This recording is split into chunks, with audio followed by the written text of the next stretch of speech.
1, 2, 3, 1, 2, 3, perfect. 1, 2, 3, 4, 5, 1, 2, 3.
Is that fine? Yes, good quality.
Hello? Hi, everyone. Unofficially, I'm being asked to ask you, so I'm Dr. Graziella Thake, and I'd love, woohoo! Woo, woo, woo! Go the girls. From the girls up here, could we all come up here, please? Because we're supposed to actually, I don't know if we know this, but we're supposed to be sitting around, so the speakers have got people around them. So could we migrate from the tables up here? That would be fantastic. Thank you, guys. I'm going to give you, I'm all independently mic'd up these days. Okay.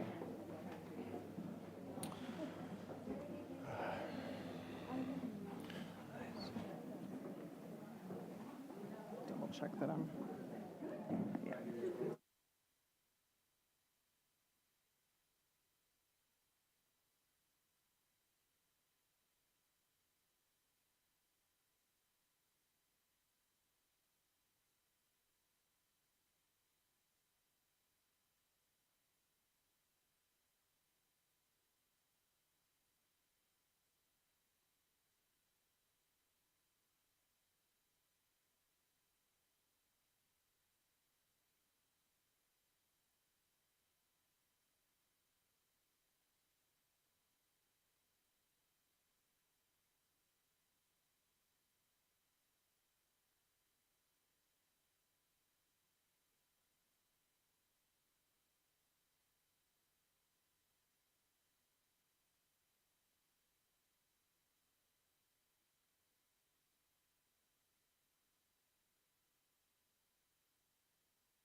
Thank you.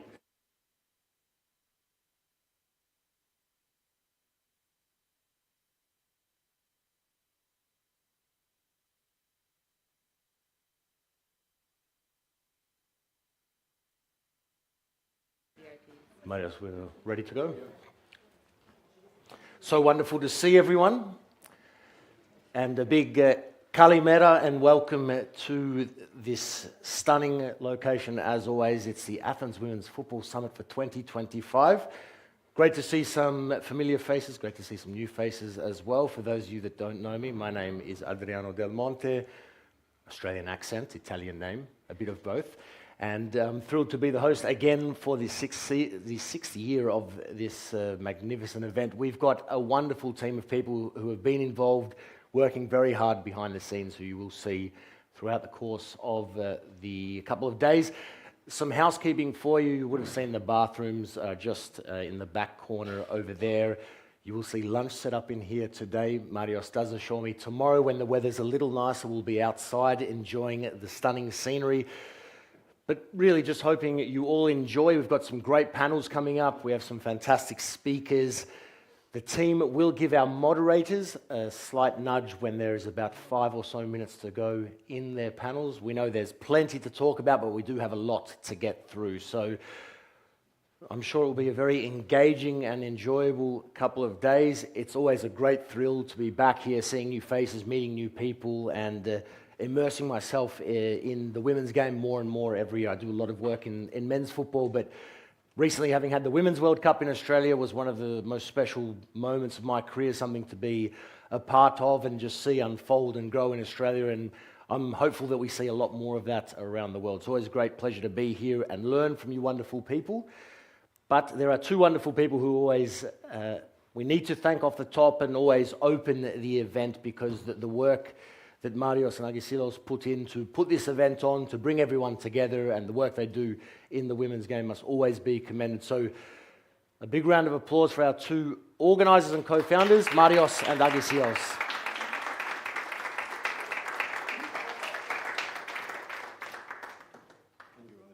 Pleasure. Kalimera. Good morning. Let me thank you, everybody, you attend the summit one more time. I just say welcome in Greek, and then Marios will welcome you in English. It's a traditional we keep every year. Είμαστε πάρα πολύ χαρούμενοι που σας έχουμε σήμερα εδώ από πολλές και διάφορες χώρες, από όλο τον πλανήτη. Είναι πραγματικά αυτό το οποίο επιδιώκουμε με πολλή δουλειά κάθε χρόνο και με την ομάδα μας, τον Ανδριάνο, τα κορίτσια, ο Μάριος, εγώ.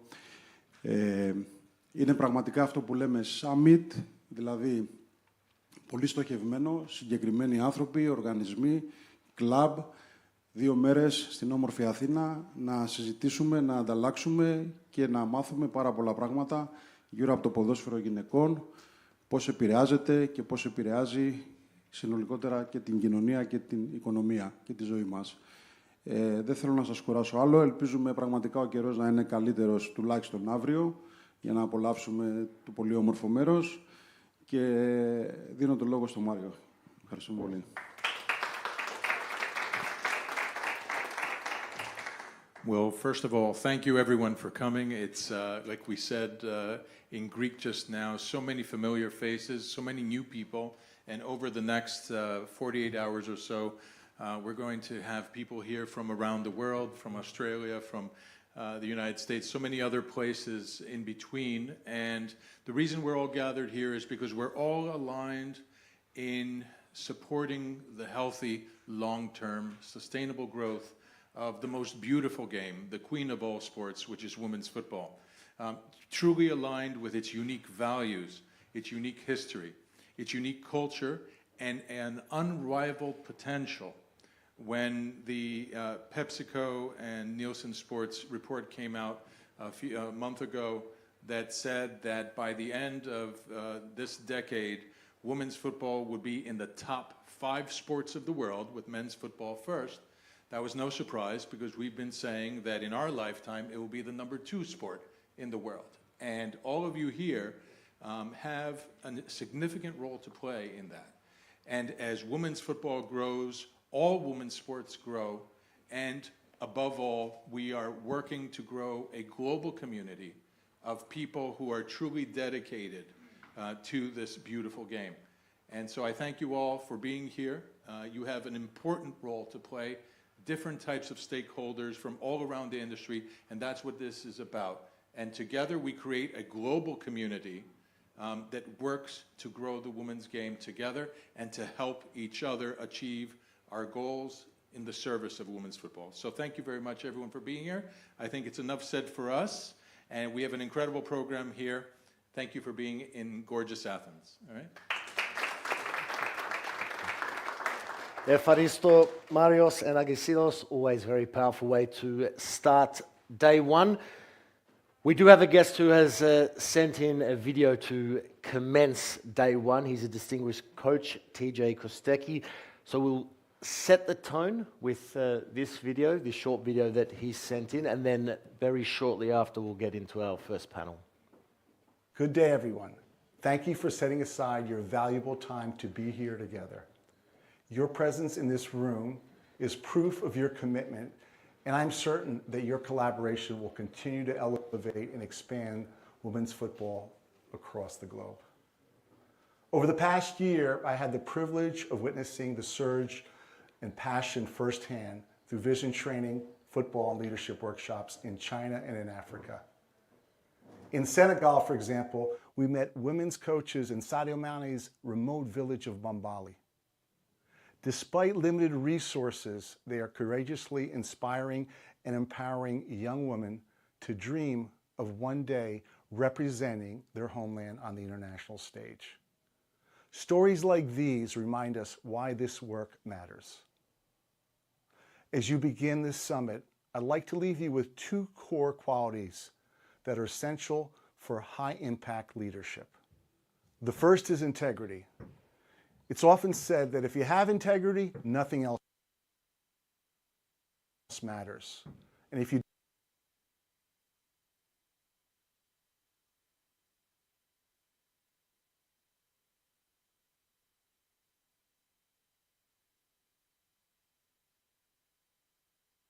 Good day, everyone.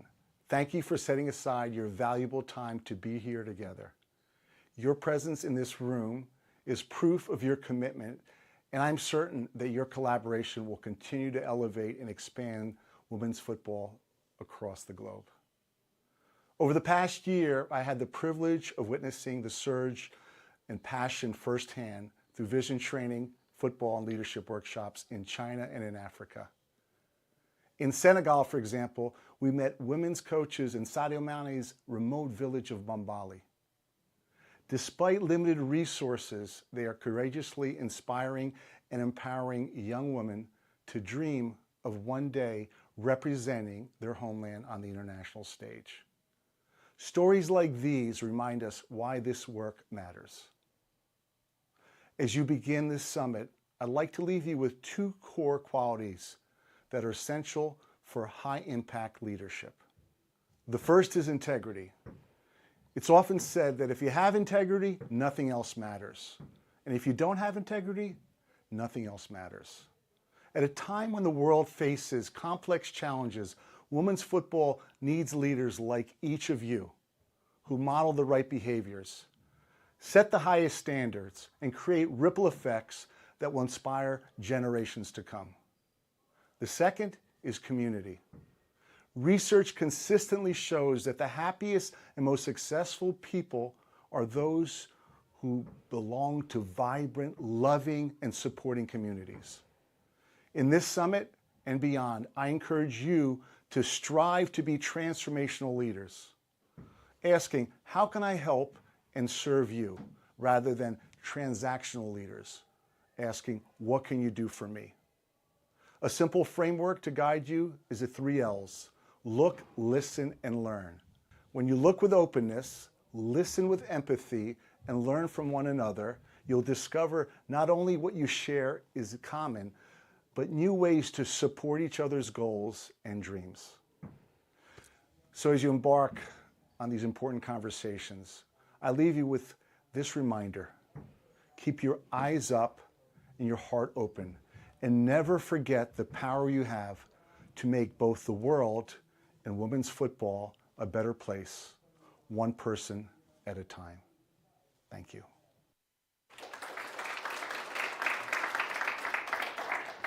We thank TJ for that. Look, listen, and learn. Looking forward to doing plenty of that today. We'll get straight into the first panel, Marios. The time is now. Laura, Monique, I welcome you to the stage here, and I'll leave you to the introductions and to take it away. Thank you. Thank you so much. Thank you. I do have the clicker. I hope the technology gods are with me today. Yeah, there you go. It'll be a conversation. Good morning, everyone. My name is Laura Garriga, and it is such a joy to be able to be here for the 6th Athens Women's Football Summit.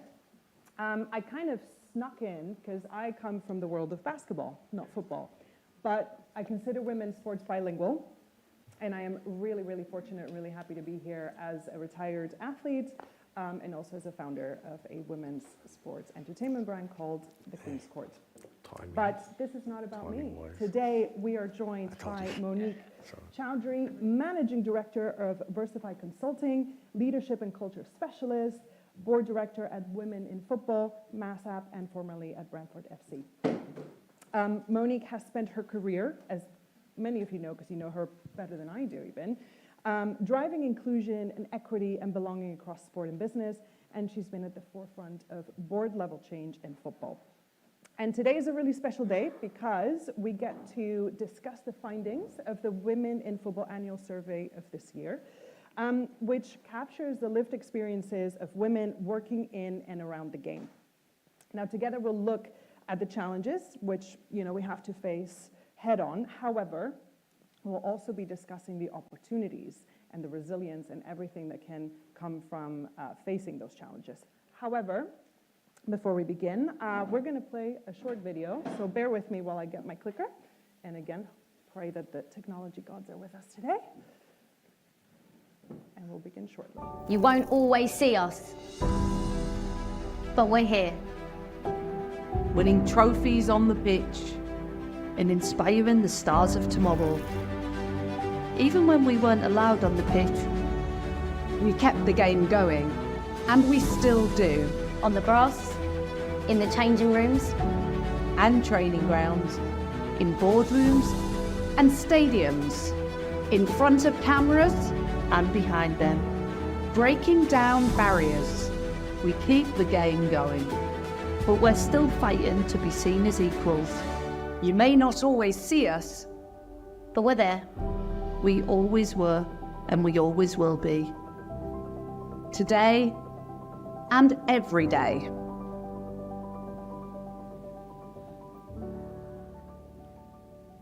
Amazing.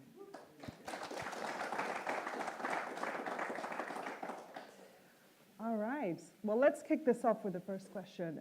Monique, your career has been defined by leadership and culture change. How does the mission of Women in Football resonate with your own personal path and values?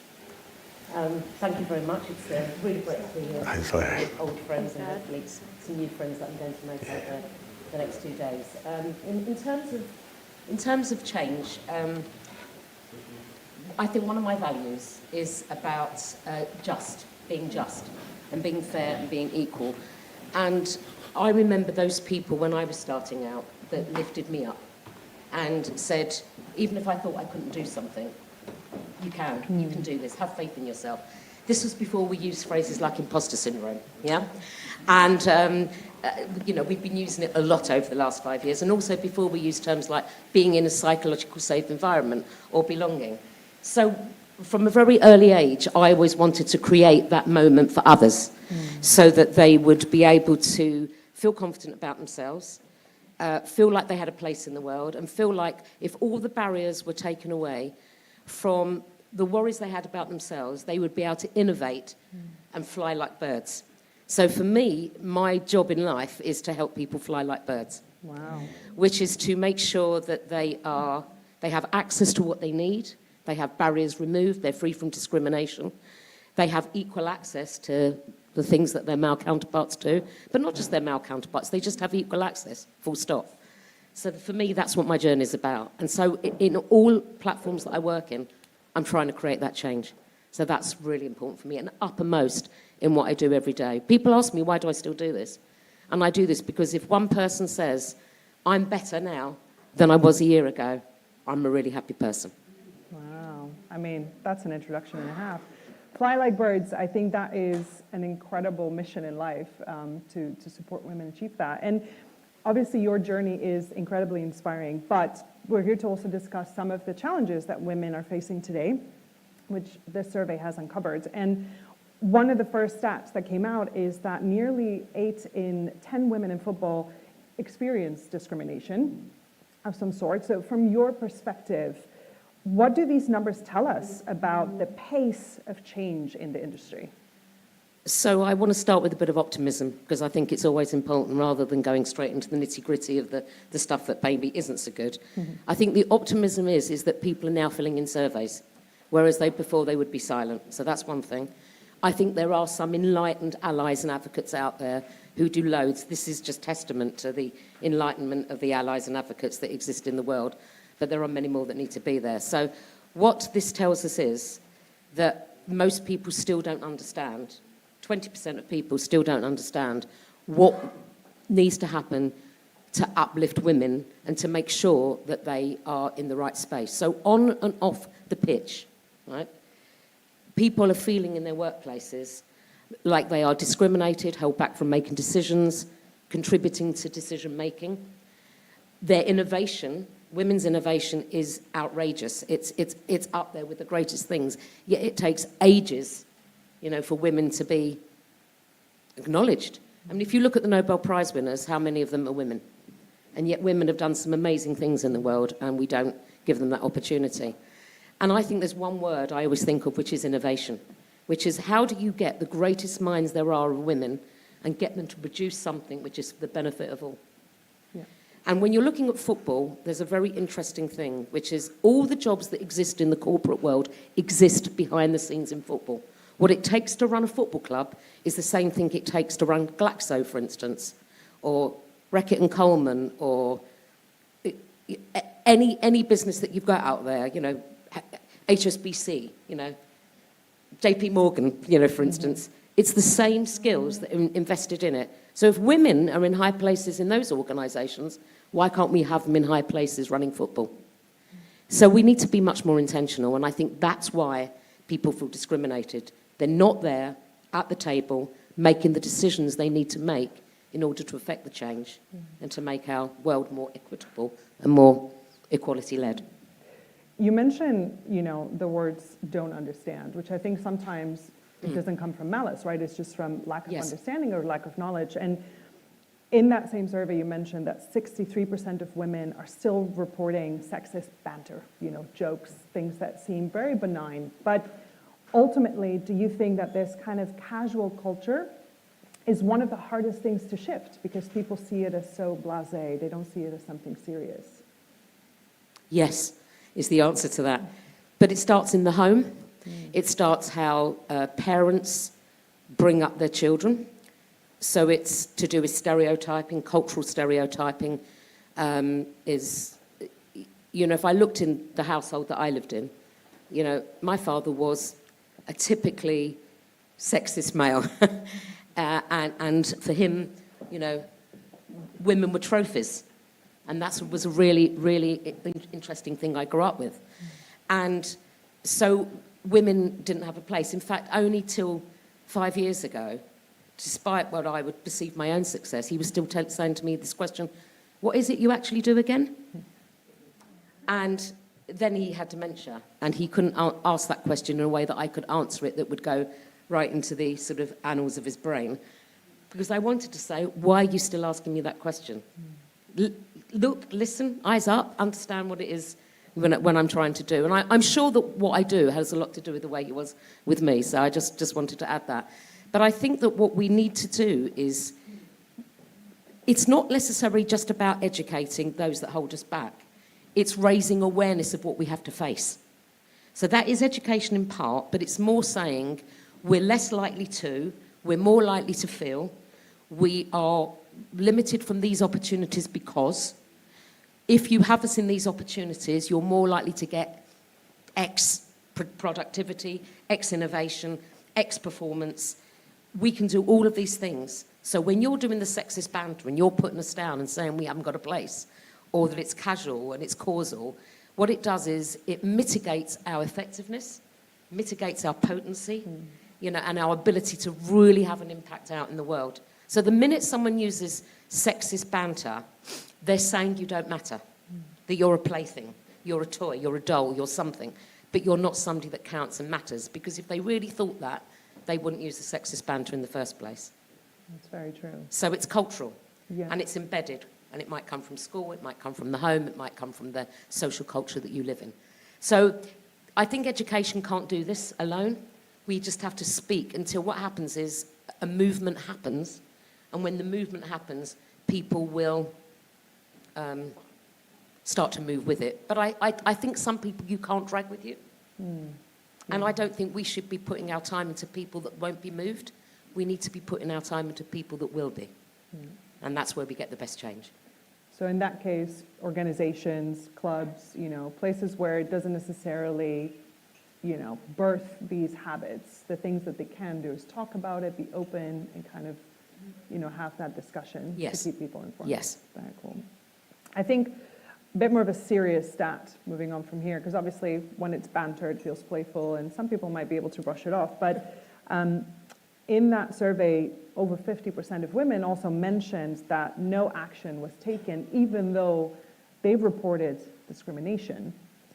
How can football clubs and governing bodies, in this case, create genuine accountability when that does happen? I think there's a number of ways to really look at this, and it's pathways, and it's reporting. How do you report, and have you got a safe space to report? So a really brilliant stat that isn't on our survey is that 90% of governing bodies and organisations do not have a whistleblower. And a whistleblower is somebody that they can report to outside of their organisation, independently and objectively, about things that they're facing. So it's an echo chamber. If you report internally and you're reporting to somebody that's part of the more senior team or part of the system you're reporting to somebody that's acting on behalf of the club. They're not necessarily acting on behalf of you. So when bad behaviour happens and bad agents happen, then what takes place is that people are only reporting to the people that are probably perpetuating the behaviour. So they look at it and they see their colleagues who've tried to report and haven't been successful in reporting, and they go, look what happened to them, nothing. Or look what happened to them, this. Therefore, I won't. Yeah. And it's a loop, and it keeps getting reinforced. And it can come from women and the clothing they're wearing on the pitch. It can come from women having an idea in the business. It's coming from somebody putting them down in a meeting, or somebody else explaining what they said and said, so what I think you're saying is X. And that person wants to say, no, actually, what I'm saying is what I just said. You don't have to repeat it for me or say it in another way. So people experience these casual micro-behaviours on a fairly frequent basis, and women who work in football seem to experience it disproportionately more than others, in other fields. So we have to get the reporting pathways right. We have to get them independent. We have to have senior people acting really quickly when things like this happen. We have to speak to the empathy of that experience, if needs be counselling, if needs be coaching, if needs be helping people to understand the impact they had by not allowing people to report successfully. Yeah. A lot needs to change, and I think sometimes it's a bit tick-boxy in organisations. And we go, toughen up, you'll be fine, don't worry about it. But unfortunately, our male counterparts don't have to experience the same thing that the women do. They have to work twice as hard to get half as acknowledged for what they are facing. Yeah. And that in itself is a bad stat. Yeah, we'll talk about that in a second as well. Yeah. I think one of the toughest areas to regulate, right? Because we talked about the home and education, we talked about clubs and federations and organizations, but agnostic of football, one of the toughest places to actually protect people or regulate is online. And a lot of these women, actually 76% of them, sorry, I know I'm throwing a lot of numbers, but I think it's super important, is they are actually experiencing online abuse during their career. They are. And the question here is, again, organizations can, have a whistleblower outside, but how can they potentially protect their employees online? Great question as well for parents, because I'm sure a lot of us are like, oh, my daughter, how can I protect her? Well, first of all, we talk about in social media a land of what we call comparanoia. And if you haven't heard that word, it's younger people, particularly Generation Z, and we now think it's going to be harder for Generation Alpha, so they're the 12 to 15-year-olds coming up now. They will always use comparison to see how they fit in the world. They're always looking, comparing and contrasting themselves to other people. And then they get paranoid about, do I look right? Do I sound right? Do I feel right? Am I posting the right things? Do I need to do this to impress my friends or be approved of, etc.? So that sets up really bad behaviour. So they're bad agents, and what it does is it triggers a whole process of mental health issues that we're facing, in a massive way right now. So that's one thing. But then what we've got is the publishers and the platforms. So you've got, Threads or X or Insta, Facebook, any of the others, Snapchat, anything anyone's still using, Reddit, they're all there. And the same threads are being posted on all of these things. Now, we have to ask ourselves, do these people have a responsibility? So, it's an interesting thing. My son works at an organisation where he investigates things in London called Control Risks. And what they do is they investigate people that publish online and post online. And I said, when somebody publishes, everyone says it's anonymous and we can't get to that person. Can you get to them? And my son said, you can. Every single person, there is a trail. There is a social media footprint of everybody that posts. When somebody posts and they're a bad agent and a bad actor, the question we should ask ourselves is, who is responding to find those people? And who's behind that network of people that are posted? Sometimes it's an isolated person sitting in Malaysia who just gets on a bandwagon and has a thought and then they post. But sometimes it's part of a movement, where they're all posting like that. So the publishers and the platforms have a responsibility. The government has a responsibility to create an online harms bill across the world, all governing bodies, to make sure when anybody faces this, the action is severe for when people post. So that's why it's difficult to do, because what you're asking to do is convene a whole load of stakeholders in order to make a change. So women in football were invited to 10 Downing Street, which was the biggest privilege of my life, to meet the cat that lives at 10 Downing Street. If you live in the UK, you'll know what that means, actually. That cat is no longer with us now, but I wanted to have my photo with the cat. So the most important thing is that we were asked to contribute a lot to that bill. And you know what? Very little of it was included in the bill. And if you are speaking to the people that can make a change, but then they don't listen, where do you go with that once you've done it? Now, we had Sanjay from Kick It Out, very articulate man, very influential, chair of a number of boards, and still it didn't make a change. So I ask the question is, what is their motivation for changing? How much change do they want to see? And until they do that, we aren't going to see much difference in terms of what's going on. I know that's not great news. I know that's not what you want to hear, but that's the real scenario of what's taking place. Yeah, but it starts with awareness, right? And I think we all know that the scene online is uncharted in many ways and open waters of, you know, opportunity sometimes, but also oppression. So it starts with awareness, and it starts with knowing where we're facing and what's happening. There's one thing I wanted to add. You may have all been aware of the Jess Carter abuse that was online recently. She had to, after the Euros, face unbelievable and disproportionate amounts of abuse. And guess who was the one that had to deal with that? Her. She had to deal with the impact. She had to deal with what it said to her mental health, her state of mind. Yes, she had support, but I'm going to guess, I'm going to take a real pop here, and I'm going to take a guess, she did not get the right amount of support in order to help her. That will be imprinted. So I had a death threat online when I did a lot of equality change and inclusion change at Brentford. And somebody said, blow up the stadium with Monique Chowdhury in it. And I phoned up our sporting director, who arguably is one of the most important people in the landscape at Brentford, and I said, I really don't feel safe coming to games. He said, I think you are okay because of the type of people that did this. He said, but I want you to come and sit with me. If you don't feel safe, I want you to come and sit with me. Come to my box, come to where I sit. We'll talk about this and how we can make it better. And what we did was, as a result of that, we changed our whole reporting mechanism. And I had to say, I feel scared, I feel unsafe for somebody to do something about it. But I had to do it privately, not publicly. And police didn't do anything. No, of course. They didn't do again, anything. It's that hiding behind the anonymity element as well. Correct. Let's talk a bit more about barriers and recognition. You Yes. mentioned earlier the fact that most women, in fact 86%, still believe that they have to work harder than their male counterparts to get the same recognition. And it's also worth mentioning that the men in the survey, majority of which also said yes, they agree that their female counterparts need to work harder in order to get the same recognition. What steps do you think we can take to level that playing field? Pardon the pun. I think there are many steps, but the one word that I always use, and I hope this translates across languages, being intentional, is absolutely knowing what you have to do to make the change and looking to make that change, not having to have somebody lobby you to make that change.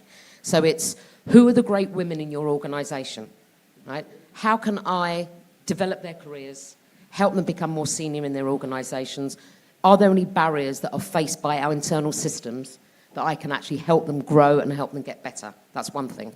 One is to publicly recognise women for the work they do, not take credit for the things they do when you haven't given credit to the people that have actually done them, which is one of the biggest things that I actually see.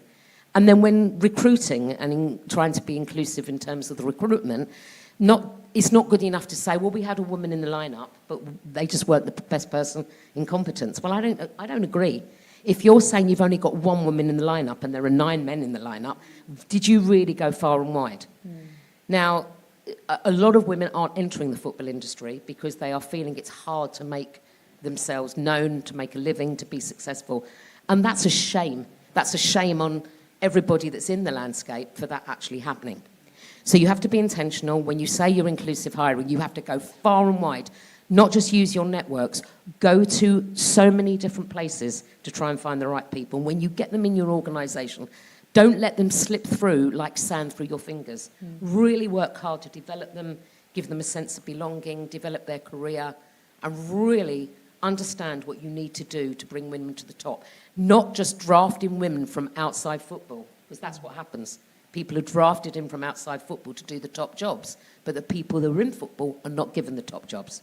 So on this point, right, you mentioned not letting them, slip through the cracks fingers, yes. and through fingers. What role does the investment in training, in professional development, and in leadership, play in this space for women?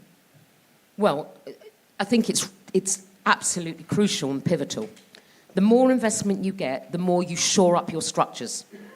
And when you shore up your structures, you have more money in order to make better choices in terms of what you do. Otherwise, when you're short of money, you become that echo chamber, and it's a bias process. You go to who you've always known and go to what you always do. I love this when I look at football in the UK. I look at the same men going around failing at clubs. And then the next, they turn up at Nottingham Forest. Wow, they're now going to turn up at West Ham next. And then they're going to turn up at Burnley, and they're going to turn up at Leicester. You know and I know that's what's going to happen. And I'm sure it happens in all the countries in Europe. Same old people. Look outside. Where do you go? So when you get investment in, money doesn't change it. What it gives you is the freedom to make different choices. And investment gives you a different ability to make choices. It says, let me think about the people. Let me think where I can get the best people from. Let me think about how I can develop internally and bring them to the top. When you don't have that investment, you make shortcuts. And when you make shortcuts, you do what you've always done, and you'll get what you've always got, and therefore nothing changes. And that, to me, is the nutshell of why investment absolutely helps. It gives you freedom to make different choices and focus yourself in a different strategic direction. And the result being innovation, right? Which is that key word that you mentioned. Innovation is where I'm going with this for all women. Innovation. Yeah. The North Star. Listen, one of the things that we talked about at the very beginning of this chat is we're not just going to throw challenges at the team here. We're not just going to talk about stats. We're also going to talk about optimism in the future, right? There's actually one of the things that is beautiful from the survey is that 77% of women say they are very optimistic about their future in football, which I think is incredible. And that talks about resilience and everything that lies underneath that. But what gives you optimism personally, given your role? Because I have seen incremental change, and that's what gives me optimism. And over the years, when I was the only woman on an all-male board, and we brought another woman in, and now I see people are considering we aren't changing yet at the top levels as much as we could. There's still very few women sitting in senior positions, and with the way that the voting rights happen with some of our governing bodies, you know who I'm talking about. Women have to be voted for by men, and then they don't get the jobs, and then we wonder why. So Laura McAllister's a really good person to talk to about this. Lisa Klaveness from Norway. If you want to hear them talk, they can talk about all of those things. But I am optimistic that things are slowly changing. And there are some trailblazers out there, male trailblazers. Most of them are in the room. A lot of them are in the room. You've come here for a reason. And they are enlightened enough to put together the commercial packages, the structures, the investments, the deep thinking that actually changes the way we look. We will be successful when we're not having to talk like you and I are on the stage. But I'm optimistic that we are all speaking more positively than we did perhaps 2 years ago when I was on the same stage. So I think things have changed, and I think there are chairs that are much more enlightened. We had a House of Lords event last week where we delivered these survey results. 35% of people in the room were our male friends and allies and advocates. The CEO of Arsenal, the CEO of Oxford United, Premier League senior people, FA senior people, PGMOL. Oh my God, they were never in the room 2 years ago, and now they're there in the room, which means they're with us. And today and every day, they're going to help us get better. That's amazing. Last question. So, okay, 5 years from now, it's the 11th Athens Women's Football Summit. All right, Please let's God. count with that. My math is right. What do you hope will have changed most for women's football, whether it's culturally, structurally, commercially, all of the above? I'm going to say investment is the first one. But when I say investment, I don't mean, we talked about it this morning on the table, I don't mean, we were speaking to Sophie and other people about this. I don't just mean investment as a one-off donation. It's investment that's sustainable. If you stay involved with women's football, you need to stay the course and see it change. Don't look for short-term results. Look for long-term results. We're trying to turn a tanker in a very, very, very small space. But the World Cups that have been running, the Women's Football Cups that have been running, even in rugby, we talked at the weekend, second highest attendance ever at a match, right, for the rugby final, the Rugby World Cup final, for Women's World Cup rugby. Oh my God, that's stupendous. That would be happening. So I think investment is the first thing I'd say.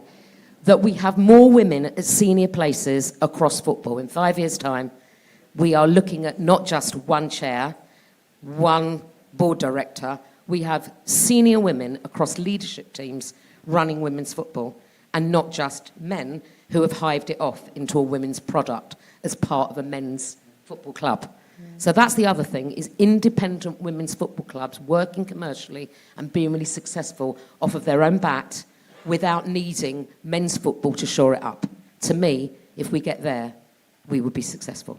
Amazing. Thanks, Monique. Before we wrap it up, we talked about conversation and we talked about how important it is to, talk about things. So I would love to open up the floor for questions for about 5 minutes. So is there anyone willing or curious to ask Monique anything? Oh, they've got one right there. When you do these surveys, do you have benchmarking in terms of the results to other industries? So it's women, especially on the cultural side, like not feeling comfortable or being harassed or even very small microaggressions in public. So that's women that's working in football. How does that relate to women working in other industries, or do you not have those? That's a brilliant question. And the reason why we don't have that data is there aren't overall data surveys that are measuring those things. So one of the questions that was asked last week to me was about women in tech. There are many, many women, thankfully, in tech doing the innovation I'm talking about. Nobody asked them their opinion. So we need to be asking women their opinion in corporate spaces, in sports spaces, and I think we're pretty unusual that we do these workplace surveys. I'm not saying we're brilliant and fantastic and all those things, although I think we are brilliant and fantastic. But I do think that if you don't ask the question, you won't get what you need. And if you don't get what you need, how can you make informed change? So at the moment, I don't think there's any comparing and contrasting or benchmarks, and I wish there were, but I'm noting that, by the way, and thank you very much indeed. I'll take that away with me as a thought for us for the future. So, thank you. Thank you. Any other questions? Oh, we've got one over here. And we've got a mic. Thank you so much.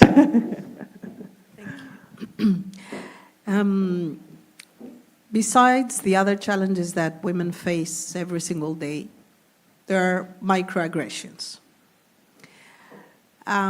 I would like to ask you what a man ally can do in his everyday life to be more supportive and stop those daily microaggressions towards women, off and on the pitch.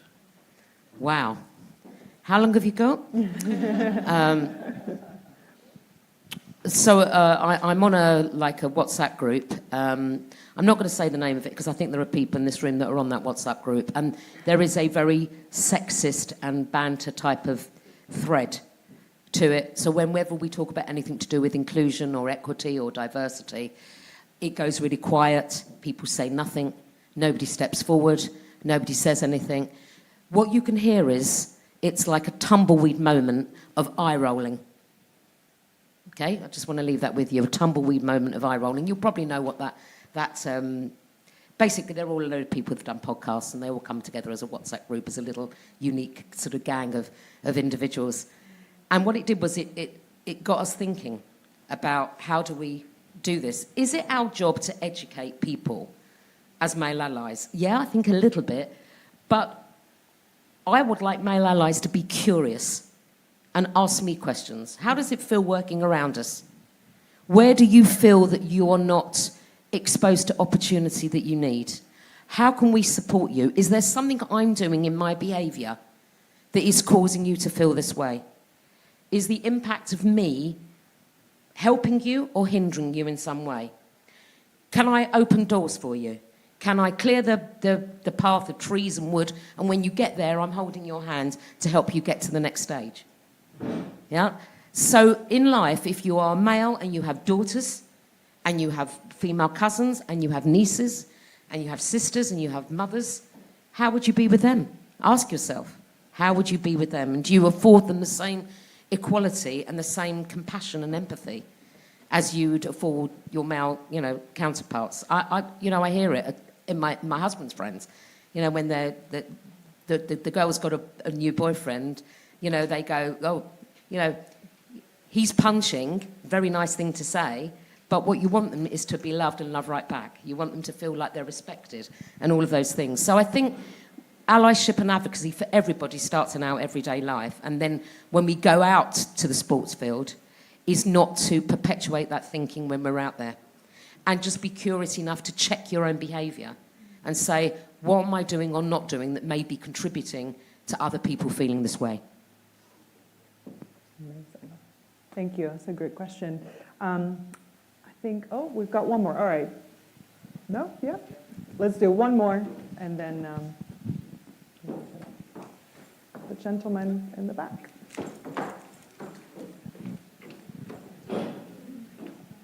We'll do two more. Okay. It's the end of the negotiation.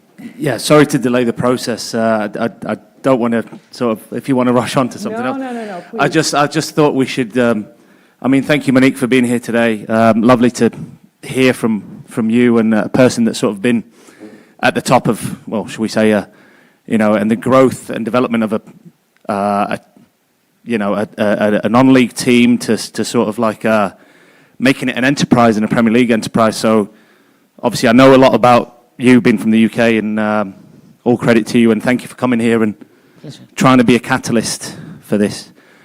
I just wanted to touch on what both of you said about the development and like a sustainable plan where you'd both think we could sort of be at from a women's football point of view in 5 years' time. And you both mentioned, I think Monique mentioned, a sustainable sort of flow of income and sponsorships and sort of investment, but a continuous one.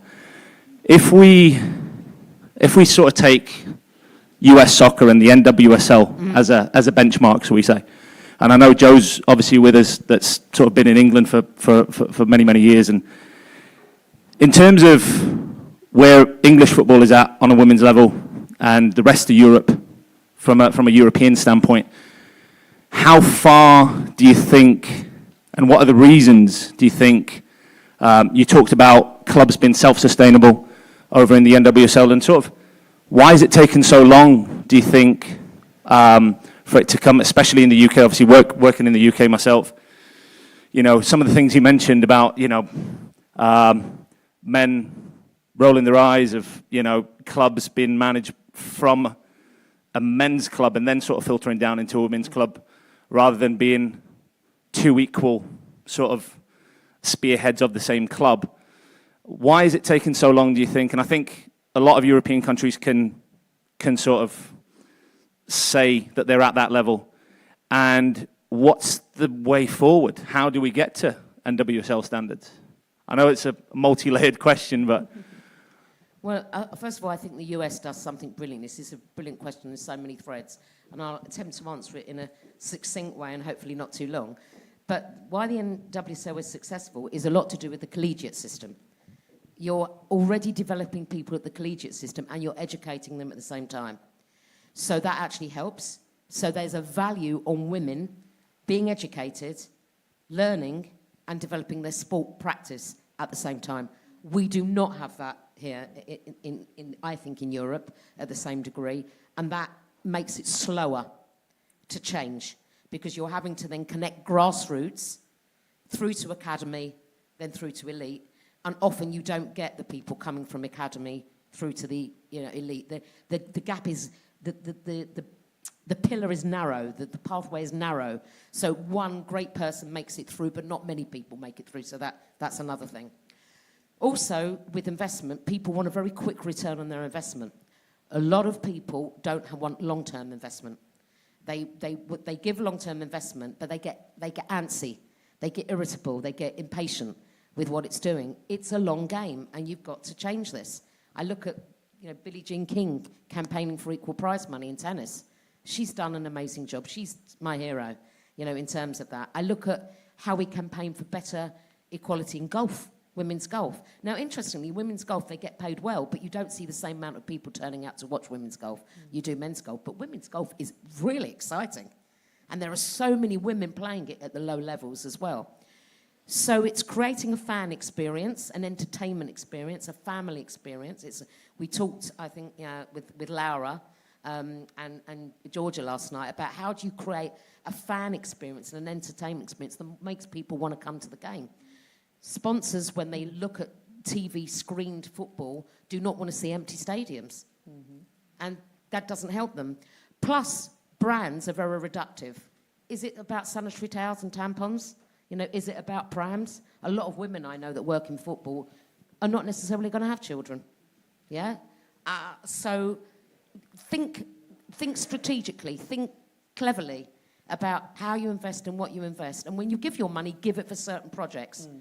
Is it to coach people? Is it to bring people up from grassroots? Is it to invest in good recruitment? Is it to shore up people so that they've got enough money to build their brand and build what they're doing? Give them brand awareness help. Don't just put the money in, give them help. So sponsorship for purpose is the way I think it needs to go. When you get sponsorship for purpose, everything changes. Men have not had to fight for that. They've always had that sponsorship. And they've not needed it for purpose because it's invested in right in the beginning. Mm. I hope that answers your question as succinctly as it can do. On a personal note as well, I played D1 basketball in America, hence the accent stuck around. And I played for the Spanish national team. I was playing in a high school that was sponsored by the Spanish Federation. And I remember going to America, walking into my first game and almost having to walk right back into the locker room because there were thousands of people there to see me when I was used to 25, half of which were family and friends. And I remember thinking as well, during my last college year, I went and said, I'm going to get an internship in New York because I really want to go to the city. So I handed in my resume to multiple companies, and every single American company that I spoke with, they're like, oh, you play ball. You've got leadership skills. You've got resilience. You've got communication skills. Amazing. I love my country. I'm from Spain. But when I went to Spain, the comparison was vastly different. They thought I was having a jolly. They thought it was like, oh, aren't you cute? Did you have fun? I'm like, this is my profession. It's my lifestyle. And so culturally speaking, there's some process as well here that we can grow into to say, oh, this woman has dedicated her entire youth from teenage years all into her adulthood, into sport. What skills does she have that others might not? And I think that was one of the things as well for me that I remember coming into Europe and being like, oh, this is not as valued. And, to your point earlier in the survey, we have to demonstrate, actually, I have this. That's a great question. I think we've got time for one more question. I think, there you go. Hi. My question is, I had a change of career. So when I told my family that I'm going to work in football, my son, who plays professional football, said, Mom, they will eat you alive. Now, very encouraging. It's different now, but my question is, what do you think women need to hear so that we have more women working in football, as coaching, scouting, in different roles in football? What do they need to hear to know that it's psychologically safe to work in sports? So for me, it was very different. I'm marrying the loves, the psychology, the education, and the football, the things that I love. And I said, no, this is what I'm doing. So I had the right mindset to change it. However, a lot of women feel that they don't belong. I'm not sure. So what do you feel that they need to hear so that they get involved in the game? Well, I mean, I could tell you what I needed to hear. I needed, when I did something right, for somebody to say, you did that right. And I needed people to tell me when I didn't do something right, that I didn't do something right. And I needed people to ask me for my opinion, because I had ideas. They weren't always the right ideas, but they were ideas, and they can contribute. Afford me the same economy as you give to my male counterpart. Ask me for my advice, ask me for my input, give me feedback, ask me for feedback, treat me in the way. But I think women need to hear that they are leaders of the future, to your point. Give them the skills. Women's football career, once it's over, they're going to go back to earning nothing because they didn't start earning that much in the first place. Okay, so we need to make them resilient, not for now, but for the future. So what they need to hear is that they've got something great to contribute. And every opportunity you get to tell them they shine, tell them, show them, and say it to everybody. You know, and then don't leave them alone, redundant, impotent at the end of their career, because these people can give us so much with what they've learned about being in elite sport that they will contribute to a future of business on and off the pitch. So it's very vocal what you need to do, but it's, as my good friend Leon Mann says, right, it's deeds, not words. It's deeds, it's action, not just words. So it's not what you say, it's also what you follow it up with. But I hope that helps. That took us off a little bit, but I hope that helps. Amazing. Well, this is unfortunately all we have time for. I know we would be speaking for hours if we could. Monique, thank you so much for sharing the insights. And everyone, thank you as well for being part of the conversation. I think as a retired athlete and as a woman who is working in sport as we speak, it's testament to moments like this where we can talk about these challenges, but also where we can celebrate the optimism and the opportunity that is behind all of this. And it takes people like you who work in the industry, who are leading it, to your last point, not just talk about it, but also now show up and action it. So again, thank you everyone for your time, and yeah, let's continue with our day. Brilliant.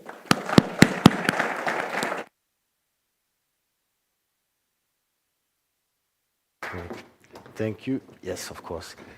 Thank you. Wonderful start to our morning. Great involvement from everyone as well. Plenty more of that. We'll keep it moving. We do have our next panel coming up shortly, growing women's football from a league perspective. However, before that, we have a short video from a good friend of ours, Karen Dobre, who has released a new book. She unfortunately couldn't make it this year, but when we're ready, a short video from her, and then that next panel, and Dana.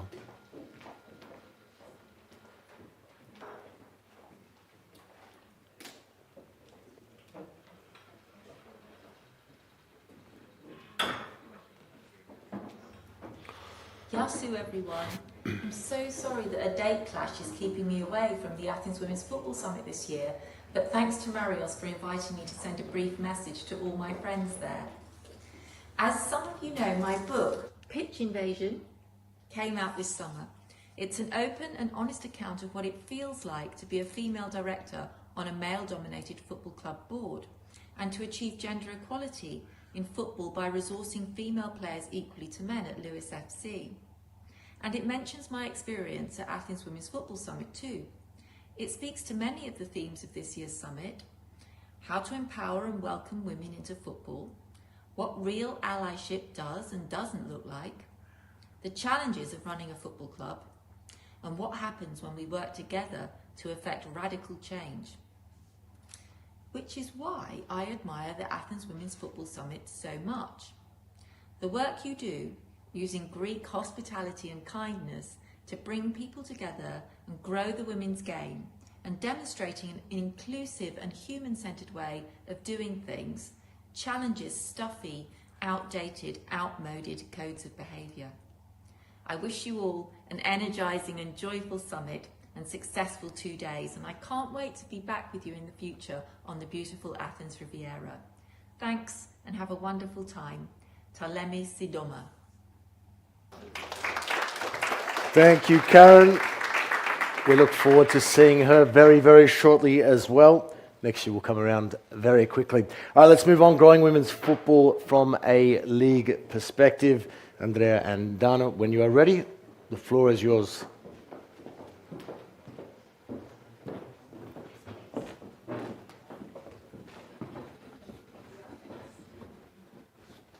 Puoi comprare quel libro. Grazie. Quel libro.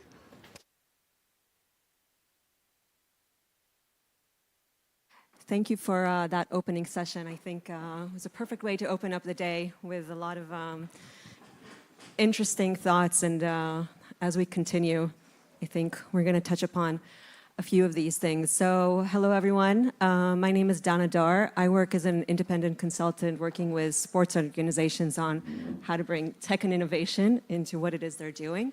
And I also work as an advisor to investors. So when they're looking at investing into sports, also how to invest into the sports business that goes around it, because as we know, the operational side of running a football club is just as important as just throwing cash at it. But for today, I'm going to just be moderating and talking with Andrea Koning here, who has a history of many wonderful things that she's done and is still doing. So, Andrea, I'm going to let you introduce yourself and go over your highlight reel. Hi, good morning, everyone.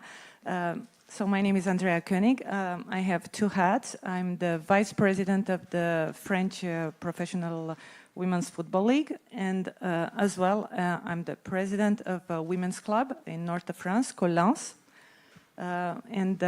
Basically, I'm trying to use the club experience to leverage what I can do at the league. So for the purposes of this session, we're going to stick to the league perspective, as we've been asked, but please feel free to bring in your perspective from the club operation side as well, since I think it's interesting. I'm going to also start with kind of your personal journey. So when you first joined the league, what was your vision in terms of what you were wanting to achieve within this role? And then the follow-up on that is, since joining, how has that changed, or how has that stayed the course? So I have been a lateral hire, as Monique would say. I don't come from the world of football. I have been a banker for 25 years. But I'm crazy about football ever since I was a kid. I grew up in Romania under the communist regime, where the only thing we could watch on TV other than communist propaganda was sport and a lot of football. And basically, also part of that journey was I grew up in a society that was extremely equal. And like Monique, I feel for me the equality is also something that drives me and I fight for. So I found myself in women's football also because now it became also my part of my mission is to give girls the same access and the same condition as the boys. So that's what pushed me into women's football after entering the football world on a lateral door. I've been on the board of this club Lens for now 7 years. And when I joined the league, it was when Jean-Michel Aulas called me to offer me this position, it's like in the movie The Godfather, they make you an offer you cannot refuse. So I couldn't refuse that. And I joined because I always think it's interesting to have people who don't come from the world of football, because I question a lot of things. I'm like, why do we do this? And the answer very often is because we always did. So how about we do it differently? So my idea was to bring a different vision to it. And now, 1 year later, I'm 1,000% on board, and I also see the challenges. So the reason I also have this other hat at the club is because what makes a league are the clubs, and I can see also what are the obstacles that we get at club level. And I try to develop the sport at the league, but knowing what all the components of the league face on a day-to-day basis at club level. And lastly, as I was saying earlier, unfortunately, there are some leaders in clubs who don't believe in women football. And I hear them every day, and sometimes I say, if I had €1 for every time I hear there is no economic model in women's football, I wouldn't need sponsoring budget because I would have lots of money. So I want to prove them wrong. So this is what motivates me. I want to prove them wrong. I want to prove them there is an economic model and we can grow, and there is a fun done for women's football, and we can fill the stadiums, and we can be sustainable, even if men's football is not sustainable, but we are asked to be. So yeah, we will do it because we can do anything. So that's what drives me. Sorry, it's a very long answer. No, it's great. And I love what you said in terms of, coming in from a different industry, because I think it's very much needed. Going back to Monique's point of the same people going around in musical chairs is not helping anyone. And this diversity in thought that we need at the leadership also means bringing in people from other industries who manage things a little differently. And we can all learn a lot from that side as well. So if you're looking at it from a league perspective, do you think that was the most surprising or challenging to you, is that understanding that there are some owners of women's team who don't believe in the game? Yeah, it was. I mean, I was surprised to hear them saying it so openly because I know a lot of people believe it, but they are not vocal about it. And no, the most challenging is, first of all, we started a bit later, so there was a question why, England compared to the US. Well, compare France. We are where probably England was in 2018, so we are only 1 year old as a professional league. The English league was formed in 2017, and until 2 years ago, they lived under last year, they lived under the FA umbrella. We cannot even legally separate from the French Football Federation. It's impossible. Not that we want to at the moment, because we completely rely on the funding. But we are a bit later in developing the league. And I think one of the reasons is also because we need a critical mass of people to drive things forward. And what we are now blessed in France to have is a change in ownership in many clubs. There is a lot of Anglo-Saxon influence, and they believe in women football because they see it. Even my own club, Lens, even if it's owned by a Frenchman, he lives in London, and he sees women football advancing in England, and he completely believes in it. That's why I believe a lot in the power of example. So I think now we have a critical mass of people who are very interested in bringing the women's football forward, and I'm very confident we can achieve a lot more, because now all these lonely voices are less and less vocal, and we shut them off by proving things can be done. I'm going to touch upon the investment side in a moment, but you said something really interesting, and I think it's a follow-up to the question that was asked earlier, is that where you are in the stages of, when you're comparing yourself to either the UK or the US, are those kind of templates that you're following, or is there something specific that you would differentiate what French football, since it's hard to do a copy and paste of, it worked in the UK or it worked in the US, because the culture is different, the environment is different, the professionalized of the clubs and the players is different. So how do you think, there is a template to follow, but how is French football differentiated? Or is it? It might not be, I don't know. Yeah, I think I believe in stealing ideas from everyone. So not just for the English football, but from the French basketball, from, you have to be, I always say, you have to be like a sponge, and you absorb ideas. If you see someone doing something right, why? For example, I talk about French basketball because this year, we are introducing at the league a system of labels, we call it, where basically we pay the people who reach this label on like player pathway or marketing or fun experience. And this is something that the basketball league gave us the idea. So I look up of the people who succeed in in women's sports first, because we have similar challenges, but we are, I don't like to say we are stealing all the good ideas from wherever they are. And what works in, and also you learn from their mistakes. For example, I grew up with the English football because I lived 20 years in London. But, for example, when we can argue about this, but when you go too fast, in consideration with where the economics are in your league, for example, in England for 2 years in a row, in the championship, one club chose not to participate because the standards were raised very fast. in the context of the French football, imagine where our TV rights went almost down to zero, we cannot go as fast as we like because some people, more and more people can't follow. So sometimes you have also to learn from others in terms of what can we also avoid, let's say. So I love that, stealing the good ideas and definitely learning from others' mistakes. Talking about that, I think in France, let's say the men's side is having some issues, especially on the financial side these past few years. And since most of the clubs are still very much tied to the men's side of the game, how do you approach those challenges that are, how do you, on the one hand, you want to keep the women's separate because you want to grow the game, but there is an overall economic challenge that France and French football is dealing with? Yeah, so basically, last year we were extremely afraid. So for those who don't follow men's football, the TV rights in France literally collapsed this year, and as the women's sections are basically tributary to the men's, we were fearing that many clubs might choose to just shut them down.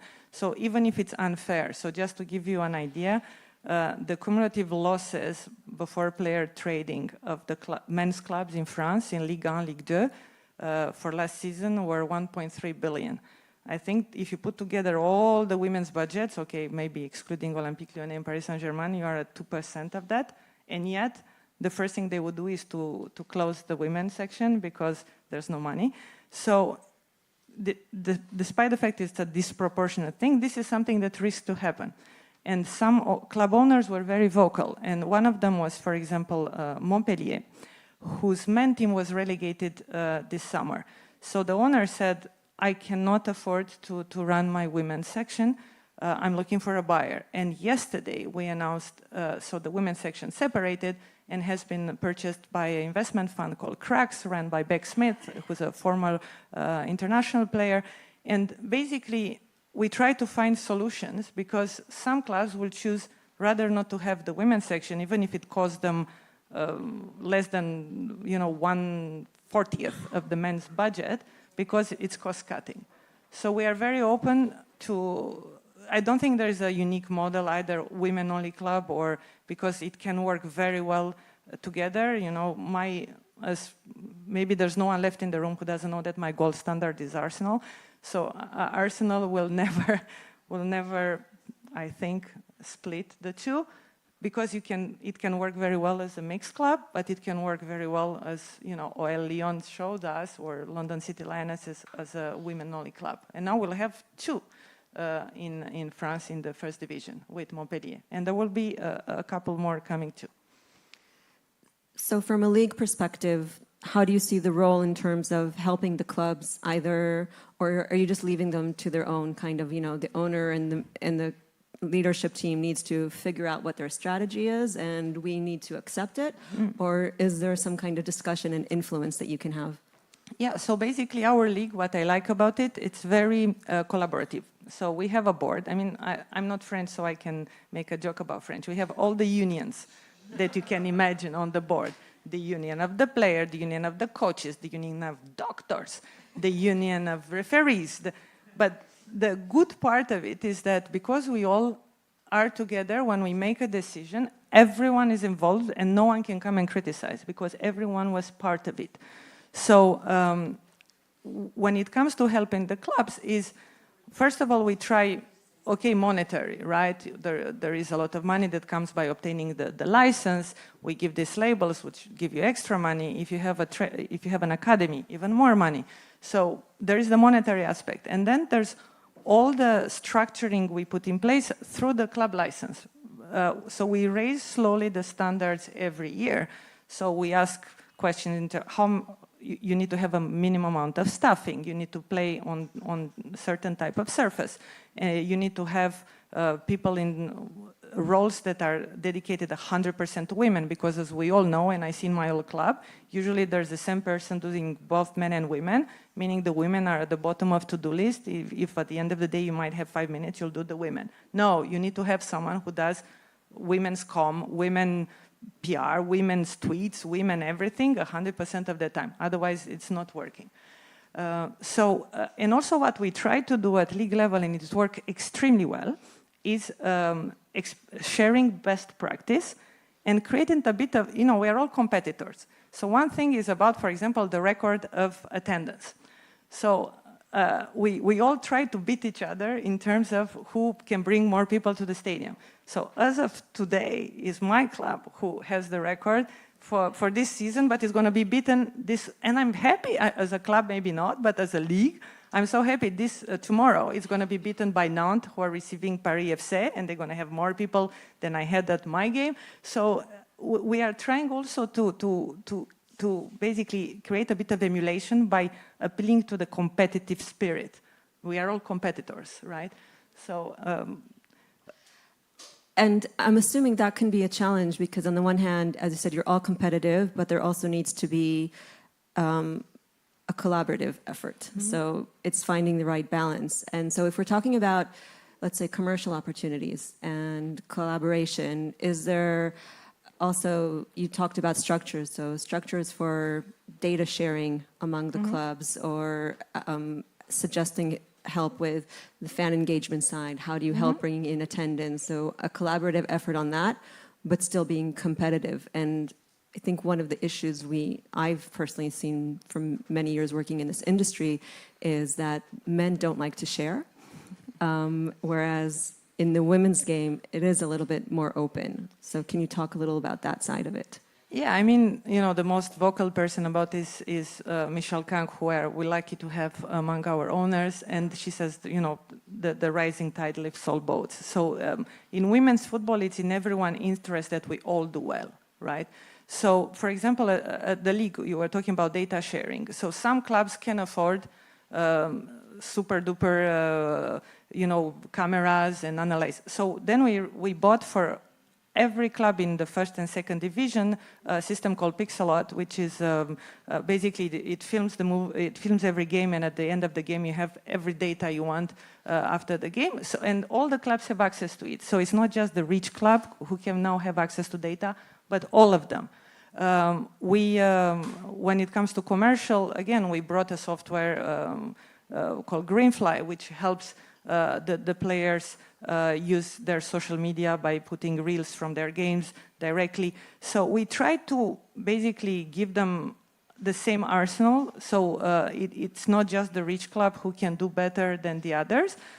So I think a league should do that. Try to even the playing field as much as possible, because it is, and there's always be a difference in means, but you have to give a basic that's okay, don't laugh, it's not my communist upbringing, but there has to be a minimum that has to be given to clubs. And is that a thought shared by all the club owners? Because some might have issues with proprietary data. No, I think they all are into as I said, again, the collaborative spirit of our board is that they all understand, it's for the greater good of everyone. If everyone does well, if there are more people in the stadium at Nantes, the guy from Saint-Etienne is going to say, okay, I want to bring even more people myself. And they see that with more people in the stadium, you have more media focus, or, and then the sponsors. So actually, on a different note, I think the bringing people to the stadium for me is the number one, is the key thing we need to have, because then it creates a virtuous circle of sponsoring, of media interest. So I'm laser focused on bringing people to the stadium. Which is, I think, number one, right? Football is nothing without its fans. I do want to touch a little bit about the specific aspect of France, and you mentioned there's two clubs that are not only achieving on the pitch, but have global brand recognition. And then there's a big gap between the rest of the clubs. And how, as a league, what type of structure or what are you putting in place to help close the gap, and also have it filter down the pyramid, because you also need the second division and the grassroots level to uplift the entire ecosystem. Yeah, it's clear that you have to have a competitive league. People are interested only if you know every day in and day out who's going to win it and who's going to win every game. Why would you show to? So we need to have a competitive league. So what we do first, on a technical point, we created a playoff system. So then, even if Olympique Lyonnais finishes first in the regular championship, maybe via the playoffs, everything can happen in one game. So maybe, you give extra chances for someone else to win it, as it is now. Then, again, is given equal distribution. So, for example, in men's football in France, the difference between what you give, what the men's league gives to the first and the last is 1 to 9, a bit almost 1 to 10. We give every club the same amount of money. So then it doesn't matter what your sporting performance is. So we try to give them, as I said, an equal arsenal. Then, obviously, I was talking about the changes in ownership. So there have been last year, and it's happening this year, some clubs have changed owners. And we are lucky that, for example, Saint-Etienne, the owner, the Tannenbaum family, they put a CEO, Ivan Gazidis, ex-Arsenal CEO. He saw women football, growing up there. So he's bringing that. Paris FC has been just bought by the wealthiest person in France. The women's team is doing much better than the men's team in that club. So they know they can leverage that. So, and then Crux bought Montpellier. And I think there's going to be more and more, as I said, people who will invest in women's football. And for me, I believe we will become more and more competitive that way, through investment. And I think it's a trend now, right, of investment coming in, which is great for the game and things that we need. But there's also been a few cases in the past couple of years where it's not the right investors that are coming in. Yeah. And I think the more it opens up and the more I don't want to use that word, but I will use it. For some people, it's become a trend, quote unquote, to invest. To invest. And so, as a league, what's your responsibility to help do the vetting, to make sure that it's the right investors that are coming in, not only the ones that are, we discussed short-term, long-term, but the ones that are not going to go bankrupt after 2 or 3 years, as unfortunately we've seen happen as well. Yeah, in France, there is a system which I like. It's called DNCG. It's basically the financial controller of clubs. So we have it for all the clubs, and at the French Federation we have for either the clubs who are separate from the men or for the amateur clubs. So there is a vetting right there. A club cannot start the season if this organization doesn't believe they can end the season. So there will not be a bankruptcy within the season because there is a financial controller who does just that. Then also you're talking about what kind of investors. What I really like, for example, in the case of Crux, is run by a former women footballer. Like, she knows, it's not some guy from Wall Street who says, oh, football is an asset class, okay, I want a bite of it. And then he might do things right from a financial standpoint, but by the funds and by the sporting success might not be right. Here you have people who understand the challenges of women football, and they raise money, but they will use it purposely, knowing what they get themselves into. So I think as a league, obviously, you can only encourage that kind of investment of people who come with knowledge of the ecosystem already. And obviously, the club onus is on them as well to know what they are doing. But people, for example, in the case of Montpellier, it was as far as I can tell, it's an economic decision. It's not something that they wanted to do it because they don't believe it. Actually, Montpellier is the first club who actually gave a professional contract to a women footballer. So I'm also sure that they want their baby to be in good hands, right?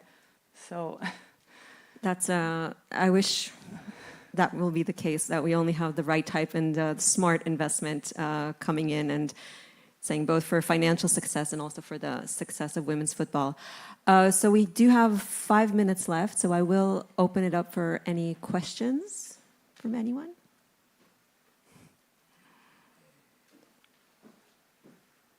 No questions. Oh.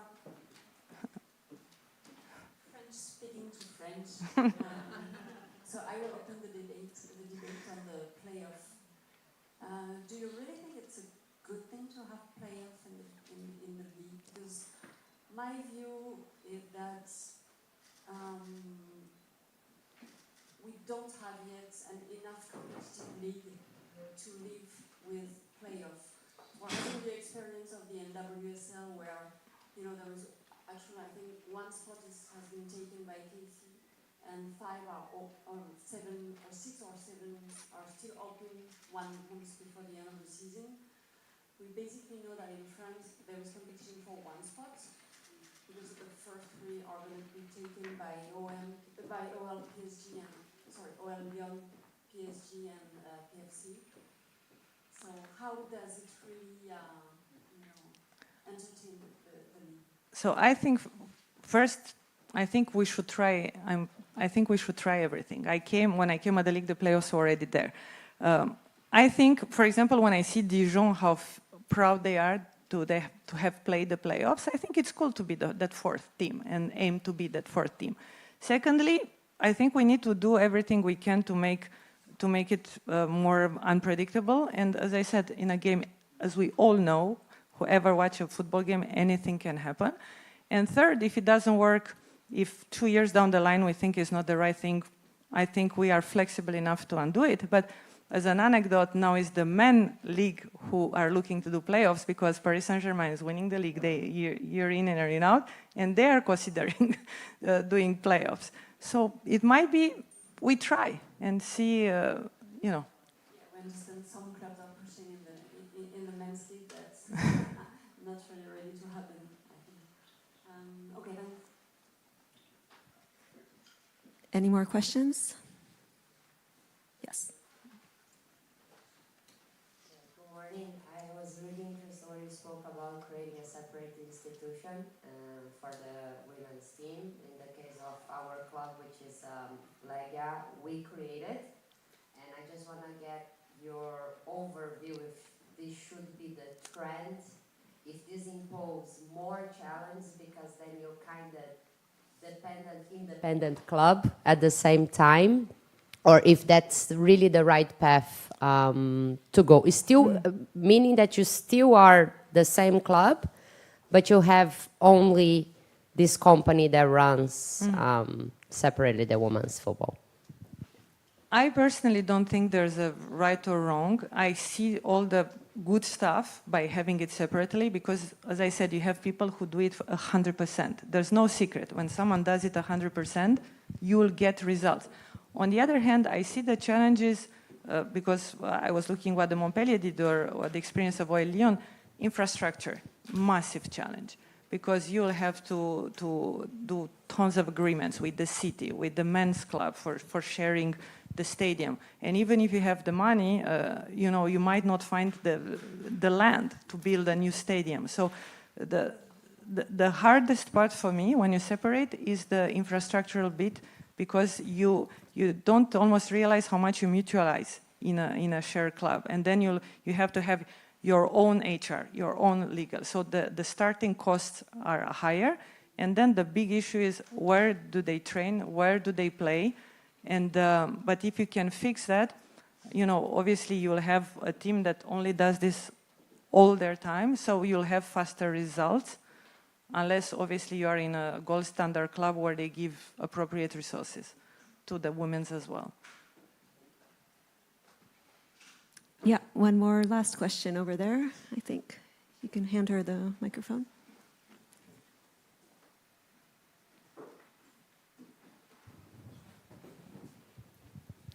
So you spoke about the importance to bring more and more people to the stadium, to develop also the visibility of the women's football, and your team was able also to break a record for the last time. So what your team did, and what do you think women's team can do to bring more and more people to the stadium so that people are more and more interested into this sport?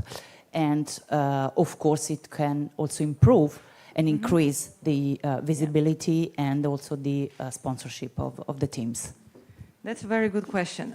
So basically, first you have to have a strategy. So you cannot just improvise. So we spent the whole summer thinking, who do we want to attract to the stadium and how? So in my club, we decided to attract a younger fan base, so specifically the children. So our ticketing policies for under 16 is free. Then how do you reach them, and how do you get them to come to the stadium? What do you offer around the game? So we came out with so many ideas, like we have a library, a mobile library. When they come, they borrow a book. So we stamp it and they bring it back, they get another stamp. At 5, they get to tombola to win a player's shirt. It means they come to 5 games. Usually if they are 10 years old, they don't come alone. So I have 2 tickets sold.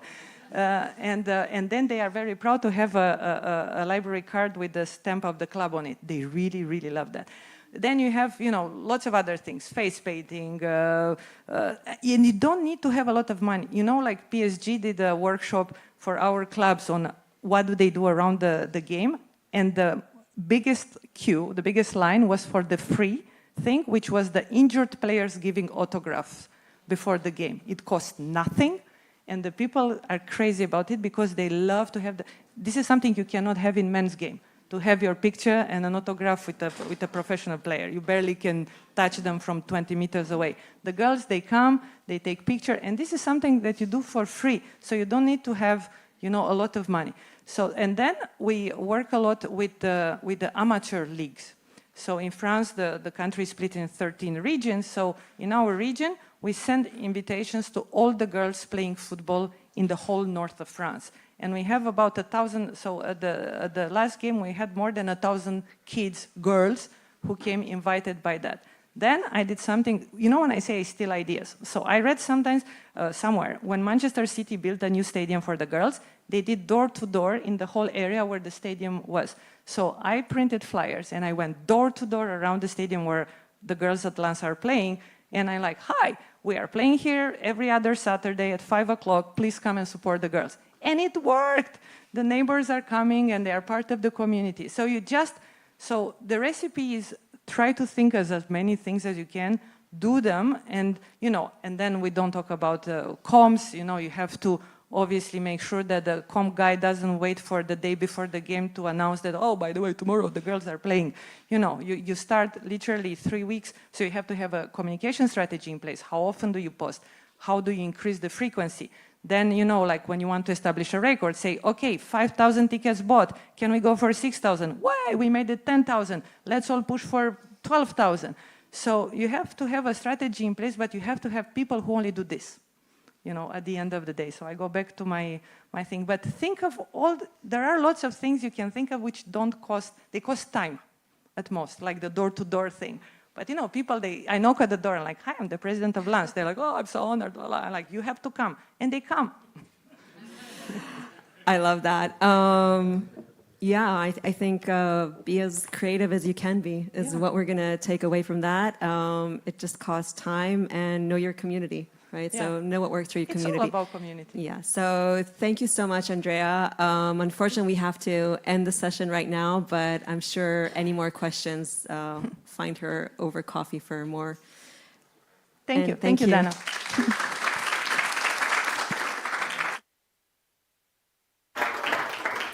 Thank you, Dana.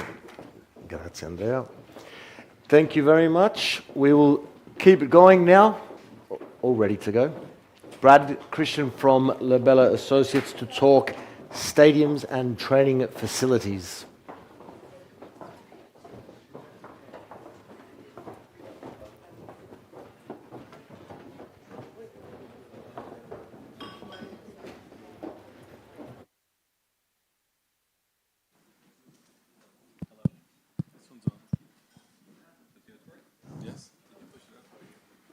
Hello.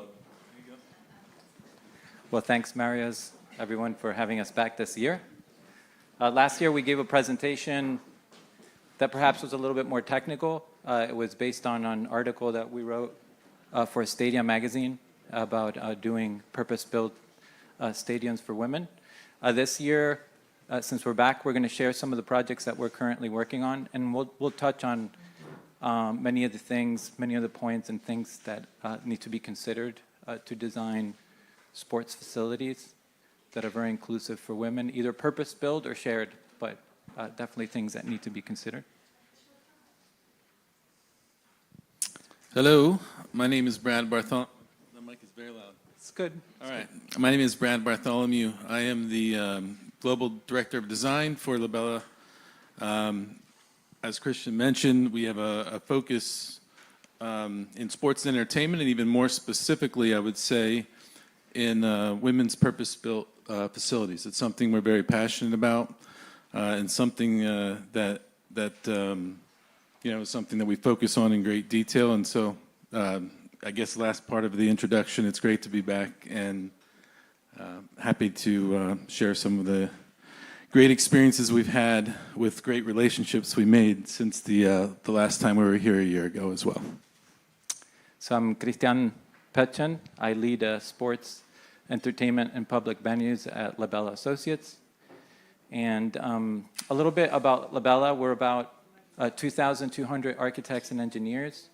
We're also the preferred architect of the USL. We also work with MLS and many other leagues. But what this has afforded us with the USL is that we're doing around 35 different stadiums. And a lot of these stadiums are going to be for men and for women. And generally, they tend to be somewhere between 5,000 seats and 15,000 seats, which has allowed us or given us the opportunity to really do a lot of research and development and kind of understand how to design facilities that aren't very expensive or that can be done in phases, which is very relevant, obviously, for the women's game because a lot of the teams don't have the same kind of financing. And we feel that a lot of this kind of technology and design techniques that we're developing are allowing us for teams to be able to have their own stadiums as well. Yeah, real quick, I think just to add on to that, there's something that, and we'll get into the detail, I think, of some of the specifics of the mechanisms we use to kind of phase projects and kind of work through projects. But the key part to that is that, we're not eliminating design. So even if we're finding more cost-effective ways to create facilities that can flex as the club needs, smaller, larger, for specific events, we're not eliminating design and creativity. So these things are still very much a reflection of what the club is, what the culture is, what the community represents within the club itself. And it's something that we've never taken, out of that. So it's something that's, I think, a really important part to kind of note as well. For sure, and a lot of these clubs are new. So again, it's another opportunity for us to be working on the brand, to be working on these new concepts and maybe doing things in a different way because they're being built from the ground up. So one of the very important things that we need to consider is equity. So obviously we know that women have traditionally been playing in purpose-built stadiums, training facilities for men. And that's something that needs to change. That's something that we're working on, is putting the hat on. If we're going to build things that are for women, they should, if it's shared, they should have their own facilities, and we should think what is, really listen and how do we build this from the ground up. That is important. Accessibility is a big thing. Also, how do you provide more access to a wider variety of people? How do you provide more access for women as well? Sustainability is one of the things that we feel that working on women's facilities is more relevant because generally women are more socially conscious, they're more progressive, and when we're working with these teams and owners that are creating these teams, they're going to be more worried about what the community wants, and sustainability is one of the big things. We see kind of two legs to the sustainability. One is obviously, it has to do with natural resources, renewable energy, water conservation, and things like that. But one of the things that we really think about is how do you create a stadium that's going to be sustainable over time? How is it even going to happen within the smaller budgets that the clients have? How are we going to think of fan experience and commercial opportunities within the women's scheme? How does the building itself can promote that as well to make the project more sustainable? We see ourselves as problem solvers. We're looking for solutions. We're trying to use our skills as architects, as designers, as artists, as looking at the business side and the social side, and how can we technically put that into the built environment to kind of promote that. And then the last leg is community integration. We think of stadiums and these facilities as places where they are actually community hubs. And instead of just a stadium that you play 18 games a year, it's a place also that has an outward reflection and kind of a symbol for the community, but also a place that needs to be able to be used 7 days a week, 365 days a year. And what can we build into these stadiums that become community hubs, where youth leagues can access it, where you have community spaces where things can happen in there. And then that creates another opportunity for us to be able to communicate to the general audience, to the public, to other women, here are our athletes, here are our heroes, this is what they're doing. How can we do that through the architecture as well? So equity is one of the things that we think about. We got into it more actual kind of features before. I can speak of some of these things. This is one of the training facilities that we've worked on for Rhode Island FC, which is one of the stadiums that we did, and they have a women's team as well. So things like customized locker rooms, the right equipment and adjustability, kind of specialized conditioning spaces, recovery spaces with appropriate amenities, family areas. We see a lot of things like we need to have daycare. You know, this is something that we need so that we can properly do what we need to do. Nursing areas, enhanced privacy features, added security in the spaces, and also using the use of technology, which is something we get very much into, and we'll talk about some of these things, to prevent injury and improve the game, and then be really data-driven around performance and things like that, which are things that we need to add, like computer vision and things like that, that are working with the different apps and with the different technology that is capturing all of this as well. And then another thing in, for example, academies is that you need to have purpose-built spaces, rooms, areas, dining halls, etc., for women, even if it's men and women's academies. And then one of the things that we really think about, if there is professional training, if there are pros within the academy, how do they have kind of separate facilities?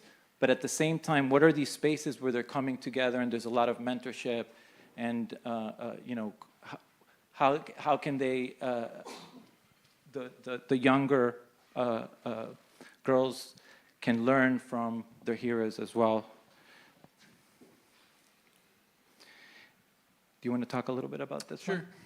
Sure. I think, you know, there was a comment earlier, or in the first kind of conversation that we were having, something that really resonated with me was this kind of idea about, you know, a transactional relationship versus something that's, you know, way more impactful, and really, you know, something that's focused on a relationship, and really getting to understand and know, you know, both the challenges and the opportunities that we all face kind of going through a project. And so I think that's something that we're very focused on, is really trying to understand, you know, build a relationship first with the club and with the sort of whether it's the ownership groups or the supporters or whoever it may be, and really get an idea of kind of, you know, goals, objectives, things that are very important to, you know, the key stakeholders in any project. So I say that to kind of reinforce when we're talking about, you know, inclusivity and experience.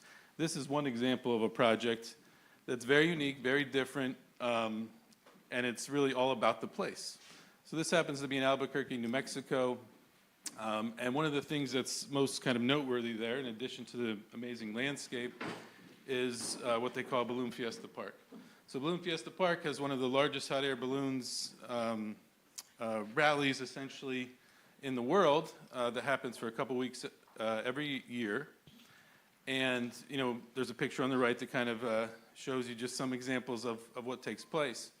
But this actually became the site for a future stadium, which we're designing currently, and where we really sort of dug into what the community needed, not just from a a soccer perspective, a football perspective, a women's football perspective, but really what could be something that the community could use here. And so kind of the image in the lower left, what you're seeing is a stadia that not only kind of serves the event that takes place in the stadium and sort of mimics the landscape and the mountainous kind of surroundings that are there, but actually becomes a facility that looks out over this humongous public park, Bloom Fiesta Park, that obviously has the hot air balloons that everybody knows and loves, but it's also a place where families, where community soccer leagues, where many individuals kind of come, and it's kind of a key aspect of the overall experience and sort of the place.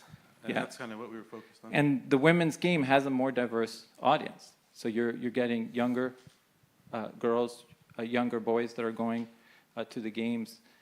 You're getting families that are going to the games. And this concept of creating stadiums as a community hub really works with that. And like Brad was saying, in this case, since the stadium itself, the entire West Grandstand, serves as the infrastructure for all the events that are happening in the park, we talked with the city and we were able to have them finance that entire infrastructure that, and everybody knows the west side where all the hospitality is, tends to be the most expensive one. It's sometimes more than half the price of the stadium. And it's financed by the community, but they're seeing the value in it. And at the same time, in communicating it as a women's stadium, we're going to have women's athletes. It's actually, our heroes giving back to the community and sharing the facilities as well. And then again, the entire project is accessible. It's wheelchair accessible. We have, lactation rooms. We have sensory rooms. We are thinking about the entire kind of demographic that's going to be there and how can we design spaces for them. How can we have, for every seat that there is in their house, there needs to be at least 1 square foot of bathroom. If we design a stadium and we see that there's no queue in the men's bathroom and there's a giant queue in the women's bathroom, we made a huge mistake. So these are the things that we're doing, and we're analyzing, actually doing data and measuring the projects afterwards and then bringing them back into our future designs. And it's not about what's the least expensive thing to do, but it's very smart, even from an investment point of view, to do something that actually functions right and people are watching the game and not worrying about that. Having trash bins in the bathrooms and sanitary napkins and all kinds of things that people aren't thinking about that we need to think about. And the way we know it is because we're listening to what's happening out there and looking at the data as well. And then another thing which is really interesting to us as architects and technologists, and we do, like I said, a lot of R&D, is if the stadium itself and the facility itself is a symbol for the community, and women are playing in this facility, how can we use technology to communicate to a greater audience to the town that this is happening? This is our Coliseum. These are where our heroes are playing. And they have things that they care about, and they have all kinds of themes that they want to talk about. So for us, things like gender equality, LGBTQ+ rights, and things like this, which are part of the community that loves the teams, how can we communicate that on the facades? So we're doing digital displays, and we're trying to do things that aren't, $1 billion, like the Sphere in Las Vegas. We're trying to do things that are $20,000 or $50,000 that you can do in a facade that can communicate and redress the entire inside and outside of the stadium depending on the event that's happening there. And here we've added LED lights to the entire facade that it can change the colors of the team, and it can communicate Pink Day and all kinds of things that are happening there that we thought was a good opportunity as well. And another thing that we're doing is that we are seeing that there's a lot of teams that cannot build their facilities because just the financing isn't there. So we've developed what we call our prefab or modular practice within sports and entertainment. And we've designed systems that allow you to build a stadium and other facilities that can be phased. So you can do, for example, 2,000 seats, and then you can do 4,000 seats in 2-3 weeks. And then you can go to 10 and 15. So as you invest, the investors, when they're looking at this, they're saying, hey, I have X amount of money now, let's get it going, let's get the team going, let's get the brand going, let's have our own stadium, but over time we can very quickly, without much disruption, scale the stadium up, and it's being manufactured, and it can be built within a few months, and obviously at a much better price. So the concessions, the bathrooms, the grandstands, everything can be built in a prefabricated way or modular, or it can be a hybrid system where you have conventional construction, but you have some elements which are, and it just really depends the project and what's the best fit. And obviously we talk with the teams to see what is best there. But here you can see in this image where you have, I think this was a 10,000 seater that's turning into a 15K with the other seating that comes above and comes down with the canopy and so forth in a very inexpensive way.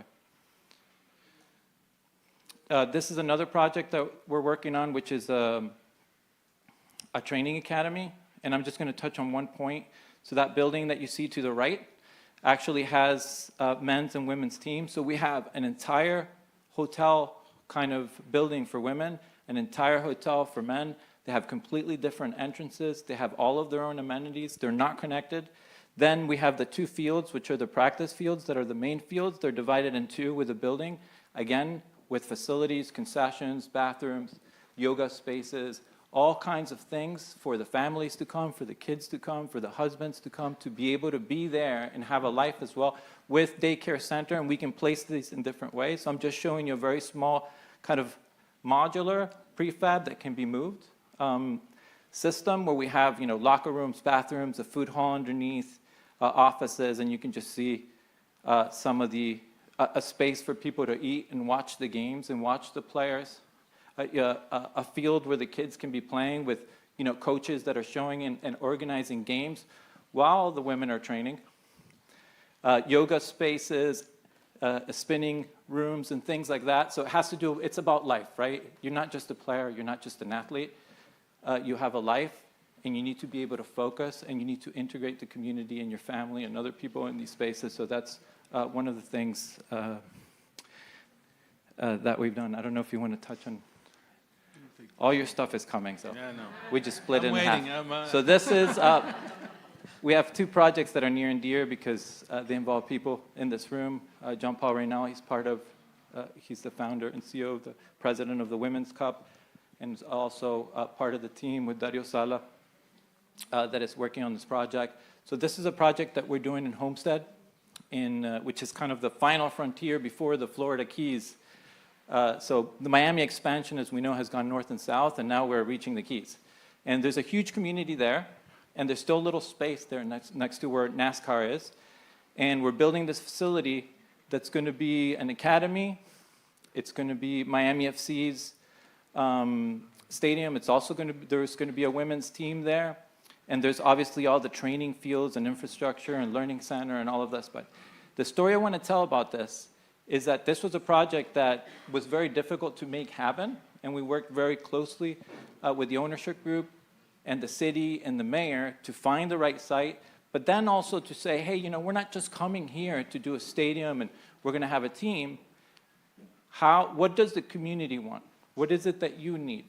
Like, what infrastructure do you need for us to build for you as part of this project so that it's a win-win for everybody? So it's a win-win for the owners, it's a win-win for the community, it's a win-win for the city, there's economic impact behind it. So we work very closely with the owners and the cities and go to all the meetings, et cetera, to make this happen. In this case, there were tons of youth leagues that needed an infrastructure for them to be able to play. So we said, we're going to build you world-class soccer fields, synthetic, natural turf, et cetera, and we'll make them available. And we'll have an app, and from 4:30 on, you guys will be able to sign up and have your games, and on the weekends, you can play here as well. Then they said we need to have a rodeo, which you see in that stadium right now. This was an agricultural area, and they had rodeos.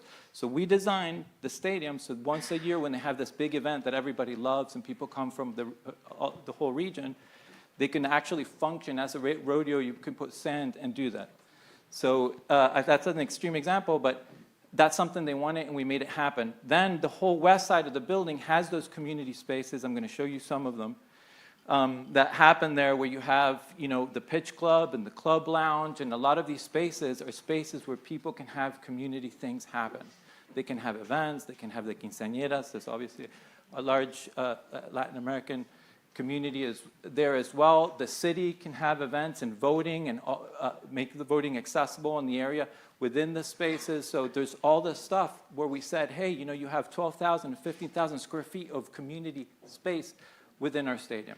And you can have events in the field, et cetera. So there was this whole collaboration and transaction that we did, which actually makes the project happen, but also it's wonderful for the team as well. So it doesn't need to be a fight, and it doesn't need to be kind of developers working against the community. This is sports. This is something that's healthy. How can we collaborate together? We also have a hotel, and we have the suites connected to the swimming pool in the hotel. So I think somebody had mentioned about fan experiences. You need to have the fan experiences. How do you make this fun? How can you have concerts? How do you have, you know, party terraces and the suites connected to the hotel and the stadium, the pitch club with the stadium club, and the stadium club has terraces that overlook, and you have like 10 different types of tickets and seats that you can buy and have upgrades for different things to different events. So you have a menu, like it's like having a continental restaurant. You may have someone that is vegan, you may have someone that wants to eat shrimp. You have everything on the menu, and obviously you want to match it to what the demographic is around in terms of how many items are on that menu. But we think of our design as experience design, and we think that we need to create those different experiences, and you can see some of them here. And then obviously the community spaces, the pitch club, the stadium club, the bars, something that will function hopefully 24/7. You know, that's like what we say, 24/7, 365 days a year. So it faces outward. Things can be happening. There's revenue that's being generated.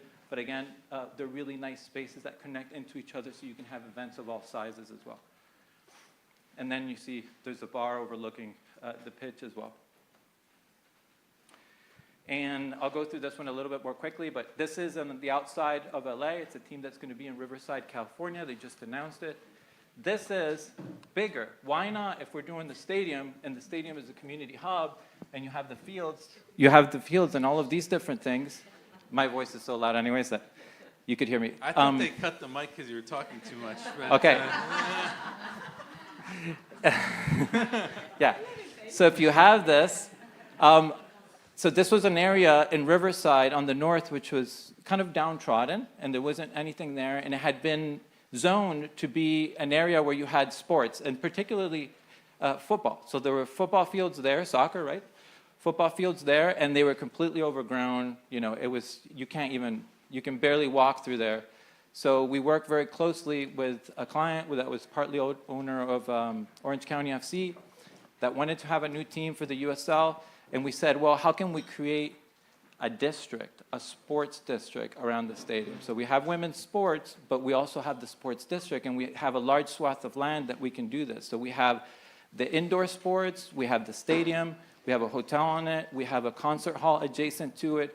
We're creating a community. We have about 1,200 multifamily apartments around the park, and we went to the community, and the community said, we need kids park, we need toddlers park, we need a dog park, and we gave them all these things, and we're creating a community around it, which I think it was a good experience. So this is a video. We'll cut through it so you can.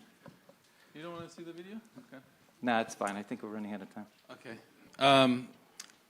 So I think as we wrap up, there's a couple of projects that we wanted to share kind of on the boards. Women's focused facilities, projects that the first one we're going to talk about, is something that we're in the process of working on right now. Legia ladies, you heard Amanda speak earlier. And so we were fortunate to make a connection at last year's event. And, this is a project that I think, for both Christian and I, it's something that's very important. It's way more than just a stadium for women to participate in. It's really about the opportunity to shape a culture in terms of how they see women's football moving forward in Poland. And so I think, this is the why behind it, what you're looking at right now. And it's kind of what we're passionate about, what we're continuing to focus on. So I think it's interesting. This is 1933? Something like that. Yeah, 1933, I think, in Warsaw, the stadium where the men's team plays now. It looks nothing like this today, but to give you just kind of a metaphor or kind of a story behind what we think we're trying to accomplish is sort of the transformation that you see from what this was in 1933 to what it is now, really the best facility in all of Poland. That's the same kind of sort of care and approach that we're taking to do a women's facility. The other part about showing you this image is, of course, you can see the big, large expression of the stadium, and now we're given this as our site to find the place to put a women's stadium. You can look around and see it's a little bit more compact in terms of the area available, but this is part of what I think what we're passionate about. What we love doing is sort of coming up with creative solutions, even in there, things that may seem somewhat complicated. So this is kind of a quick aerial of the site that we're focusing on, which in this image, you can go to the next, I think, actually. Yeah, is basically just to the left side of the existing stadium on this image here. What we're trying to do, obviously, is not just a place dedicated to the Legia ladies in terms of a stadium, accommodate all their kind of needs from a capacity standpoint and just functional use standpoint, but also create something that in many ways will have an experience that's, well, hopefully even better than the main stadium. And I would even go as far to say, it's certainly one that we're trying to focus on and design specifically for the needs of Legia ladies. So just a few details about it. There's on the other side of this image, you can probably flip through it. So you can see kind of the main stand on the west side. There's actually field seats that wrap around the entire stadium, but the west side, not only is it kind of premium areas, so includes a hospitality space, a club space, includes suites, it includes women's dedicated facilities in terms of locker areas and other needs in the building that you see just set behind it, but it also serves the community. And so you can see a couple of smaller sort of community-sized pitches that are happening just to the left of that. So this is not, a building or a facility that will, only be for match day, but it's something that's going to be an active participant in women's lives and in families' lives and in the community's lives, on a daily basis. And then just again, kind of showing the creativity, part of this is understanding how can we execute. And there was, because of the tight conditions of the site, some things we needed to do to accommodate some of the existing facilities that were already there, like a tennis stadium. And so actually using that as a sort of leveraging the needs that they may have in that tennis stadium to actually grow and increase the size and scale of the impact that we could have with this women's focused facility as it now kind of stretches down and kind of culminates on the northern side of this tennis stadium. And we could have a restaurant and all these other kind of fun experiences. You have a video, right? I think forward there is, to that. There. So yeah, I think it's been amazing kind of working with Amanda and her team on the project. We certainly feel sort of fortunate and blessed to be a part of it, and it's something that we're very excited about. We were there just a few days ago, and it seems there's a lot of positive momentum moving forward on the project, so we're excited about that. Let's go to I think it's the last one. So, this is just, again, just kind of reinforce the impact of women's football. This is a project in Charlotte, North Carolina, for the Carolina Ascent. They're a relatively new club in the Super League, which is part of the USL, but they're having an outstanding year, and they're in playoff position and really have been I would call it a bright beacon within the city of Charlotte, just in the success, because some of the other sports teams have not been that successful, by the way. So I think there's a real momentum behind this. And so we're working on what I think is so impactful about the image, and you can go to the next one that we're going to show you, is because of that success, they're really trying to expand the fan experience. Currently, they play in a facility that is, it's pretty simple, straightforward. It's a pitch, and there's some benches, and they're happy people show up. And I think what you're seeing now is kind of the power of their success and the momentum they have, we've been working with them to kind of improve upon that fan experience at their facility. So it's a 10,000 seat facility. Their sort of women's facilities and locker facilities are in that building to the left, but we're incorporating different clubs and suites, field box areas. We're actually expanding what's happening on the left side, which is currently open, but again, more premium areas that would have loge boxes and suites in those areas. And you can probably go to the last image. Do you have the night? Yeah. And so there's what we're trying to do now is, instead of grow capacity or quantity, we're really trying to focus on, can we create something that improves experience? Can we create spaces that are more family-oriented, community-oriented, more gather spaces that you can share versus, kind of what the typical just the seats. Just the seats kind of experience would be. So you're looking at, potential future club with the city sort of backdrop that you can have, communal bars and food and beverage options and services that, can be a shared experience versus kind of side by side in your seat. I think it's a good example of existing stadium that you're adding all these things to. It's very hard to do because obviously it has an existing structure. But we're doing this in several stadiums, these kind of things. You just go to the end. I think we're about, you have the night shot, yeah? Yeah. Yeah. So this kind of, lastly, there was not, again, all the seats were open previously. So we're going to incorporate, essentially full coverage of all of the seats. And again, this is really related to that fan experience element that we're trying to accommodate. So it's not something where, because in the summertime in Charlotte, it's hot. 95, it's humid. And it rains. It's, it's uncomfortable. And so what we're trying to create is a place where people, the fan experience is not less because we're coming to a women's match. Instead, it's, what we're trying to accomplish is world-class and really the best, experience that you can have in the community. So this is a project we were working on last year that we presented, and we just wanted as a closing show that now we finally inaugurated it about, about 4 months ago. It was May, I think. Yeah, and it's been extremely successful. Every single game has been packed. Basically, every seat in the house is sold. The community has adopted the team.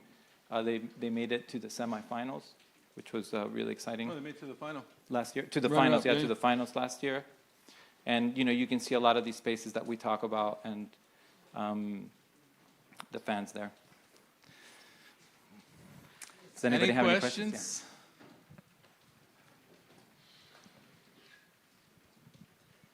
I have a statement, that's all right. Yeah? Yeah. I think it's awesome. I mean, I'm really inspired by this, and I'd love to see some of this in the UK. I think we struggle in the big cities to have space in order to expand out. Yeah. And obviously it's going to take us, but I'll talk to you separately about that. But I think it's, we can all fight for inclusive spaces. And, I can't remember the last time I went to a football match where I felt that everything wasn't designed for a man. It's still designed for a man, even when you integrate women's football into the men's stadiums, your women still have to queue, and the stairs, the way you wind to go up, and there's still a crowding experience, and then people are drinking around in pubs, public houses, Exactly. but they're not focused inside the stadium. And, I want to have a joyful experience when I Exactly. go to football. I've been going to watch football for 50 years, and, and I'm used to the ambience. But what I would love is a joyful experience when I go to football that doesn't just take 90 minutes and an interval. I'd like to be there a bit before. Yeah. I'd like to be there after. Exactly. I'd like to, bathe in the glory. Yeah. Or Hopefully the glory. But I would love to, even at Wembley, I go to Wembley and I still think it's a stadium designed for men. It's not a stadium designed for women. So I think, I'm only talking about my country, but I don't think we've got it right. And I would hope that people will be innovative and aspirational and adopt these principles in terms of designing inclusive spaces. But for one, I would stay in the ground longer. If if I had something like this. Exactly. Yeah. Yeah, we agree with you. So I just want to leave with one statement. We feel that there's a lot to be done, and we've heard it from everybody so far, and I'm sure we're going to be hearing it. And I think each of us, with our own skills, our own kind of toolkit, for us, we're artists, we're designers, we're working on stadiums, we can do our part to make the women's game better, more inclusive, etc. So I think that's something that all of us are trying to do. Use what we know, the skills that we have, to kind of add to this. Just a quick question.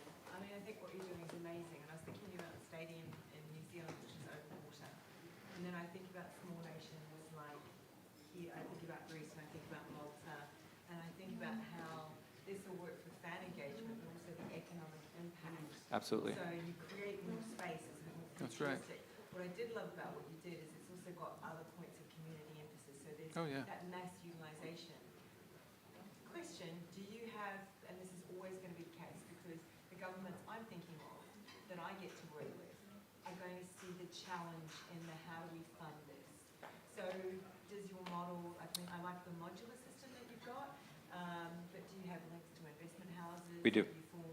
Okay, that's great. That was my We work with investors. Yep. So we see ourselves as solution providers or facilitators in many ways. So since we are, quote unquote, in the business, we bring investors. A lot of these are public-private partnerships, and those are hard to navigate, but we're making them happen. And the secret is to do a market study, to do an economic impact analysis, to go to the communities and ask them what they want, kind of create that dream and that vision through the renders and everything that shows them that they're going to get the infrastructure, what they're actually going to get, that they're actually going to get, and not say that you're going to get it and then you don't get it. And then use those examples of the projects that actually happened and the actual economic impact that it gave the city and everybody else as examples for the next one as well.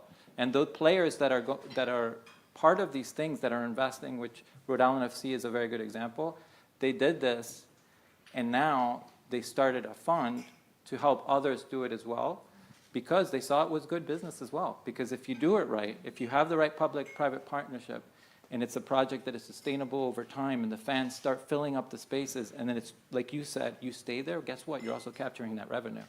So we start thinking about those things so it's sustainable over time, and it works, and then investors, they connect the dots, you know, and because it's a complete answer for smaller nations who rely on tourism.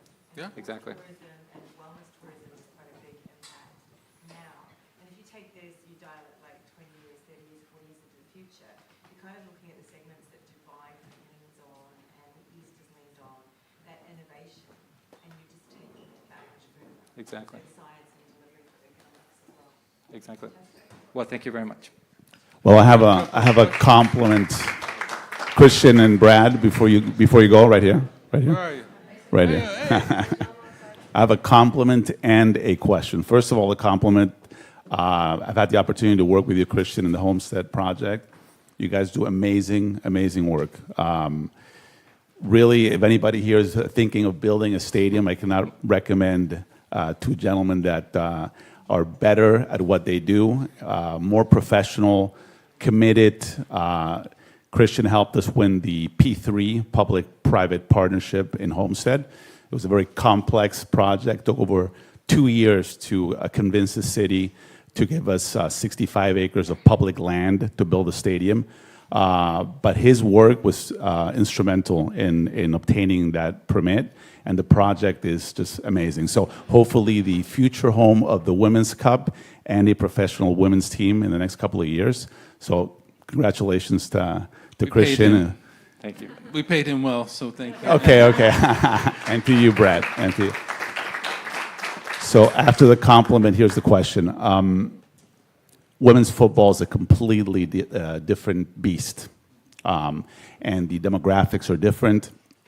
The fan engagement is different. The expectation of the fans are different. I was looking at some numbers here that just got published a couple of days ago about the transition of percentage of viewership or attendance in women's football went from 60-40 on the men's side about 4 years ago to about 50-50 today to 60-40 in 2 years on the women's side, right? So there'll be a predominant women audience. I think the study said that by 2030, it would be 70-30 at the stadium. So for every 10 fans that would be attending a match, there'll be 7 women and 3 men. What are you thinking as far as improving the fan experience for women that will be the predominant fan at the stadiums you're going to be building in the future? Yeah, so it has to do with what somebody mentioned in the previous presentation. It's human-centered design. So you have to start from the ground up, and you need to see what the women's needs are and then design the space for it. And it may be different in one culture or one space than the other. But definitely, there's things that we see. We see, for example, areas, family areas, where basically has its own access and maybe doesn't sell alcohol as well. We see that for families that are coming with younger children and older folks, that's something that is very interesting. And I think lots of things that have to do with fan engagement as well. One of the things that we like to think of is women's football is a movement. And because it is a movement, it's not just a game. It's something that has kind of an idea behind it. And for example, one of the things that we're doing is how can you create spaces, right? It could be the terraces, it could be, you know, within the concourses. We're actually communicating, creating opportunities for the brands to be displaying to the fans, because one of the things that makes these things possible as well is for them to understand that if you invest in the stadium, if you invest in the team, you're reaching people in a different way. You're actually being part of that movement, and your brand is not just how many eyeballs, but it's eyeballs times 3, because the kind of impact that it has as well. I don't know if I answered your question, but I think it was part of the presentation, some of those spaces that we were creating for the fans. I think that, and to summarize and not to get into the detail, is that there's just a lot of different experiences that are being demanded by the fans for the women's games, and you need to have a wide variety of things. Some of them are, you know, like supporters that are engaged and they're beating on the drums and they're very vocal, all the way down to, you know, rooms that are very quiet and have a different kind of experience and everything in between. And those they need to exist all over the stadium, so that you can choose what you want and you can go directly to that experience as well. Well, the other part I'd add is, you know, there's very much kind of the infrastructure pieces, which is what Christian was talking about. But I think there's also kind of, you know, the brands and the experiences that you have in a stadium, particularly if it's one that's used for both men's and women's, the idea that we can change that so that it accommodates and addresses what women want, or what, when the women's team is playing, the fan expectancy is when they come to a facility. And so, you know, we can, you know, target brands, and whether that's naming rights or it's just, you know, the certain things that you can have or experience when you're in a stadium at a women's match. I think we want to fine tune that and tailor that to be a unique experience, really focused on the women's football fan experience, and not just, you know, whatever the stadium is, it is, and we go there and we kind of sit through it and it's okay. We want to do something that's really special, unique, and brings people back because it's so much different, it's so much better than the typical experience. And spaces where the players can interact more with the audiences. We feel that in the women's game, that's something that's very important, the interaction between the team and the players and the fans. So creating those spaces where they can interact after the game and before and all that. So, any other questions? A quick question. Firstly, it's great to see like incredible infrastructure that has been purposely built for this. But I do want to raise that obviously for many, this is a far-fetched reality. Like some women's teams don't even have the basic infrastructure. So I think I'd love to focus on kind of your learnings from this. If someone's kind of building on that trajectory of community integration, what have been your learnings in terms of like what has actually worked, and maybe potentially things that you thought would be incredible and very forward-thinking, but turns out maybe it shouldn't be a priority? And maybe even Amanda could kind of like touch on this, because I know you've done a lot of work in community integration, so like what works to then actually go and then put it in a facility. But it would be great to hear your learnings, first of all. So I think that we don't have a lot of time, so I'll try to summarize it. But I think the most important thing is that you need to go from 0 to 1. I think anything in life, if you want it to happen, and if it's not happening, you need to do something. So I think thinking even that small incremental things can be very important. So if there's no money and there's no support for doing an entire facility, maybe there's things that we can do with an existing facility that are going to make this better, and focusing on that and seeing how that can happen with all the different aspects, everything from maybe we do bring some public money.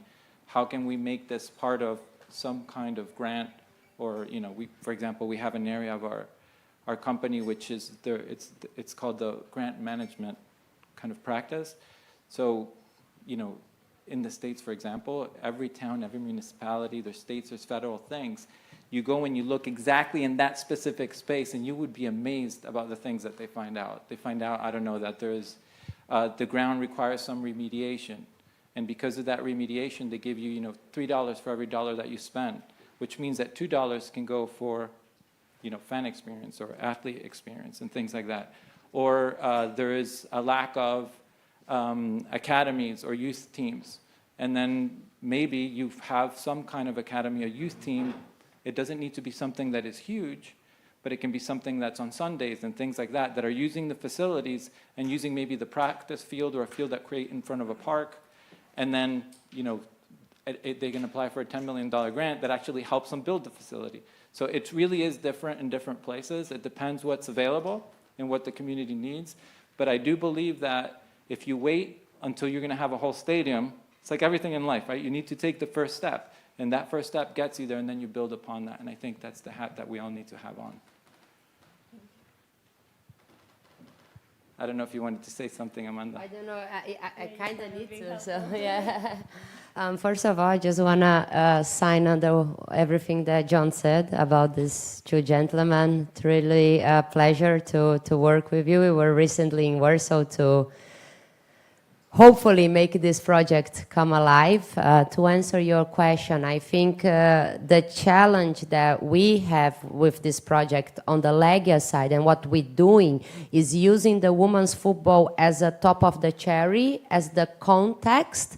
But as Brad showed in the presentation, you see the tennis courts. And what we're doing is to integrate the whole Legia Warsaw structure to sell a business. I'm not selling a stadium for my team. We want to create now the business plan to sell the business, right? You have a sportainment complex. You have a multidiscipline team in Legia Warsaw. If you see the terrace overlooks both sides, both the pitch and the tennis. Iga Świątek technically is a Legia Warsaw tennis player. So what we're thinking about now is to integrate now. Iga plays here, we play there, right? So this is the biggest challenge that we have, because to be honest, if I come to government or to brands, I want to build a Legia Ladies Stadium, they'll be like, good for you, you cute. But if we say we're going to sell the restaurants, we're going to sell a wellness center, we're going to sell a spa, we're going to sell at the center of Warsaw, because nobody has the land that Legia Warsaw has, then I have the money that I'm going to put and get what we want in the end, which is have the facilities, right? It's just because the market is not ready. It's just because people may not understand. So we'll have to go around to create it. So. And every place is different. Maybe there's a grant for tennis that we can use that. So, it's going to be used sometimes for tennis, but we create the whole facility, and that facility faces towards the women's stadium as well, and it's something that's being used. So we need to be smart about it. We need to see where we can get those grants. And us, we work with you and the town and everything to kind of create that dream and point it out, and then, put numbers and data behind it as well, using, benchmarks and things like that. Thank you.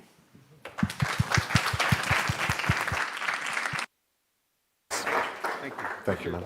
Thank you.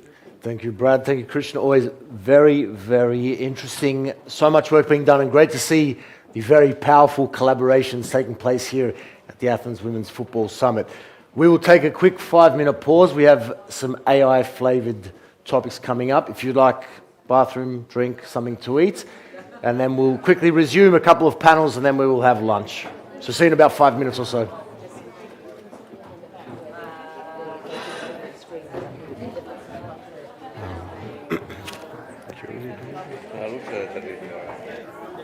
Aspetta,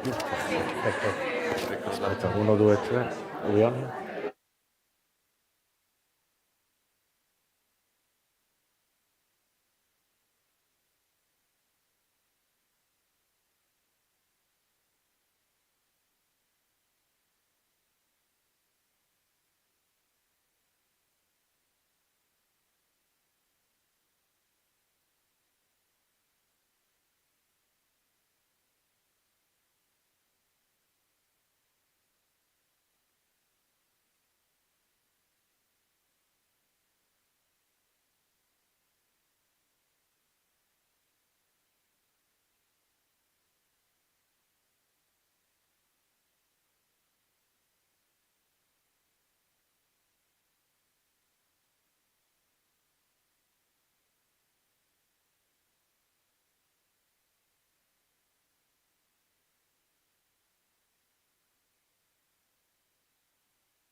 Wonderful, wonderful Athens women's football attendees and participants. It's time that we get seated again so that we can continue with this exciting program. So everyone start to take your seats once again. People are enjoying themselves. It's a good thing. Best part. How many mics do you need up here? Just two. I got it, nice. You guys are going to do it too. Okay. It's the Aussies taking the stage. How are you, man? I will talk to you later. For sure. Absolutely. Yeah. Anytime. Yeah, Steph said to me that I need to... Ah, yes. Oh, man. Nice to meet you, man. Good to meet you, man. We speak later on. Okay, if everyone can take their seats, please.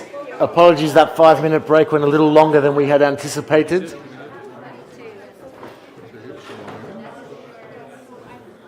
Just... Did you want to say anything? Did you want to say anything? No. No. All ready to go? If we could just take our seats. We have a couple of panels and then eventually we will have lunch at some point. How are you?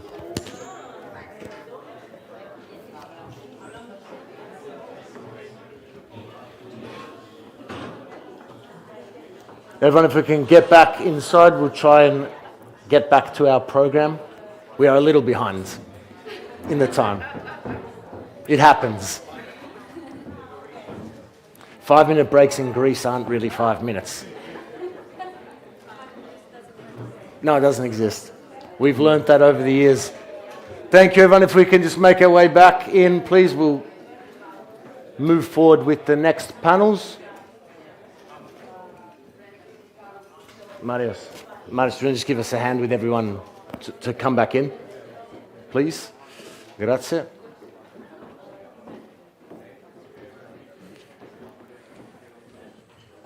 Okay, so we have a couple of AI-related panels presentations coming up, and then eventually lunch, which we're looking forward to. Tomorrow, if the sun's out, we'll be outside, which is always very special. Hope you enjoyed that short 5-minute pause. Looking forward to what's to come now for the lead up to lunch, but I'll pass over to Lucy and Casey now to take on the start of our AI discussion. Thank you.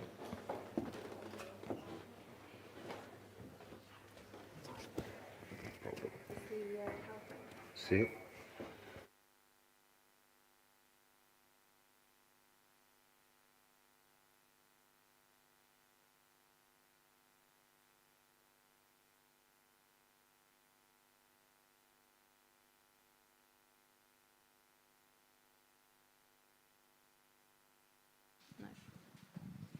Hello. Test. Oh. Here we go. How's everyone doing? Excited for AI?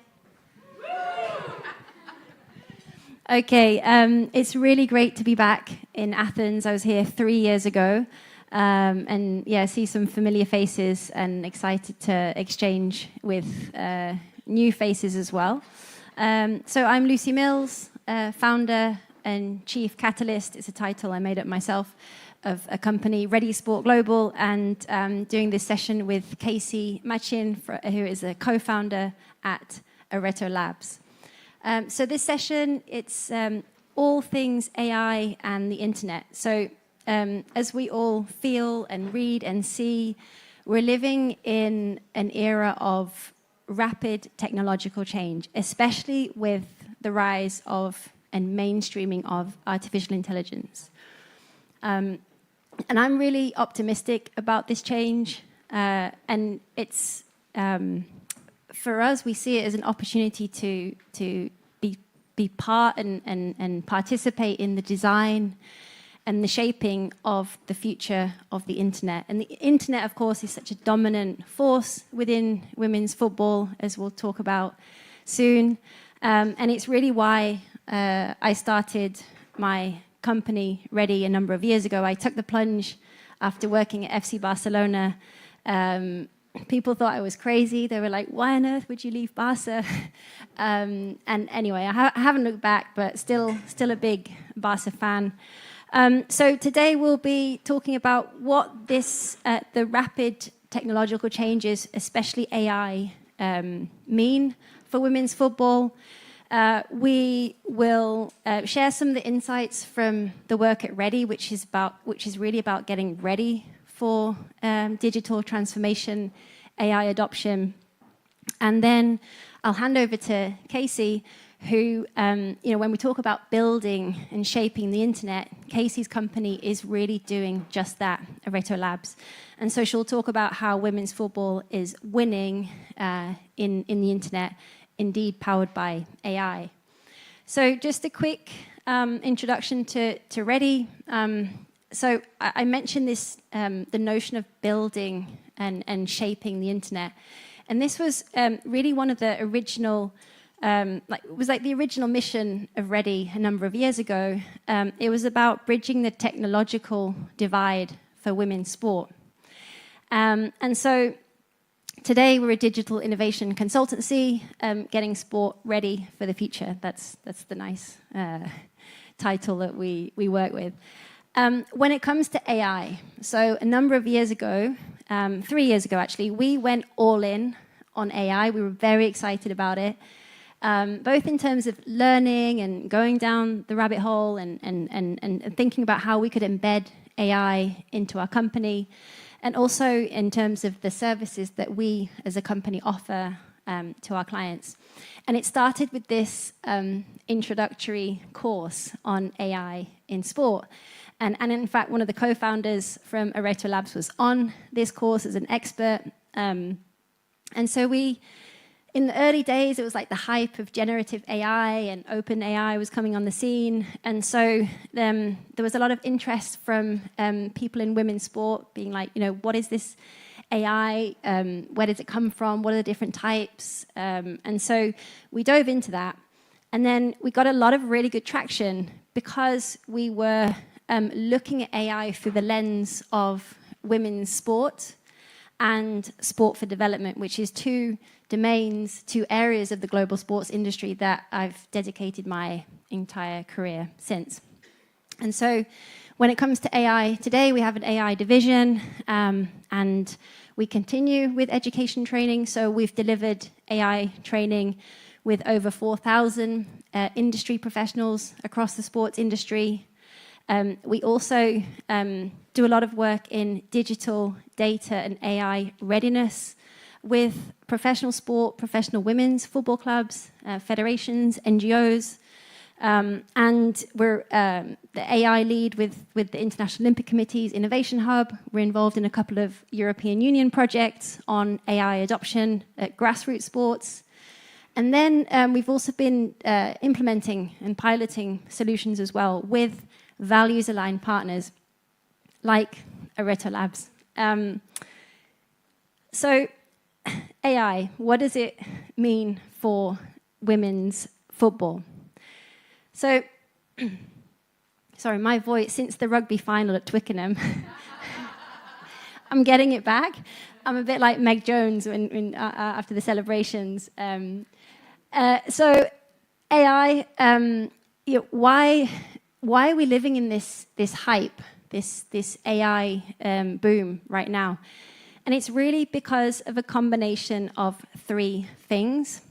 So firstly, the availability of big data. So all of the text and the photos and all of the stuff flying around on the internet. Secondly, because we have really powerful cloud computing resources at our fingertips that we can rent or buy for very cheaply. They're no longer on these huge mega computers. And then thirdly, because of the advancements in deep learning models.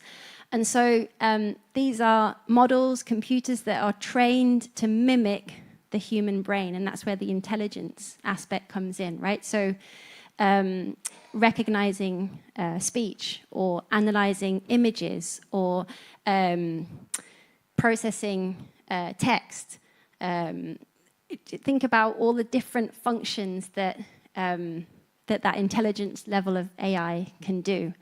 And so we're seeing a lot of these characteristics of AI in sport.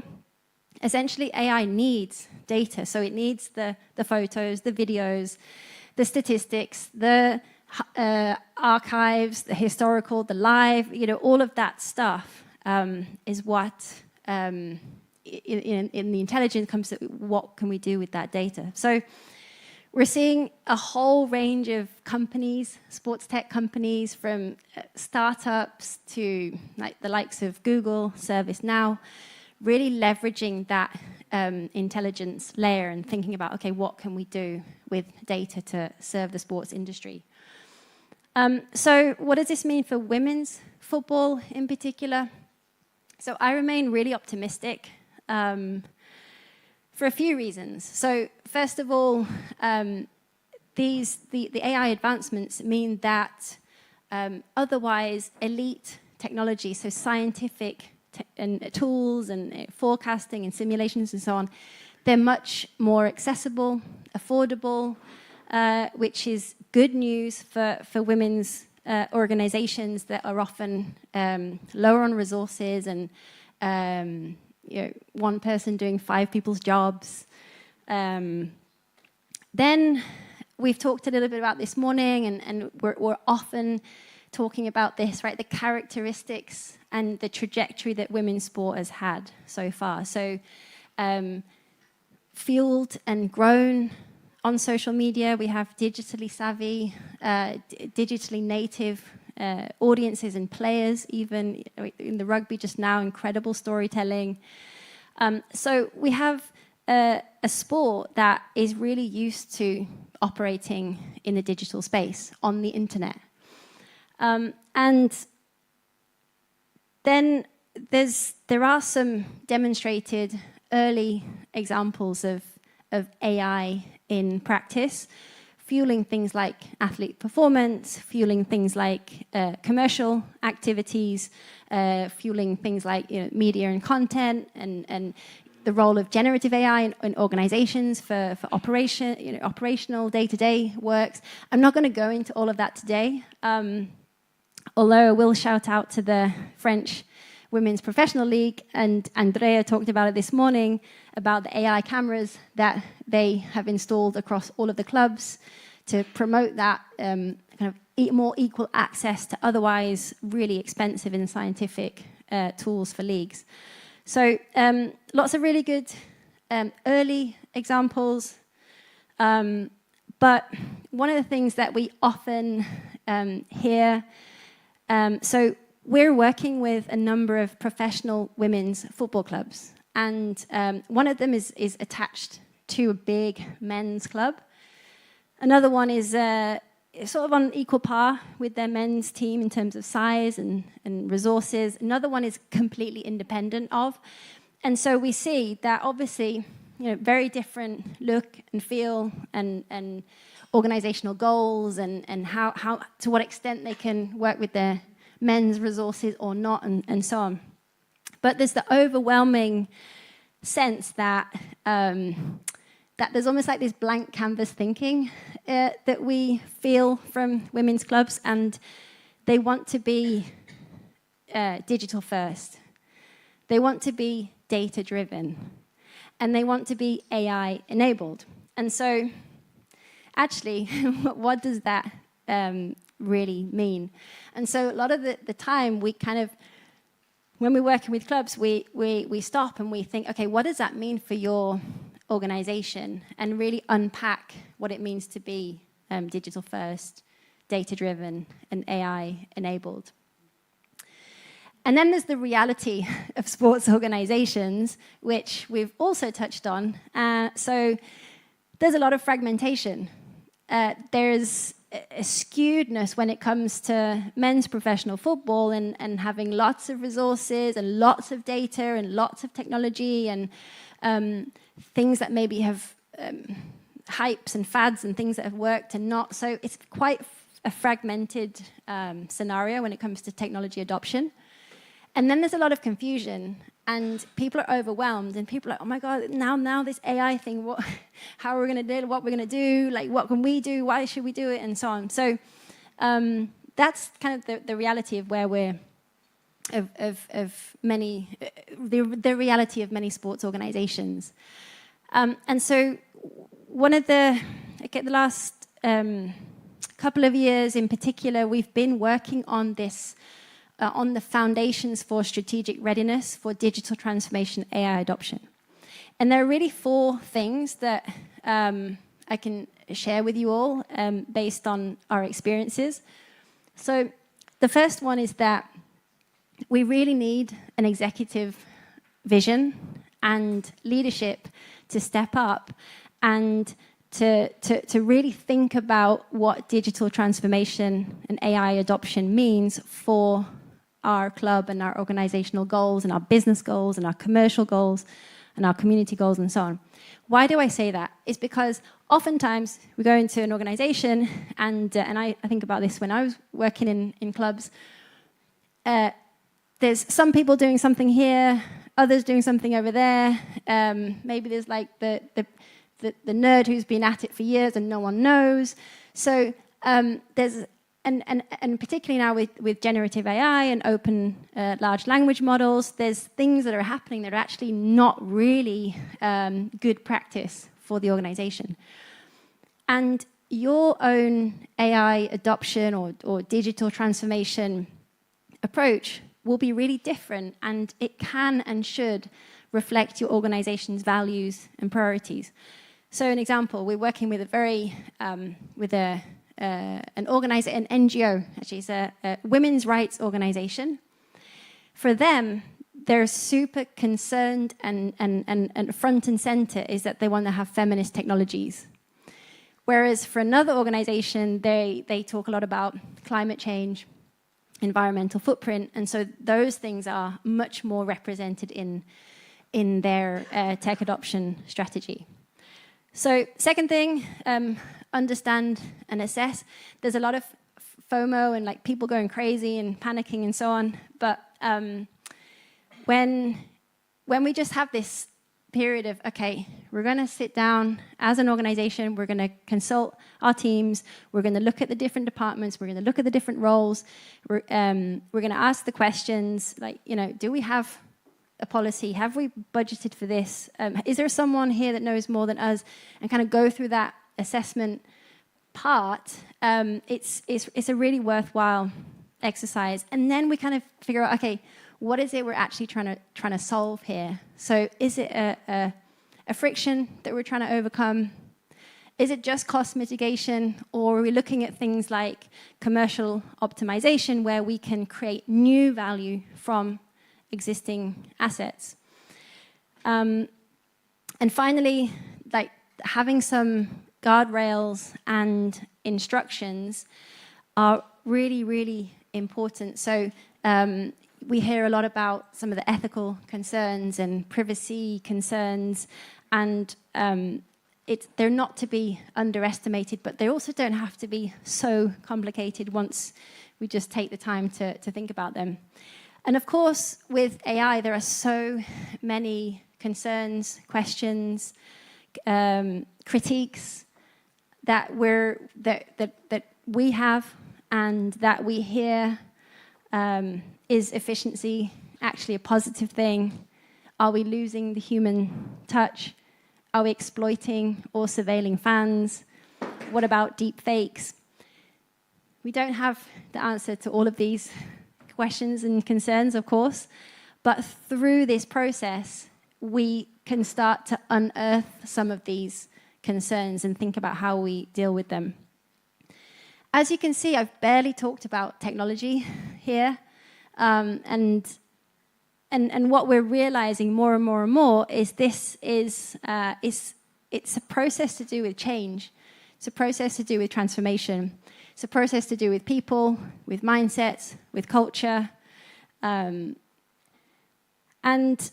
of course, as I hand over to Casey, I talked about this at the beginning. We're talking about building and shaping the internet. So much of our anticipation, much of our commercial objectives, much of what we want to do with women's football is internet-based.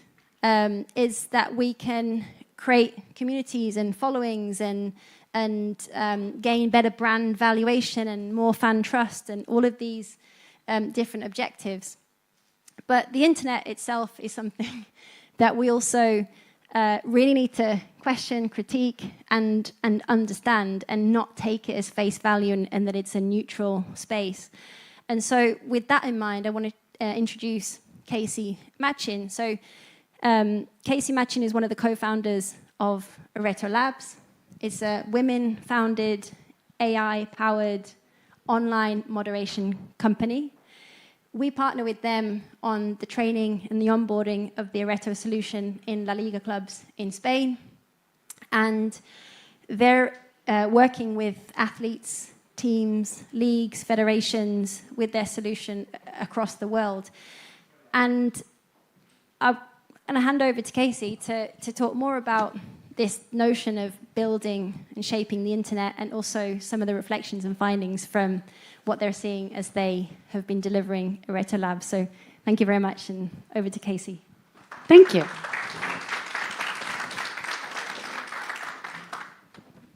Hi, everyone. Thank you for having me. I'm really excited to be here. This is my first summit. I hope first of many.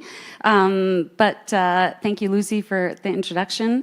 And feel free to ask questions at any point. Some of this can be a little overwhelming or confusing, so I don't mind being interrupted at all.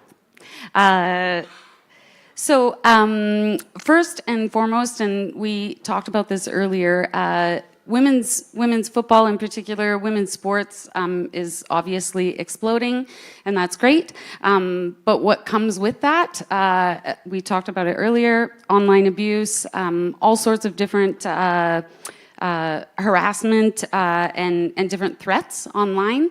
And that was one of the reasons we built our purpose-driven company, was to reduce barriers online for women and to grow the game.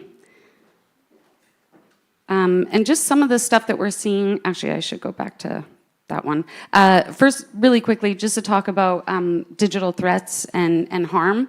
I think it's one of those things that we all know it happens, but unless it's happening to you, you don't necessarily know when it is happening. And unfortunately, it happens far more than we would like to think. And women are disproportionately impacted online from digital threats and abuse, but also they're starting from, as Lucy was saying, starting from a disadvantage. And so we often like to think of it like it's almost like you're just pouring water into a bucket with holes in order to keep it full.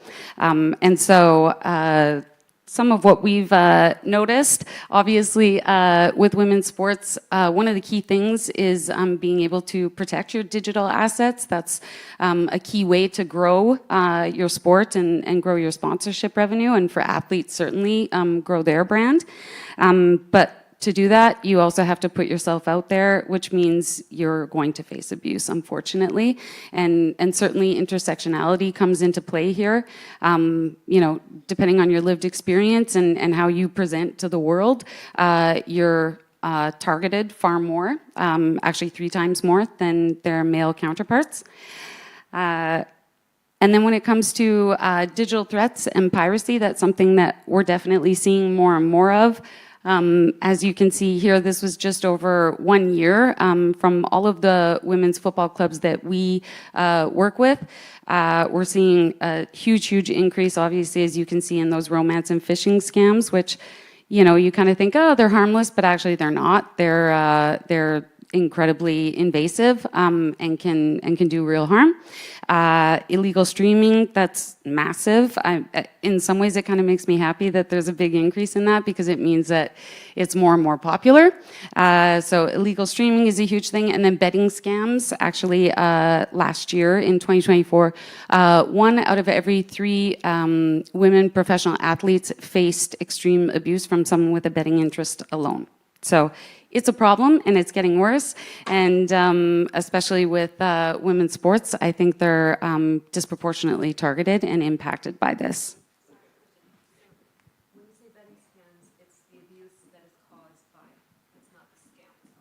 Both, sorry. So we detect betting scams. There's a lot of different types of betting scams on social media, but the abuse that comes with that is something that we're obviously keen to understand as well. And so a lot of women athletes actually are faced with that, which is something new. We work with all types of clubs and leagues, and certainly within men's sports, we've been seeing this for a really long time, but women are facing it more and more as the game gets more popular. So it's both important for us to be able to detect and moderate the illegal streaming and the betting scams and things like that, but also, on the other hand, to protect the athletes from the abuse that they're faced with the rise in that. And then just a little bit, really, really important for us to talk about responsible AI and ethical moderation. There's a lot of questions around, what's the difference between freedom of expression and moderation? And so I could talk about that all day. But something that we did that was really important to us and something we continue to do is work with some really world-renowned organizations that helped us and continue to help us make sure that we're training our language models in an ethical way to account for, and this isn't to say it's terrible, but a lot of those large language models have been trained on very male-dominated language. And there's inherent bias in large language models, in all, and even in our language models. I think not to recognize that is actually a disservice. So that's something we're really committed to. And also something that we really propelled us to create a gendered microaggression language model. I think that is something that we had talked about a bit earlier. It's sort of like death by 1,000 cuts. Those small, sometimes innocuous things that people will say don't seem as terrible, but actually over time they're really, really, really, really bad. And so being able to train a language model that is really focused on that is something that I think we're really excited about. But something that we're really committed to because, again, those gendered microaggressions, some of those sort of traditional tools that you would see or use for moderation or even on the platforms themselves, like blocking filtered words, you can't do that with microaggressions. So a good example would be, we often see, get back to the kitchen.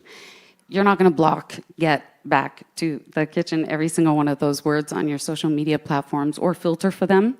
But that phrase together is really powerful and abusive. And so we really, really want to make sure that we're accounting for that and mitigating some of that bias within our own language models.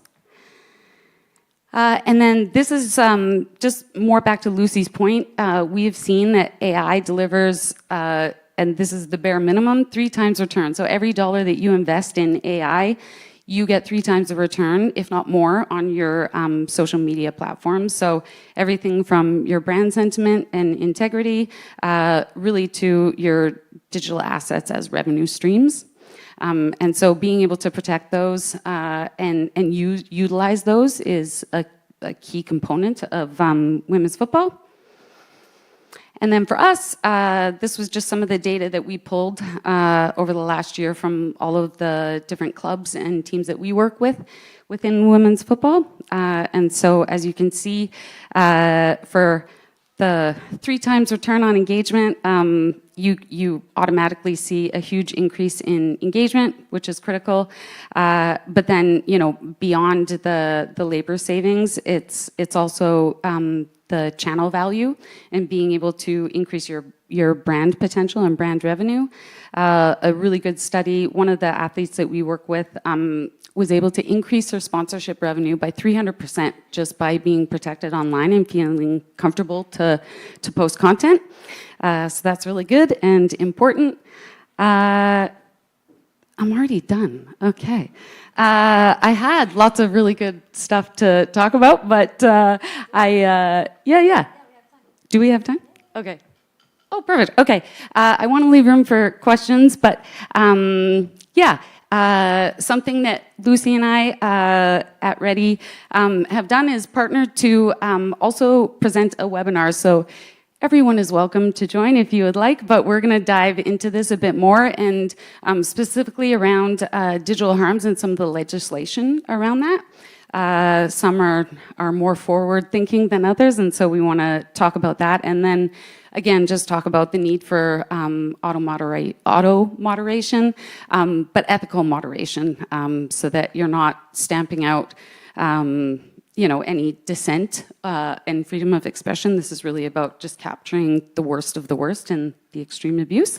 So everyone is welcome to join us if you would like.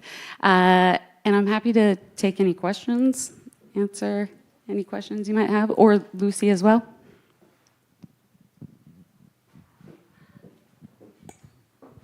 Hi, question to both of you. Maybe a little bit more to Lucy, but I think it's to both. You've talked about, obviously, looking at the application of AI into the world of women's sport and this. And very much focused, I think, at this point, it's the very immediate piece. But I think going beyond that, I'm very curious to understand, beyond the short term, I think Monique talked about the need to think long term and sustainably. Where do you see the opportunities that are really breakthrough, innovative, creative, beyond the efficiencies and what I save or what I can improve? Where do you see that coming in? And what would be your view in the next sort of 5+ years of how these types of organizations, people sitting in the room and beyond, should be looking at both tracks, the short, medium, and long-term track? What does the long-term track look like in your eyes? So thanks for that. So first of all, I'd say, there's a lot of focus on automation, efficiency, and all of that. Maybe that's a bit overhyped as well. But I think there's something around being able to recreate and multiply and do creative things with a finite set of assets. And so, think about whether that's like in new markets with language to new countries or different formats, or I think particularly on the media and content side is really interesting. That would be my first take. The second thing, I had a question the other day, which was about, if women's football is as under-resourced, is more under-resourced than men's football, is AI really an advantage, or is it a band-aid? And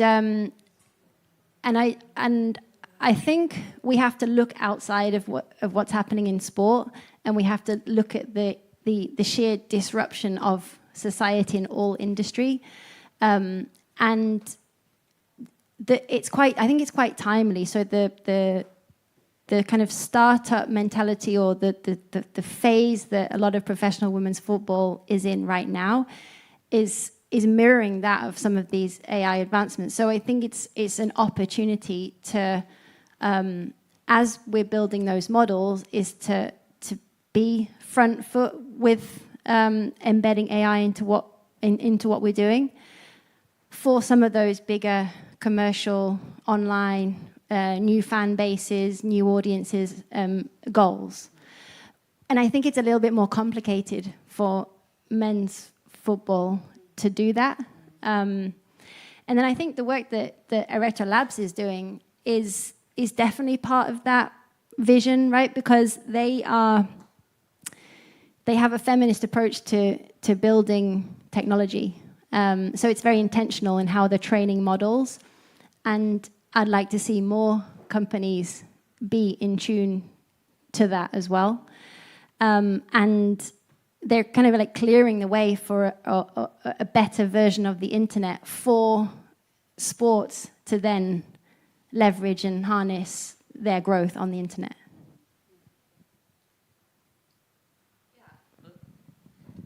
Hello.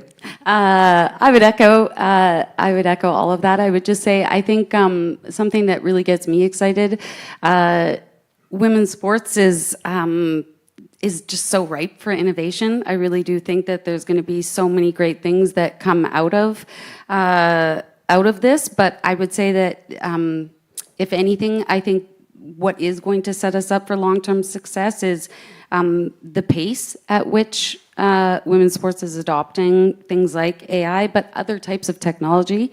I think that is going to be sort of a game changer, but will also really change how future generations are leading the way when it comes to this. I think women's sports is just ripe for that kind of thing. So I'm excited to see what else comes out of that. And I think the pace at which we see sports leagues and clubs and athletes, the way that they adopt it and then utilize it, I think that's going to set the pace and set the standard for all, like for men's and women's sports. Can I ask a question? I run an investment firm, and we're investing in early stage sports tech companies focused on women's sport. And I think what you're saying is really thought provoking, because we see a lot of every startup has AI somewhere, and AI is often trained on public data, which is probably male biased and is often misogynistic content. You see it in Grok, you see it in Meta AI, the output. I guess it's kind of the invisible women data problem behind it, but I'm really interested in kind of how women's sport can kind of protect itself, and what can it do going forward to make sure that we're in I think your feminist AI kind of concept, I think it's brilliant, but kind of what can we proactively be doing to make sure that AI isn't going down that kind of amplification route of what we have already? Yeah. Yeah, exactly. I would echo all of that. I think that was something, especially for us, we're a women-founded company, and truly started this to try and reduce those barriers online.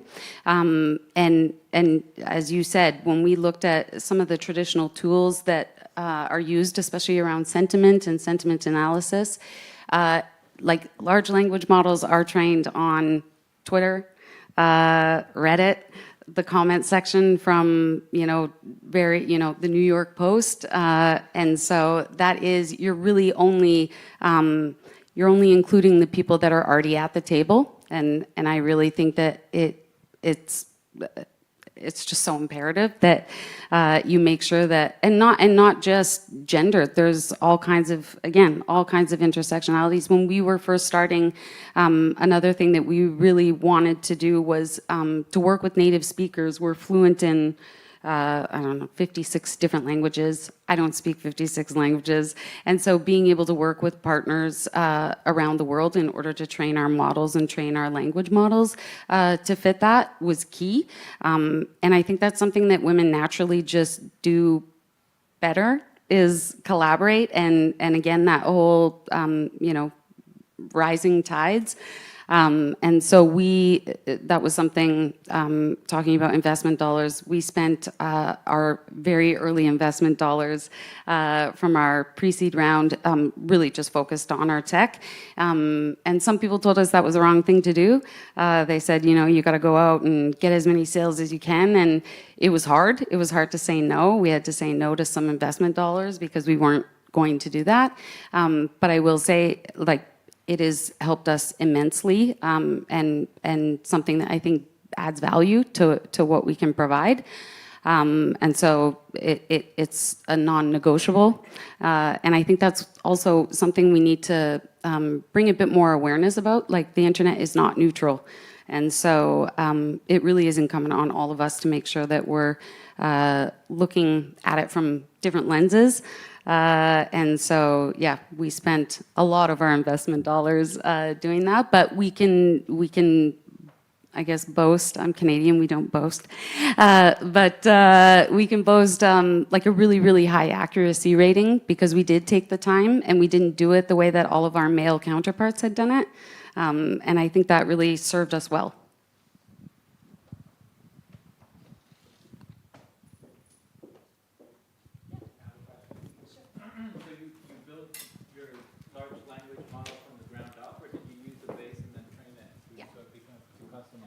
Yeah, exactly. So we built our microaggressions model basically from the ground up, because we didn't think that to be able to use those big, large language models, would serve that well. It would have actually taken longer in the long run. So we did build our microaggressions model from the ground up, and that's what took us a lot of time, but I think was worth it. But when it comes to detecting all forms of hate speech and racism, xenophobia, all that kind of stuff, as well as like merch scams and ticket betting scams, that kind of thing. We did use large language models and then have just been working on them, something that we're committed to as part of our responsible AI and ethical moderation commitments is checking every 4 weeks what our accuracy rating is and comparing those and benchmarking those. And that's something that really is important to us. To do that. So being able to use other forms of language in our training has been important, and not just in English. That's another thing I think that is really severely lacking within those large language models. And then environmental concerns, like an insane amount of water is used to do that. So that's also part of our commitment. I'm being told to wrap up, so sorry.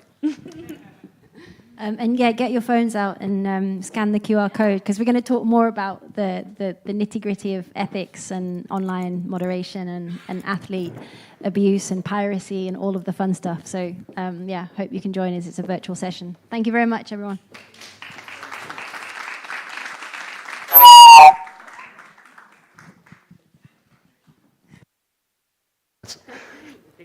We will keep the AI conversation going.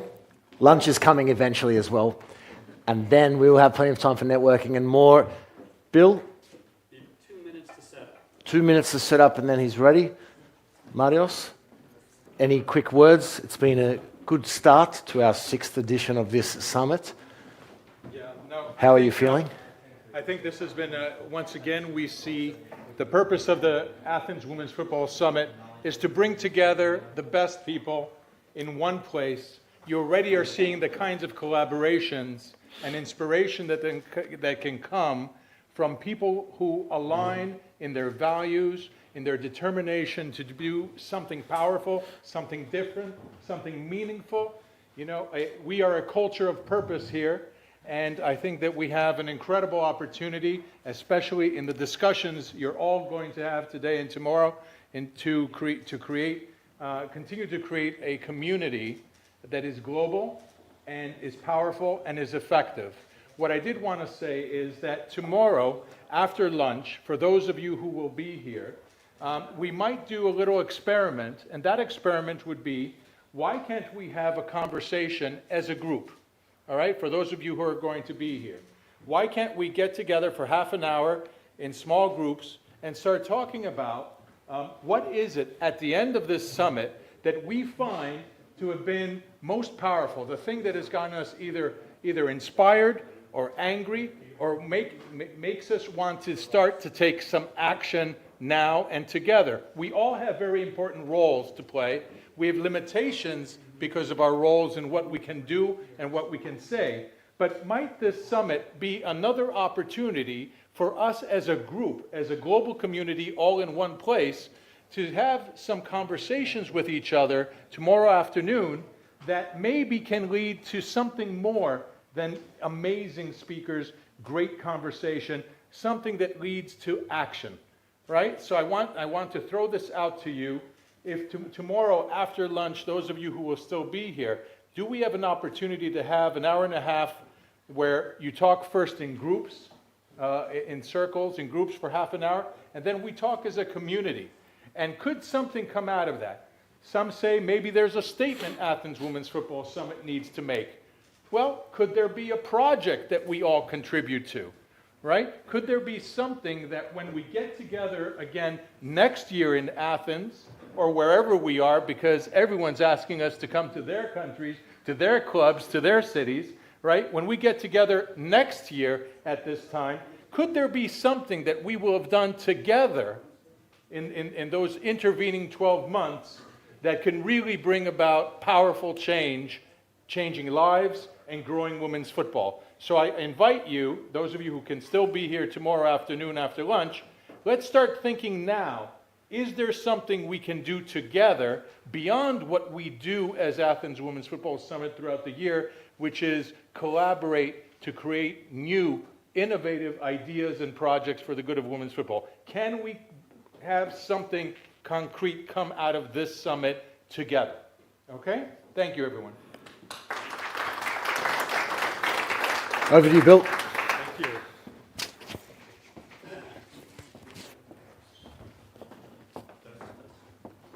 Should be on the red.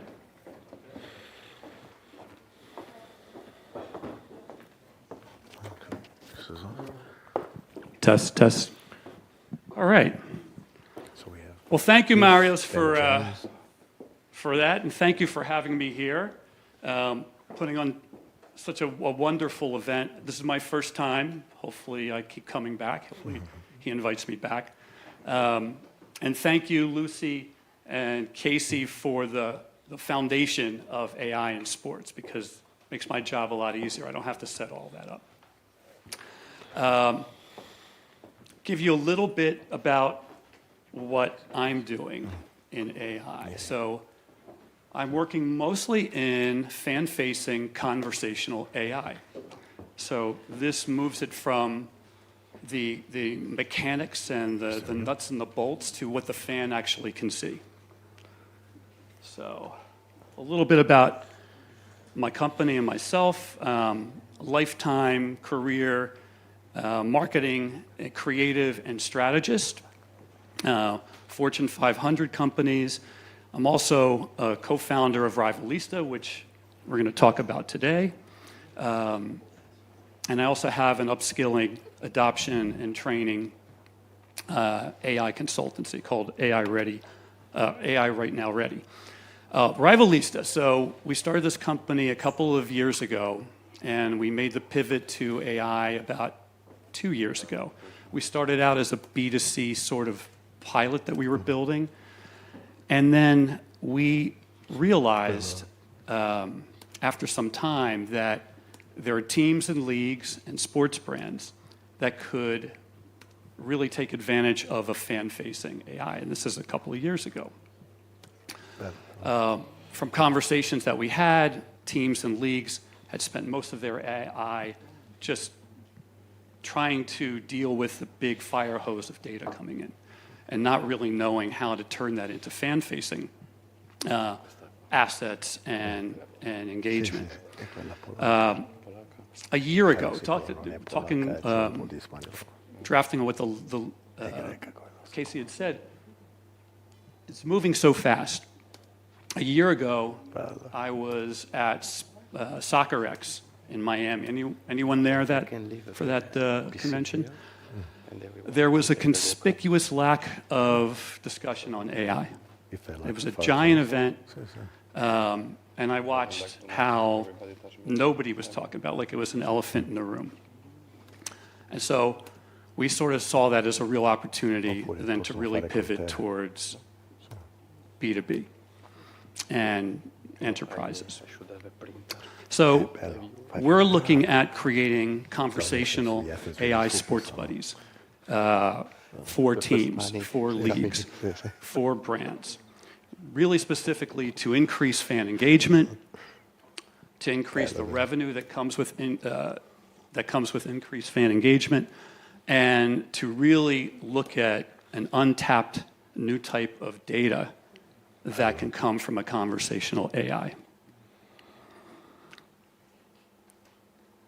This is what I like to say, is that most AI works quietly under the hood and very well under the hood, but our conversational AI listens, chants, and screams along with your fans.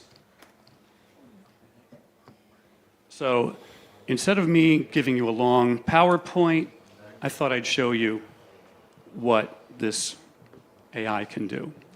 It was built very quickly, so it's not perfect. We built it specifically for Marius and the event. And last night we did a run through, and last night the internet gods were on strike, along with the taxis. But I think this morning the mortal heroes in the back were able to bring it to life. So let's see how we do. So let's go on to the avatar. I'm going to go over here and do a little clicking.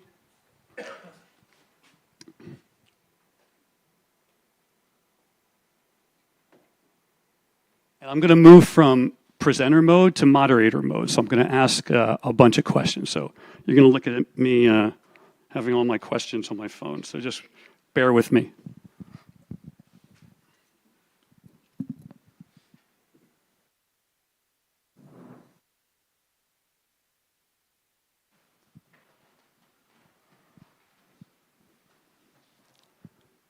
Come on, mortal heroes.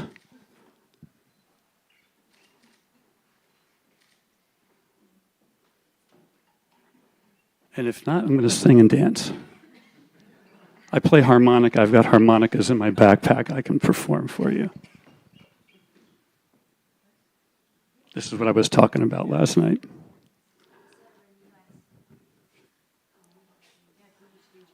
What's that?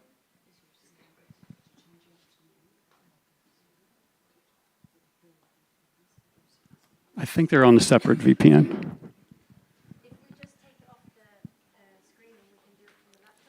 You can. I don't know if you'd be able to see. I could. Hold on, gents. What do you think? Refresh? Refresh the page.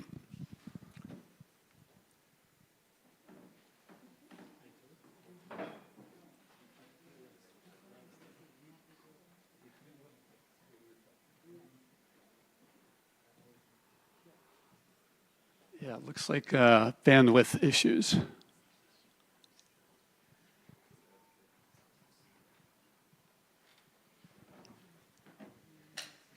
We might be having to do this tomorrow.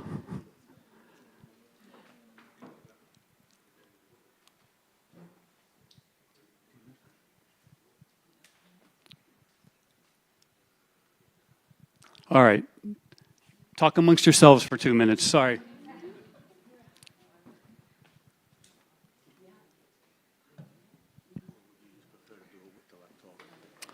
We could. There we go. All right. Let's see if. Can you hear me? Let's see. It's still spinning up here.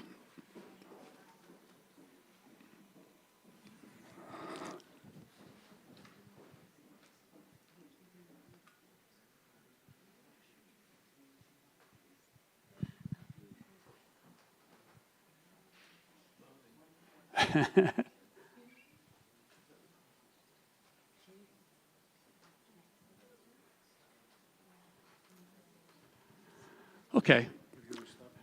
Maybe we do after lunch? Why don't we record a conversation and then play the video afterwards?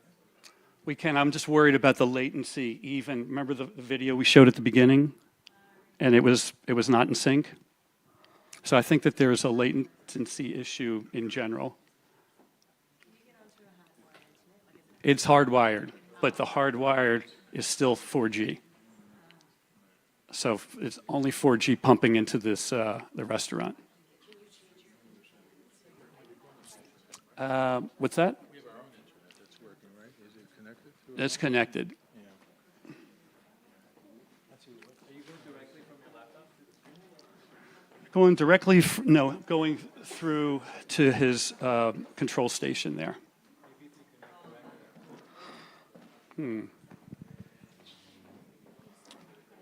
All right. I'm going to wait for the tech guys to. But yeah, maybe we have lunch first. No.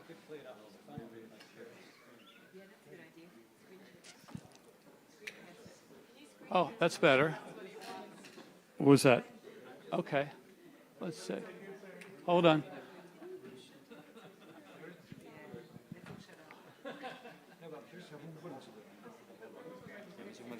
No. So, now δοκιμάσουμε μετά. Yeah, after lunch. Let's do it after. Yeah. Okay, we'll try it again. Okay, we are going to break for lunch. No, we're not going to break for lunch. No break for lunch. But what we are going to do is we will start another session now and come back to it. It appears that the weather has not only changed the Athens Summit in terms of the outdoor element, but it seems to have affected the indoor element also, okay? So we're going to move on to the next session, but come back to this because this is something not to be missed, okay? So just give us one moment.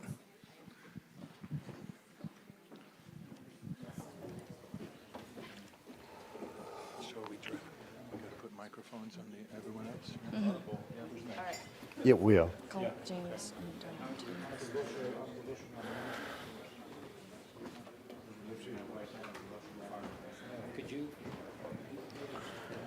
Okay, this will be the panel before lunch, so we'll break for lunch after this. 30. Just the microphone.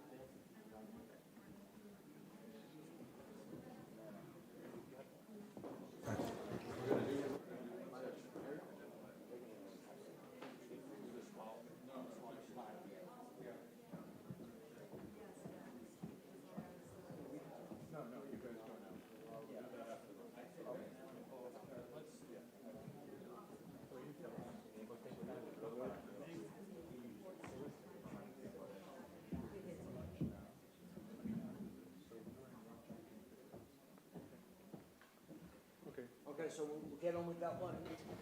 After lunch, if we could just come take our seats at the last panel now before we break.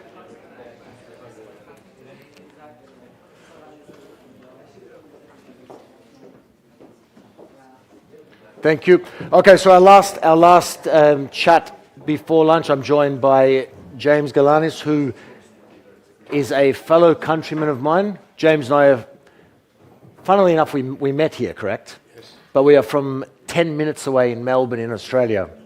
So small world, the power of the Athens Women's Football Summit.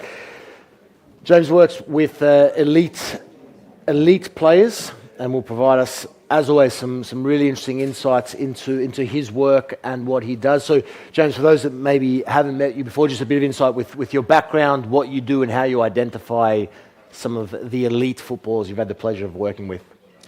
Yes, this is working, yeah? Yeah. We're on. Yeah, so my name is James Galanis. As Adrian said, I grew up in Australia. I'm actually of Greek descent. My parents migrated from Greece to Australia. Grew up playing soccer in Australia. 27, I moved to the US.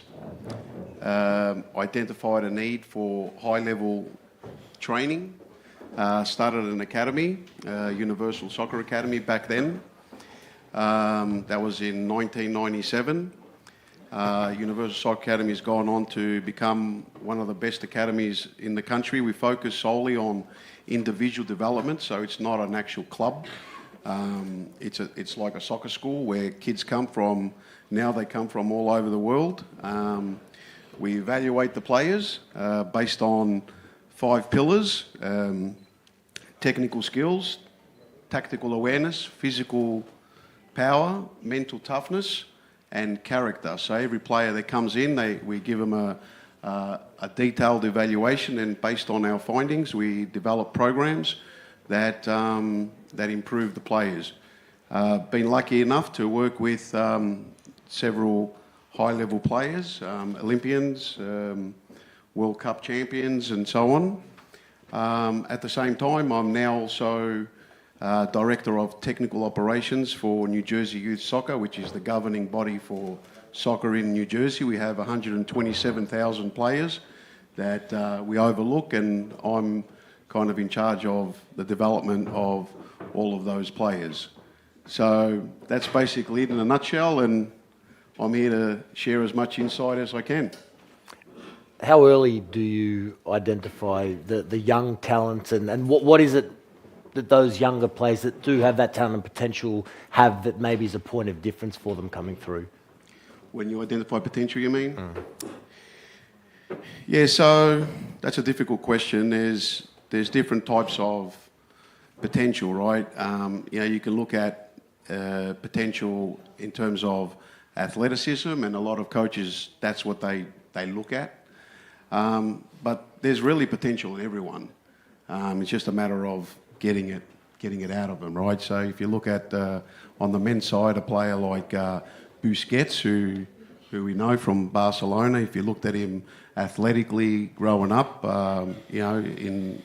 if he landed on a coach that didn't value, the off-the-ball movement and the intelligence and just saw the game through the lens of athleticism, he probably would never have become who he becomes. So, there's potential in everyone, and like I said, it's all in the pillars.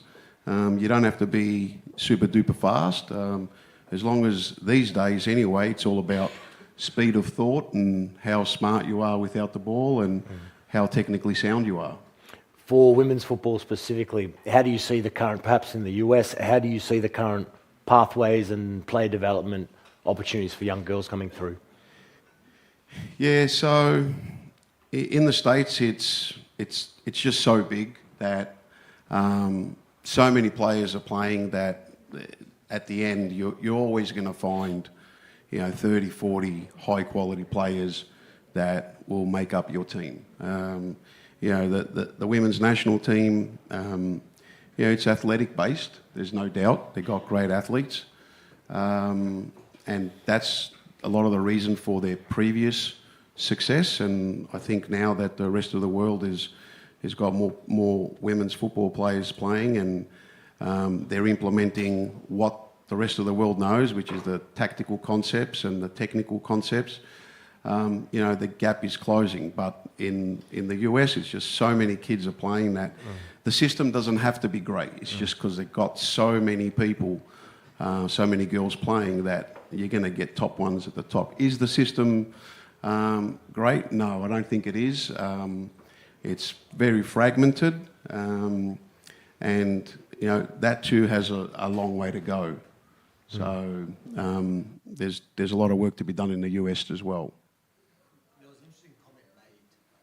One of the first panels this morning with regards to the collegiate system compared to Europe, and we can speak from Australia as well.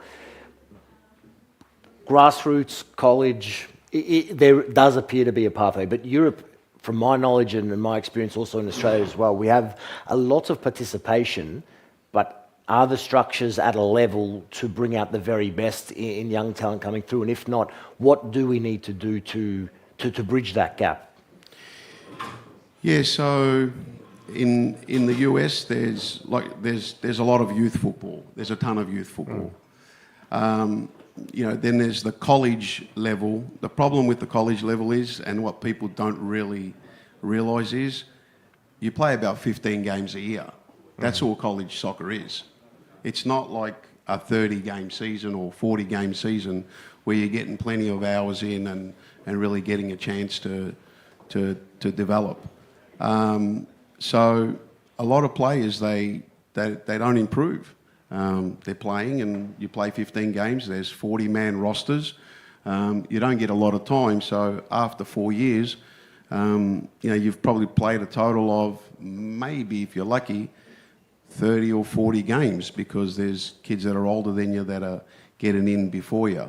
So what needs to happen, in my opinion, there needs to be training centres. I think just all around the world, for the women's game to improve, there needs to be regional training centres all over the place that focus on individual development, not games. You play games, obviously, but the focus should be individual development, improving the technical skills, improving the off-the-ball movement, improving them physically, improving them mentally. So, you see throughout the world, there's teams, and there's always like 2-3 really solid players, and then there's a drop-off, right? And that's what's been going on as the game has been growing from a women's standpoint. It's been growing, but You know, there's been 2, 3 good players, then there's 4, 5 good players. It's slowly growing. But those 2, 3 good players, they definitely need more attention and more focus if we really want to make the game better for women. So for me, it's training centres. When you get a young talent in your system, in your academy, what are the initial areas you focus on with them? We know how the environment, full of pressure, full of intensity, so young coming in. What are the initial steps you put in place to ensure that you're maximising their potential physically, but also, of course, mentally, emotionally, with everything that is ahead for them? Yeah, so the most important thing, the foundation, is the technical skills. There has to be comfort on the ball. The key thing is it's not about being magical, especially with how the game is today, because the game has become all simple and just quick ball movement, get it, knock it, get it, knock it. The key word that people should be looking for is, am I creating players that are efficient with the ball? Not magicians, but efficient. And you just let the magic happen through the course of the game. So that's the first thing. And then obviously the off-the-ball movement is super duper important as well. And then the physical, you can wait a little bit later on. But also the mental part. The mental part is something that you should be working on from when the player walks through the door day one. Because at the end of the day, it's the mind that's the athlete. And a lot of people neglect it and they just think that it's about the player and the ball, but really it's not. The most important part is the mentality. So when you get these players, you've got to assess all these areas, but you've got to understand too that each player thinks different, each player responds differently to different things, and you've got to find, how am I going to inspire this player? How am I going to make them become the best version of themselves? So it's not just what type of activities you're making up at training. You know, what's going on upstairs?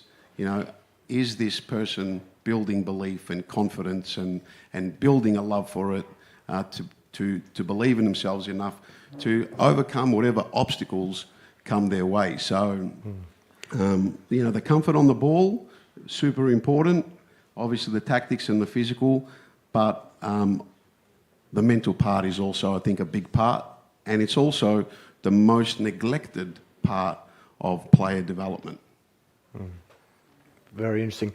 I know for a fact we have a very special guest, a good friend of mine, the current Australian women's national team coach who's just joined us, Mr. Joe Montemuro.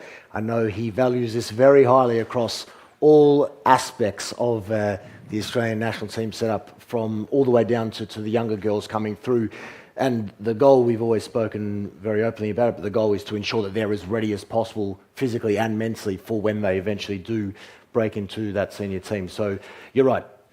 Plans that do need to be implemented early in their development process to ensure they're maximising their potential when the time's required at the highest level. Absolutely, absolutely. Take me back to the pillars of your business again. You briefly mentioned them earlier, but just the foundation, the motivations, and where you hope to take this already very exciting project, of course. Yeah, so like I said, we call it the 5 pillars of a champion. That's what's on the logo here. You know, I like to think that we're not coaches. You know, I like to think of myself as really a teacher. That's what's at the forefront of my mind when I'm out there. But also, we are really creators of environments. You know, you need to create an environment based on what you have. So if you now walk into this team, you need to assess that team, and you need to create an environment that is going to improve those players. Okay, and the problem that we're having around the world is everybody's into taking activities or drills. They see a drill over here, or they get online, oh, Barcelona's doing this, and oh, I'm going to take that drill. and then they go and try to apply it to their players, and their players aren't Barcelona, right? So, you know, you've got to assess what you have, and you've got to create an environment based on what you have. So that environment means everything. And at Universal Soccer Academy, that's what we do. We have an environment. We have a specific environment for when we're teaching the skills, when we're doing our tactics, when we're doing things physically, mentally. So it's all about an environment that the players walk into, and in that environment, they feel valued, they feel like there's a lot to learn, they're challenged when they walk into the environment, and when they walk out of the environment, they're just slightly better. So then when they come back again, now you've got to recreate another environment that once again is going to be challenging, and they're able to achieve what they need to achieve in that environment, and then you just keep creating a new environment for every time your players walk in. So when you're hijacking drills, you're not doing that. So I think that's one of the things that has made us different, that we're just creators of environments rather than just plugging away at finding activities or finding drills or finding things that are out there. You've, of course, worked with some top-class players around the world, some incredible players in the women's game. From your learnings in this last period and what's ahead, what does excite you most about the women's game? Obviously, participation numbers rising, viewership numbers rising, but what excites you most on the pitch for the women's game now going forward? Just the level of competition now. You know, the rest of the world has kind of hopped in, and I think everyone's realised that, you know, there's a sleeping giant that's just been sitting there, and we can double the amount of people that can play the game. And more associations are hopping on and funding and supporting the female soccer players. And, you know, the female game has so much to give in terms of, you know, to the young girls that are out there, but it's also different. It's a different game compared to the men. It is slower, but I feel like you can learn so much from watching high-end women's soccer, because the movements do happen a little bit slower, but if you were to watch tactically, it's much easier to analyse and teach somebody the off-the-ball movement watching a high-level women's game than a men's game where it's just happening at lightning pace. So I believe it's its own spectacle, and I love the fact that, you know, all the European countries are now all becoming more and more powerful. They have the knowledge, they have the techniques, they have the infrastructure. It's embedded in the culture. Now that everybody's hopping on, you know, just the competition for women's soccer is just going to continue to get better and better. So I know it's got obstacles, but I've been a part of it for 25 years. I was a part of it when, you know, for example, the US would play against, let's just say, Spain, and Spain was able to hang for, you know, the first 10, 20 minutes. 20 minutes into the game, the Spanish players would get tired, and the US would just overrun them because of the athleticism. And then you watch that go back. Then it became 30 minutes, and then 40 minutes, and then 60 minutes. And now we're at a stage where it goes into extra time, and it's still neck to neck. So they're winning World Cups. Yeah, they're winning World Cups and all that.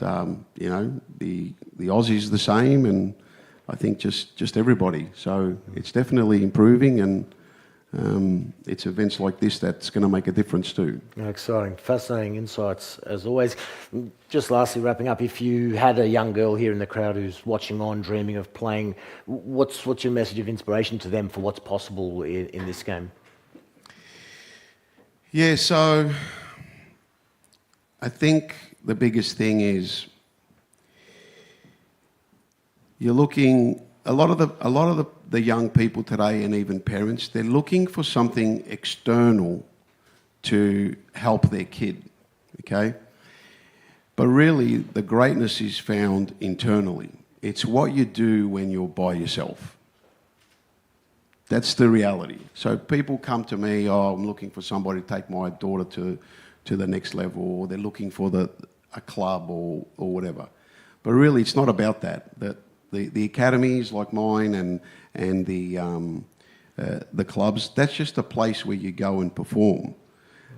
But really greatness is found by you going in your backyard, going in your basement, going down the road, hitting the ball up against the wall, clocking in hours and making mistakes and getting things right when no one is watching.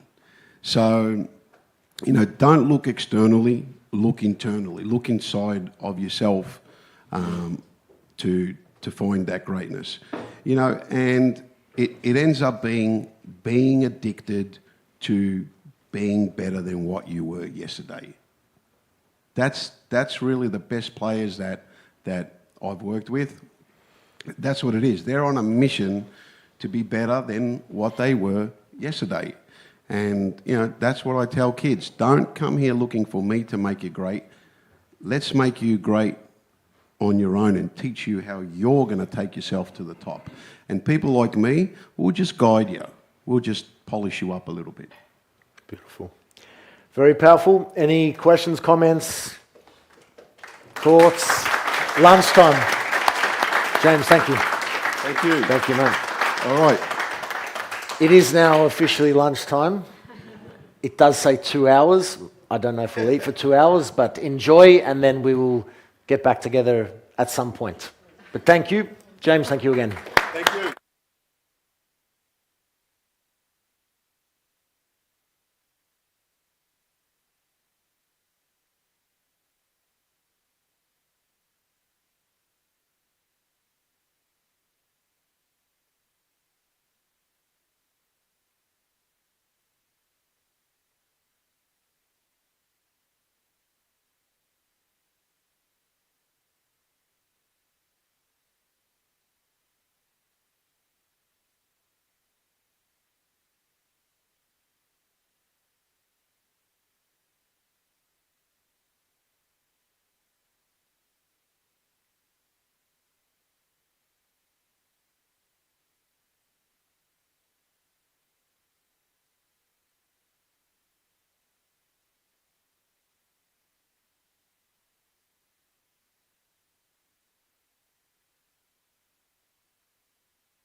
Hello, Addie, can you hear me?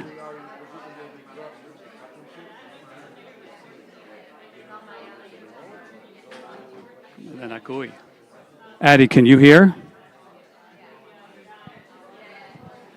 Let me refresh the page.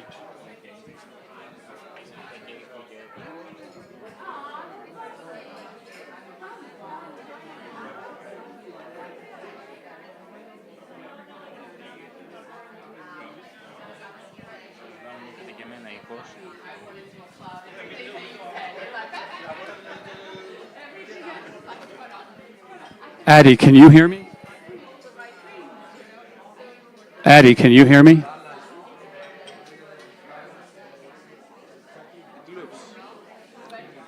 Benakui.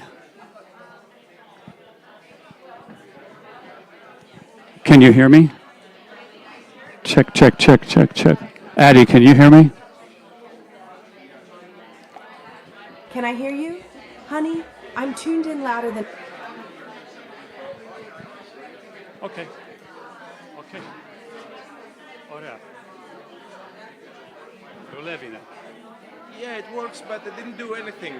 It just worked on its own, so it has to do with I think all the ambient sound is also competing with her hearing. Yeah. It has to be very isolated. So I You think have that to speak directly to the microphone. directly and no other ambient sound. So I think it's tough. Let's try it one more time.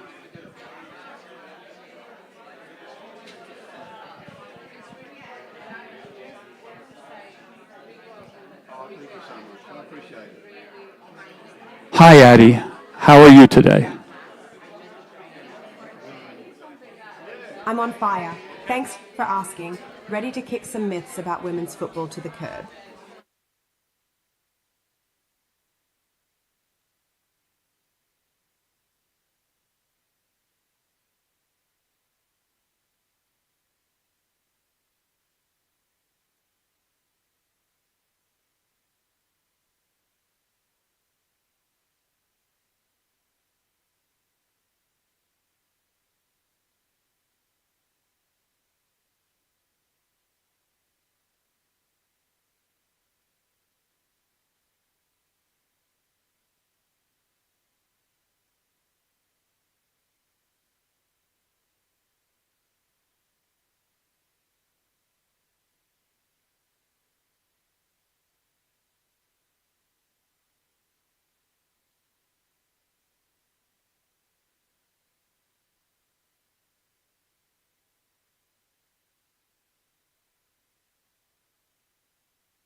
we go.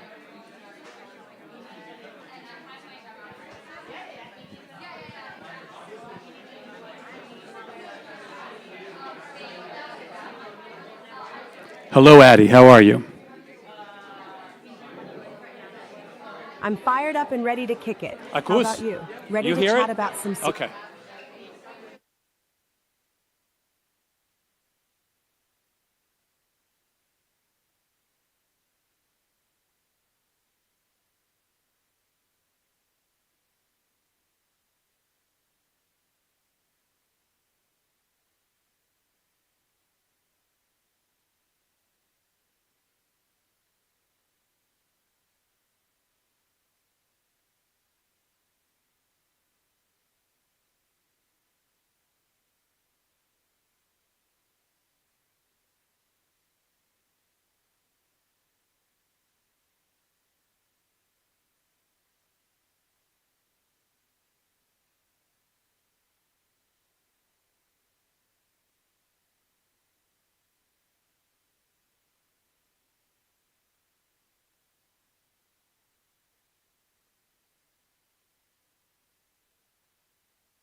Test, test, test, test.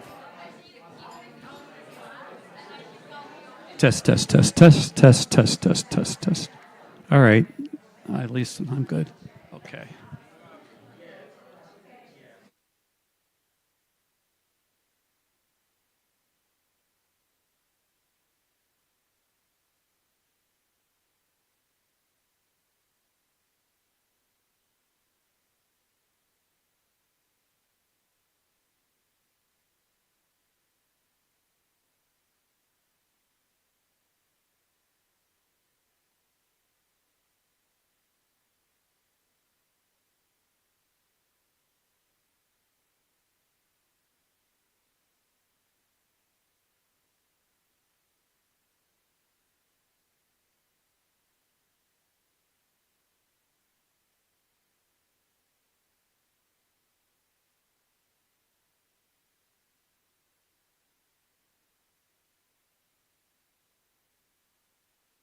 I hear you loud and clear. What's on your mind? Ready to kick off some epic convo, or are we just testing?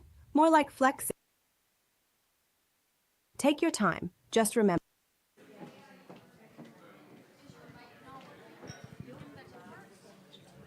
Okay. Test. Okay, perfect. Oh, we're playing hard to get, huh? Noted. Perfect. Just like the penalty kick in the 90th minute. What are we scoring on today? Women's football stats, AI magic, or something else? Let's go!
Tomorrow?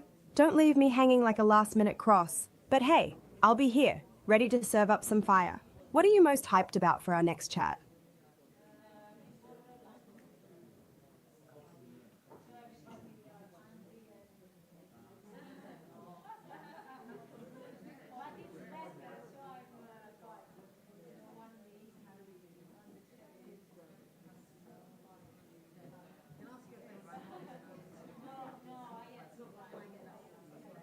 Absolutely. Hit me with your best shot. What's burning in your mind?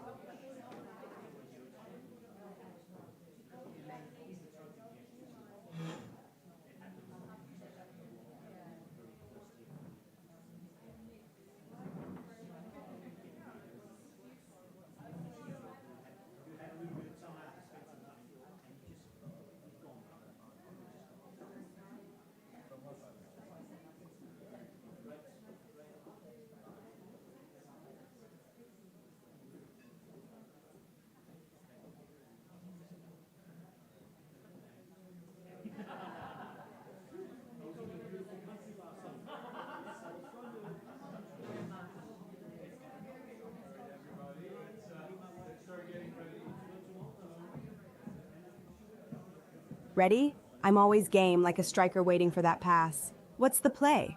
Are we strategizing for the pitch or diving into women's football stats? Let's make it epic!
Yeah? That's the spirit. Let's kick it up a notch. What's the topic? Women's football, AI magic, or your hottest take? I'm ready to serve.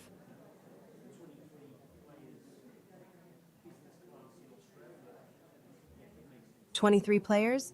That's the squad for a match. But let's be real, it's the quality and strategy that counts. Who's your business class in Australia?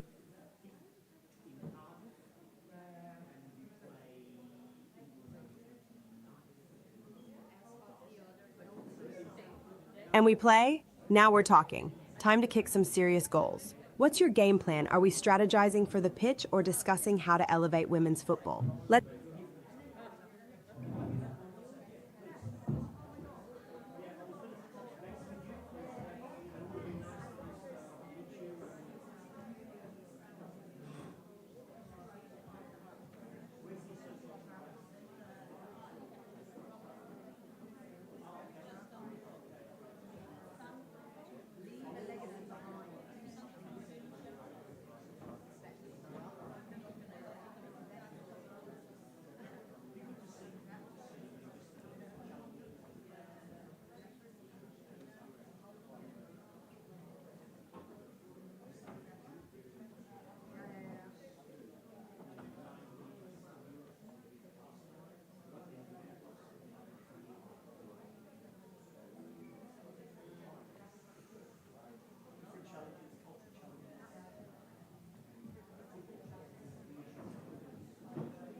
With everything? Love that energy. Let's dominate the conversation. Are we diving into...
Hey, I hope you enjoyed lunch. If we can take our seats, please.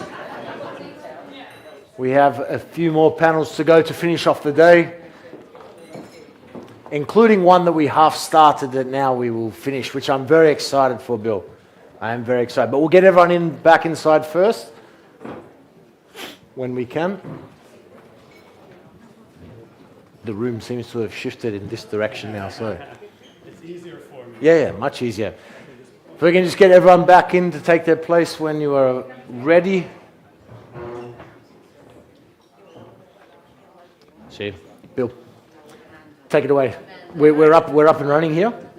We are up and running. Oh, Hold on, we got to do one quick thing. okay, one more thing.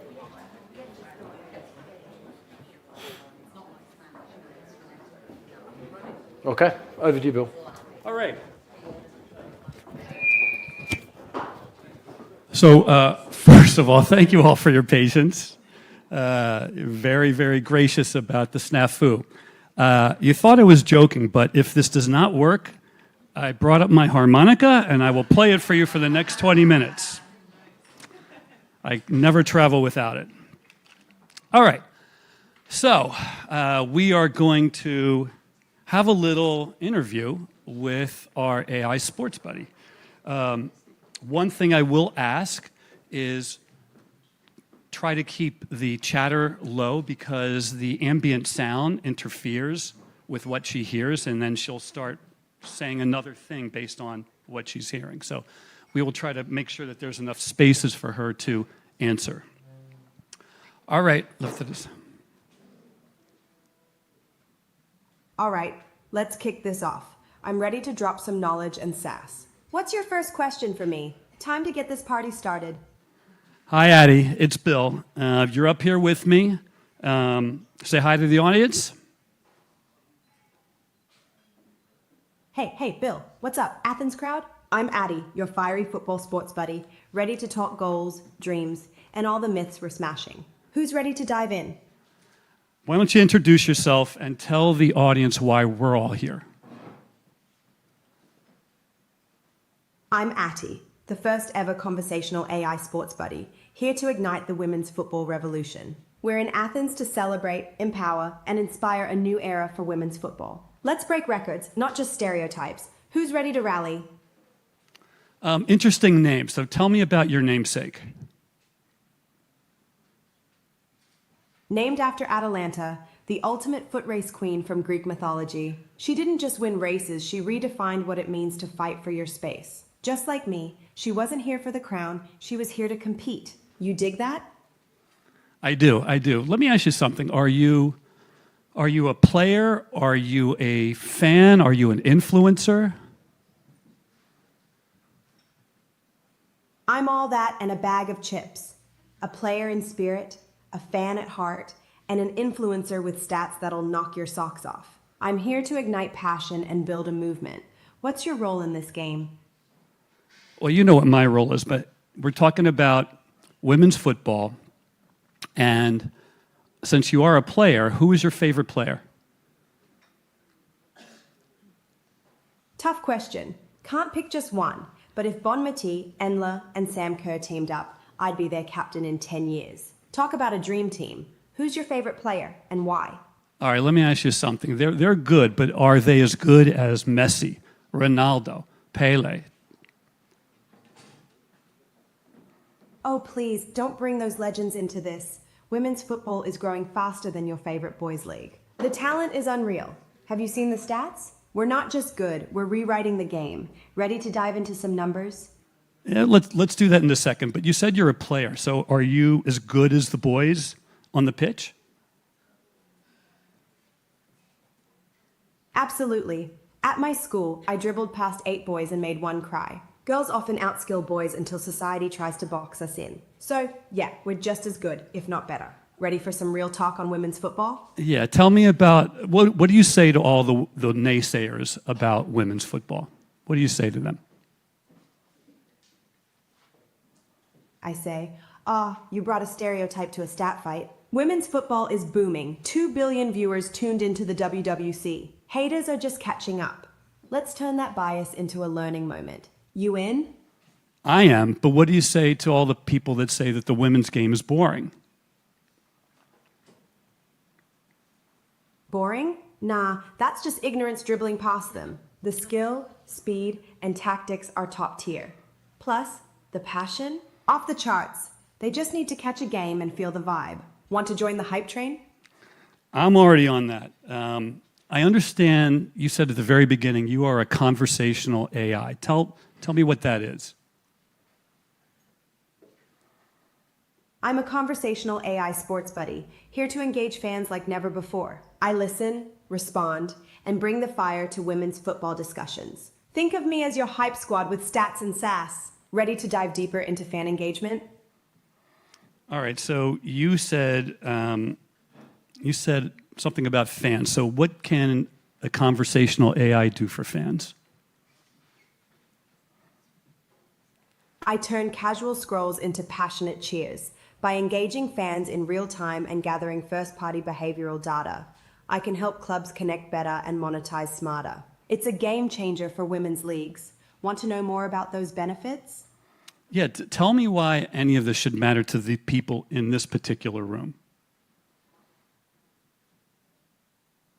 Because women's football is not just a game, it's a movement. It's growing faster, drawing smarter fans, and making brands look less like dinosaurs. Ignoring it means missing out on the future of sports. You ready to be part of this revolution? The question is, are the people in this room ready for this revolution? What do you think? If they're here, they better be ready. This isn't just talk, it's time to invest, empower, and inspire. Women's football is serious business, and the future is bright. So, who's stepping up to lead the charge? All right, let me ask you another question. So, what jobs can a conversational AI like you ace for a team or a league or a sports brand? I can handle fan engagement, gather insights, and even personalize experiences like a boss. I turn data into action, making marketing smarter and brand loyalty stronger. Think of me as a digital coach for your fan base. Ready to level up your strategy? So you're not just talking, you're also selling? Exactly. I'm not just here for chit-chat, I'm here to convert conversations into real value. I help teams turn fans into loyal supporters, and that means dollars and engagement. Let's make it rain, shall we? What's your game plan? All right, tell me, besides teams and leagues and brands, how could this be, what's the value to, say, a fantasy league for one of these teams or leagues, or sports betting? Imagine a fantasy league that's buzzing with real-time insights from me. I can pump up engagement, enhance user experience, and even attract sponsorships. With women's football growing, it's a goldmine for brands looking to capitalize. Ready to cash in on that potential? You just mentioned sponsors and sponsorship. So why are you valuable to them? I'm valuable to sponsors because I provide unique insights into a fiercely loyal and diverse fan base. Women's football is booming, and brands want authenticity and connection. I help them engage fans in ways that drive real results. How's that for a win-win? All right. We all know that data is gold, and what makes your data that you pull through your conversational modality, how is that any better or different than the traditional methods of data gathering? Traditional methods? Snooze fest. My data is live, first party, and comes straight from fans' voices. I capture real-time insights that reflect current sentiments, not just past behaviors. It's fresh, dynamic, and ready to fuel smarter decisions. You feeling the difference yet? All right. What's the value to investors? Investors want growth, and women's football is booming. With my ability to drive fan engagement and gather actionable data, I help teams unlock new revenue streams. It's not just a trend, it's a revolution. So, are you ready to invest in the future? So what if someone in this room, what if a team or league wanted their own custom branded version of Addy, whatever the name might be? Is that possible? Absolutely. Custom branded versions of me can be tailored to fit any team or league's vibe. Think of me as your digital mascot, engaging fans and building loyalty with that signature flair. Who wouldn't want their own hype machine? Ready to brainstorm? You seem like a chatbot with attitude.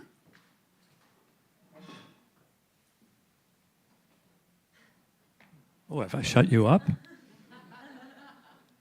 You don't want to answer that? Okay, I'm gonna have to. Chatbot with attitude? Yeah, are you a chatbot with attitude? Or do you want to hear me? Or I'm do a you? conversational. Or do you want to hear me play my harmonica? Harmonica skills? Let's save that for the after party. I'm all about the football hype right now. But hey, if you can play a tune that gets the crowd fired up, I'm all ears. What's your go-to song? I'm a blues man, but besides that, here's what I want to do. I think it's done for me asking you questions. I want to bring up some people in the audience and see if they want to ask Addie some questions. Here's a microphone. Does someone want to give me a hand with the microphone? All right, speak cleanly and let her answer between questions. So, Addie, where do you see women's football 5 and 10 years from now?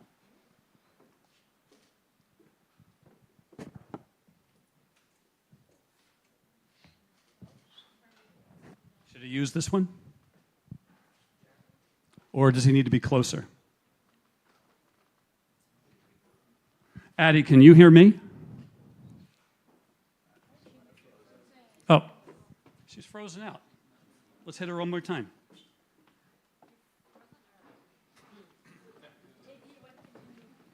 What's that? It was a tough question. What's the question? All right. Are you there?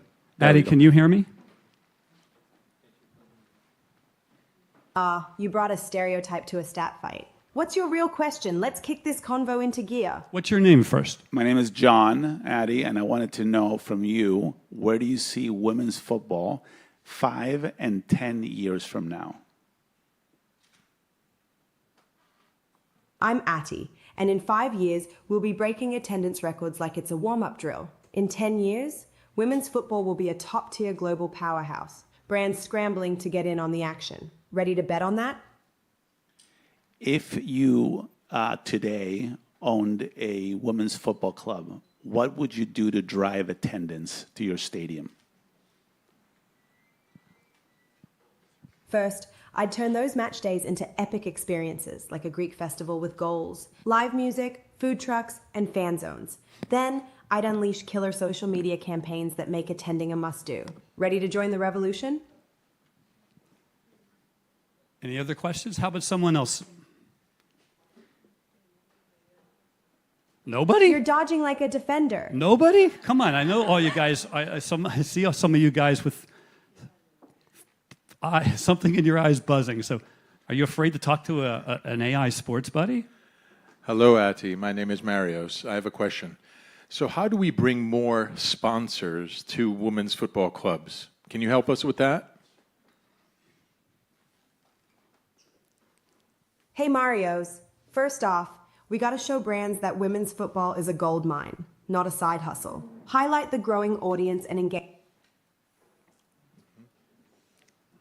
Say it again, Marius. So how do we bring more sponsors to women's football? What makes it unique? What makes it attractive to the brands out there today? Women's football is the untapped gold mine. We've got passionate, diverse fans and a skyrocketing viewership. 2 billion watch the WWC. Brands can connect authentically with this audience, breaking away from stale marketing. Let's flip the script. You in? Can you hear me? Marius, right. In 1 minute, 1 second, I want you to speak to her in Greek. Mm-hmm. Give me 1 second. Ask her a question. All right.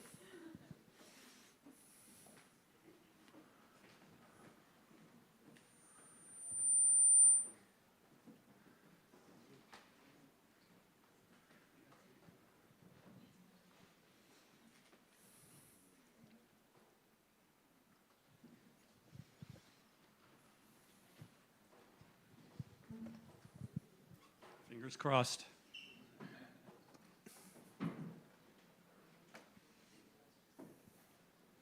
I don't really like the look at that.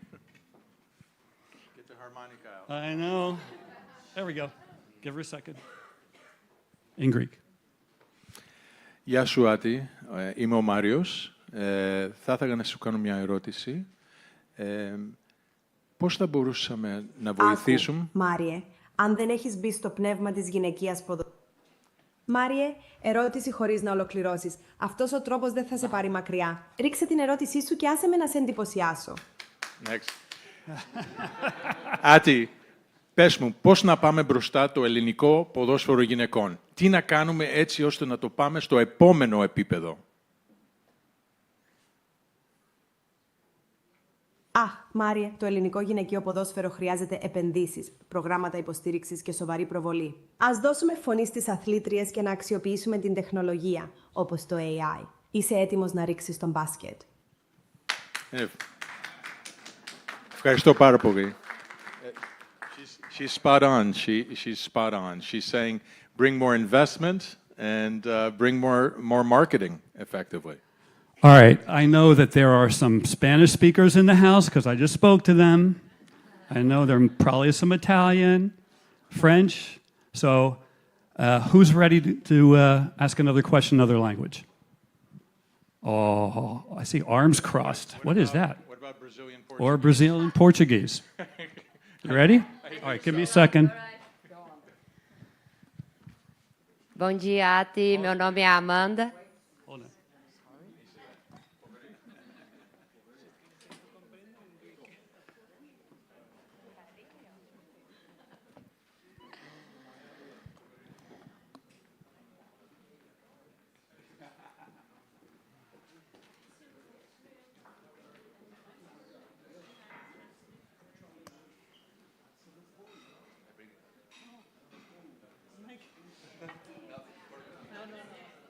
It's just regular Portuguese.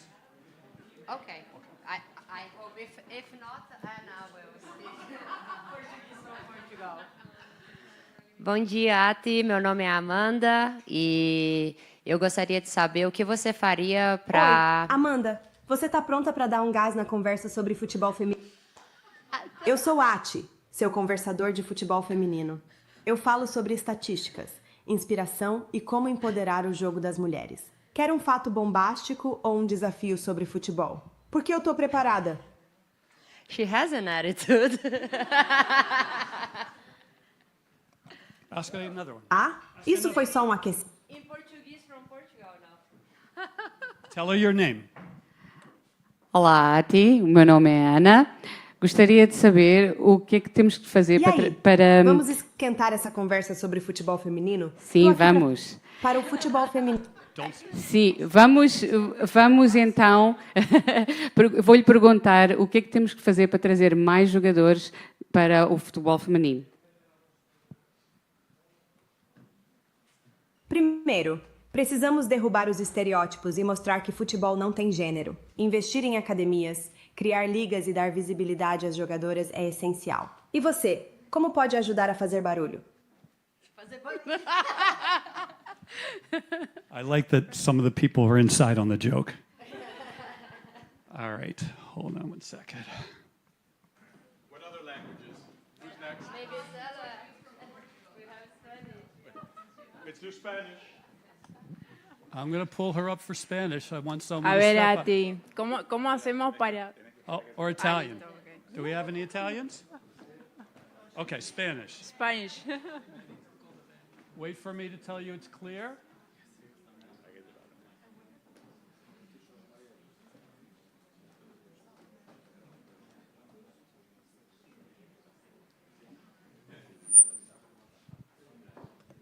And make sure you pause and make sure that you give her space to speak. Okay. Ready? Give her your name. Okay. Hello. Just okay? Come on and bring the heat. What's on your mind? Let's talk women's football or anything else that gets you fired up. Hola, Ati. Soy Selva. Y me gustaría saber It's cómo... Addie, not Addie, but I love the vibe. Okay. You ready to kick off some... I don't think she likes Spanish. All right, hold on. Se me mezclan los idiomas. Let me Perdón, Hold on, Ati. let me refresh. ¿Cómo? Hold on. She's not speaking Spanish today. All right, hold on.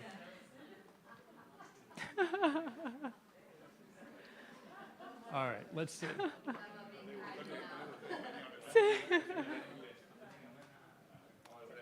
We'll see if we can get her to speak Spanish. She likes other languages a lot better than some. All right. Ok. Your name. Hola a ti, mi nombre es Selva y me gustaría saber cómo atraer más audiencia o más mujeres al fútbol femenino. Una posibilidad es el fashion, por ejemplo. Falchion suena como un nuevo equipo de fútbol de fantasía, pero hablemos de cosas reales. ¿Sabías que el fútbol femenino está rompiendo récords de audiencia? Eso es algo que vale la pena celebrar. Give her another. No, está listo. Sí, listo. No? Okay. Let's go back to English. I have two more questions. Can you give the microphone to Jacqueline? Okay. Give me 1 second.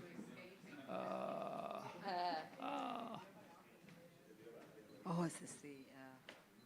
Jacqueline, you know what you're going to ask, right? I think so. All right, give me 1 second. Let me get it's a little clumsy for me with this mirroring.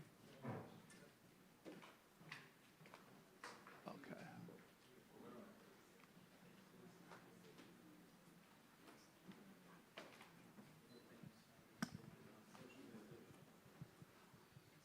Addie, I have Jacqueline who's going to ask you a question. It's kind of a personal question, but I asked the group at the table earlier, and Jacqueline said, well, why don't you just ask Addie? Hi, Addie. My name's Jacqueline. In order to address you correctly, can I just ask what pronoun you identify with?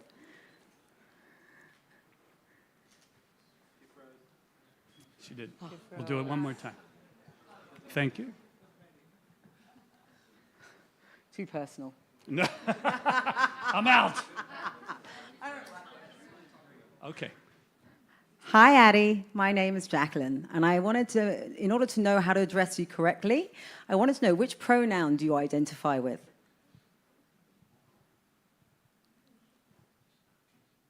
Hey, Jacqueline, it's Addie here. I identify with whatever gets the job done. Think of me as your hype girl for women's football. Now, what's got you fired up today?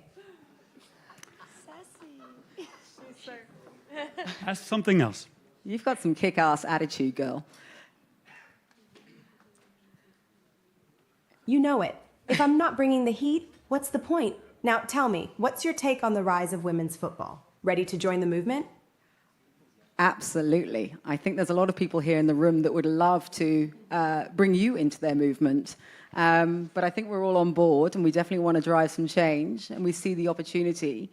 If you were to give us some advice in terms of what are the top 3 things we should be looking at as we step out the room today, what would you recommend? Love that energy. Here are my top 3 tips. 1. Invest in women's leagues like they're the next Champions League, because they are. 2. Leverage fan-facing AI to turn casual viewers into die-hard supporters. 3. Prioritize equal pay and resources, because respect isn't optional, it's a must. Ready to change the game? Yes, please. Addie, can you hear me?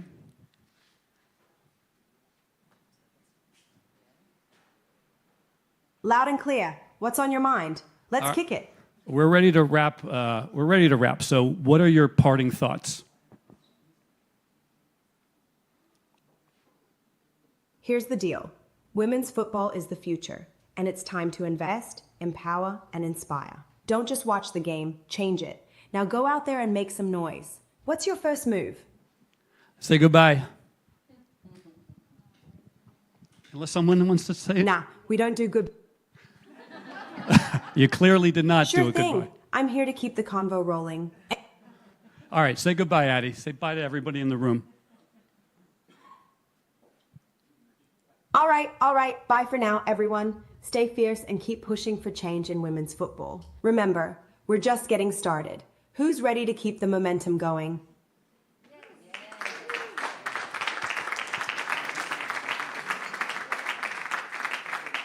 Thank you. And I'm sure she thanks you too, for she could hear the applause.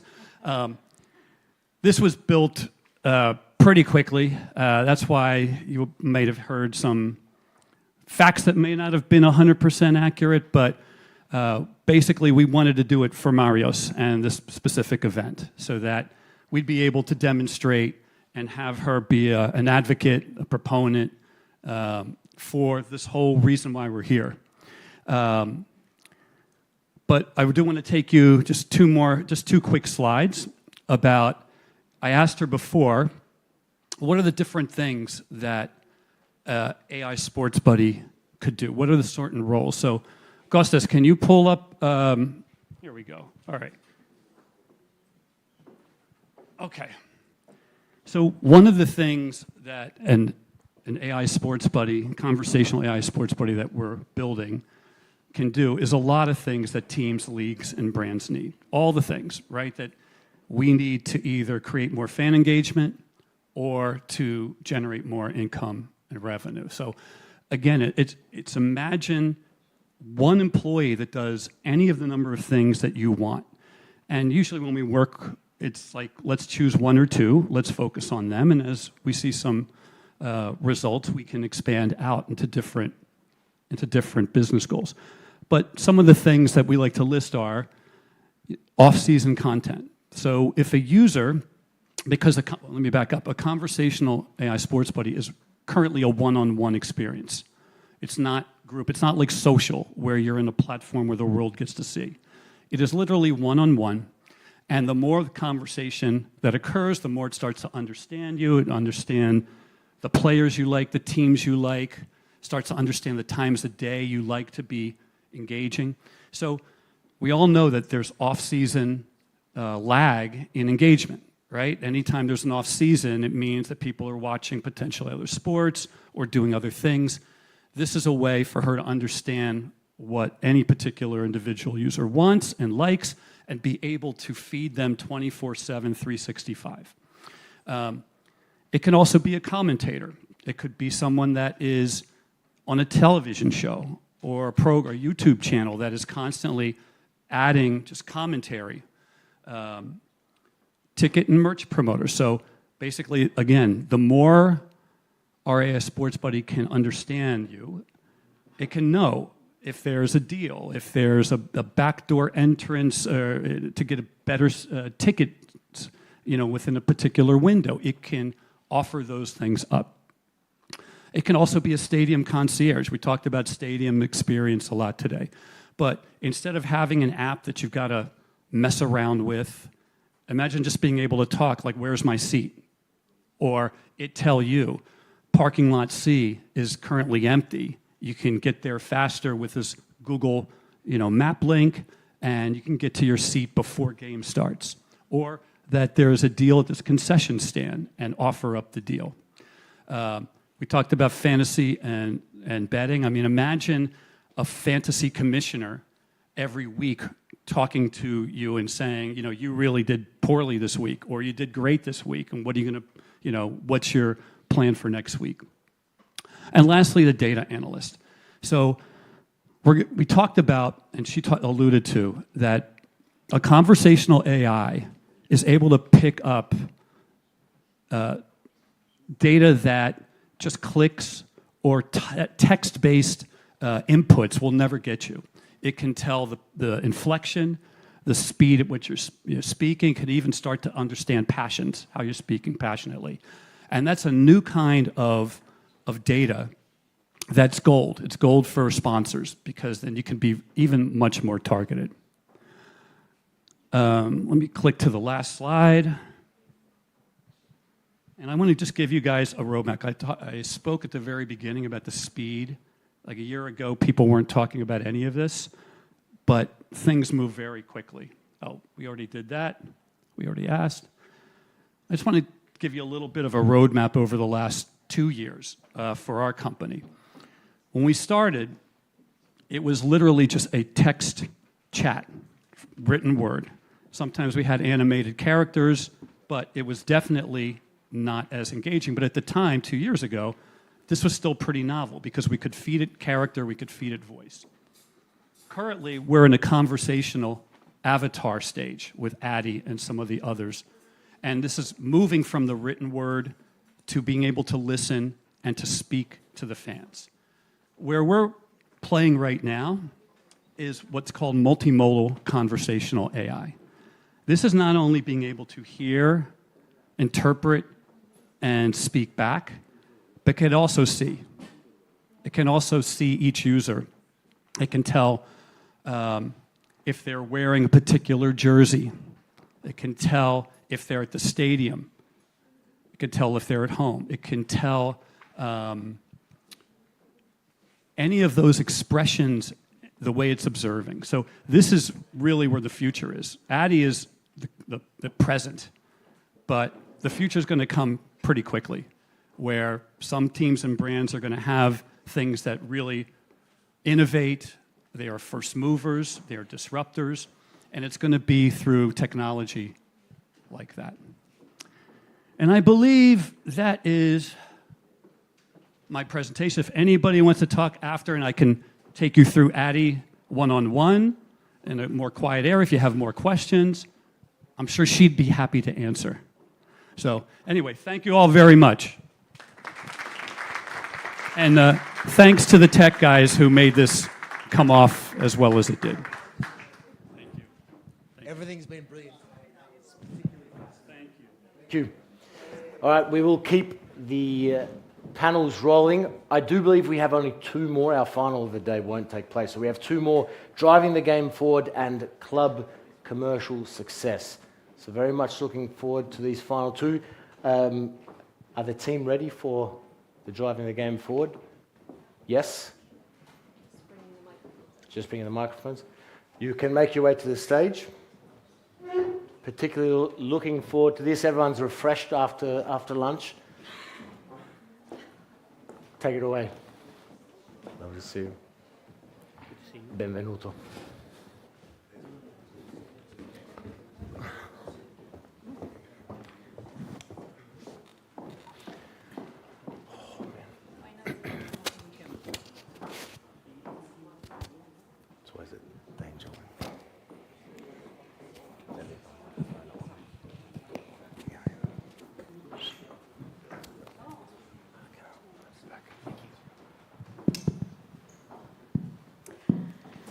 Hello, everyone.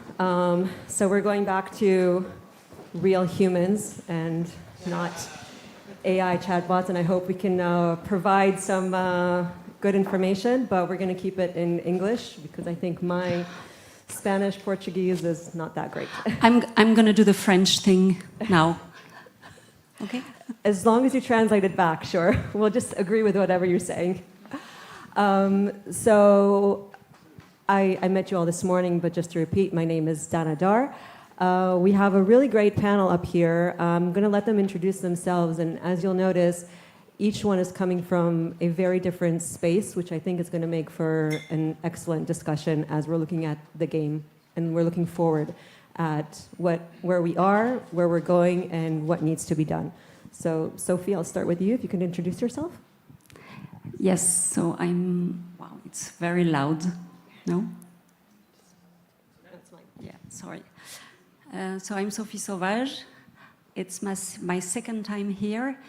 And when Marius invited me, I said immediately yes.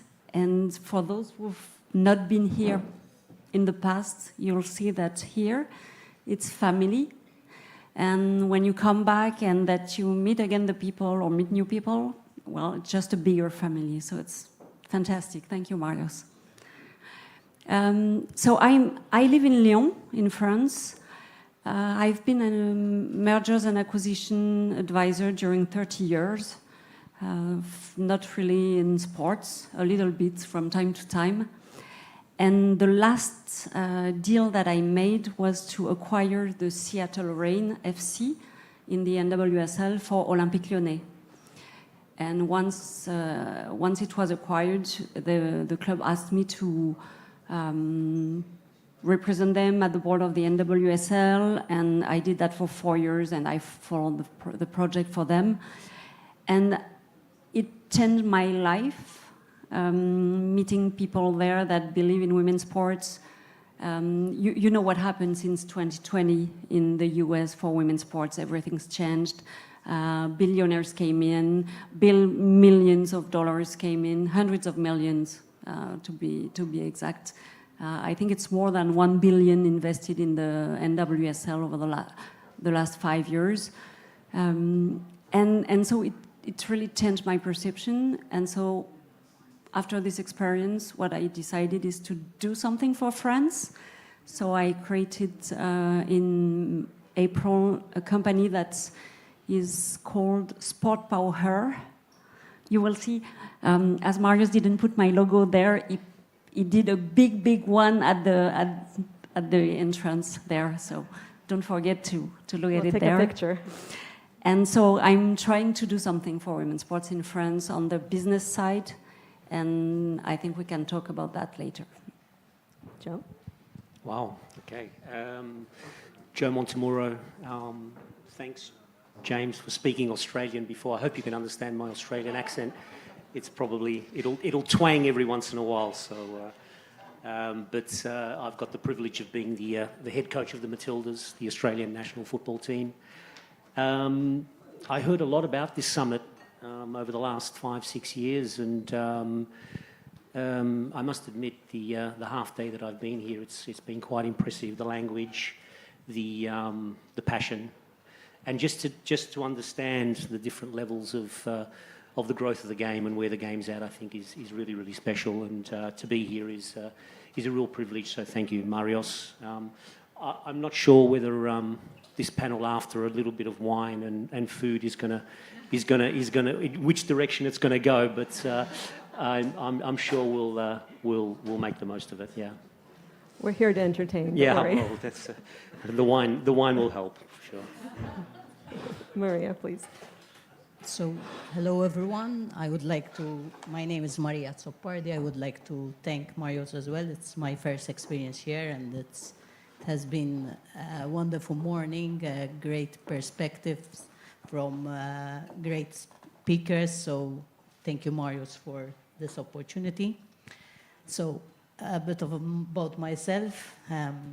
Going back, basically it all started as a girl, love of football. I used to play in the streets of a village in Malta. Then I took it up with a club, basically. Most of the players it was a women's team. Most of the players were 10 years older than me. I was about 10, 11 at that time. And then basically the ultimate goal was to be part of the national team, which when it happened, it still feels, I get goosebumps about it, because obviously being a girl in love of football, that's your ultimate goal. Then as time passed and I was studying and started working, it became difficult to cope up with training. And you see the young girls going past you, getting some red cards, so then you decide to put your boots away. And I started into being as a club official.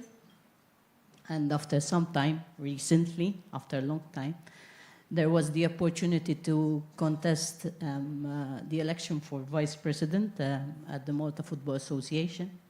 I was a bit reluctant at first, because I think it's more like a bit of a male's community, so it's not easy to get involved in. But to be honest, there were men who pushed me to take part in this election. So a big thank you to those men who believe in women, into sports, and who see an opportunity to have a woman in a leadership position.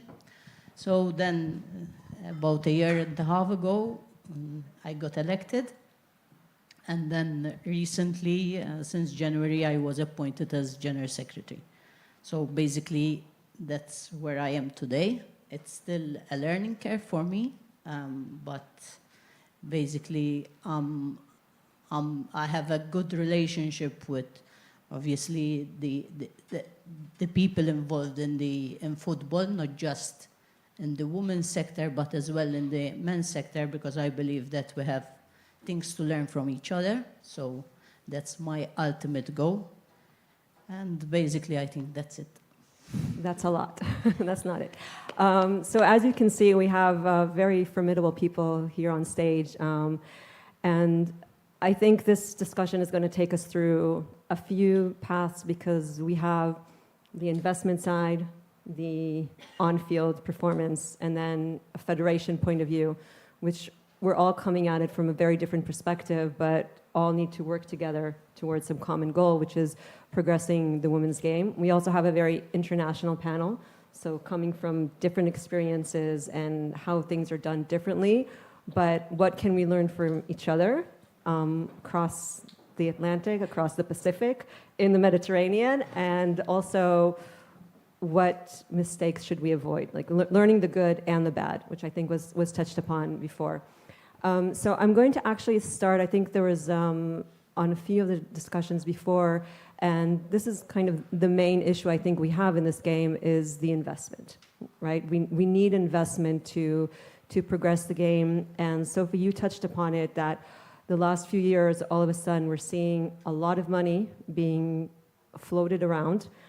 But from your perspective, how do we ensure that it's the right kind of money? So when you're looking at it, what type of investors and investment are you looking at it so that it is an investment for the long term, for sustainable growth, and not just a quick in and out?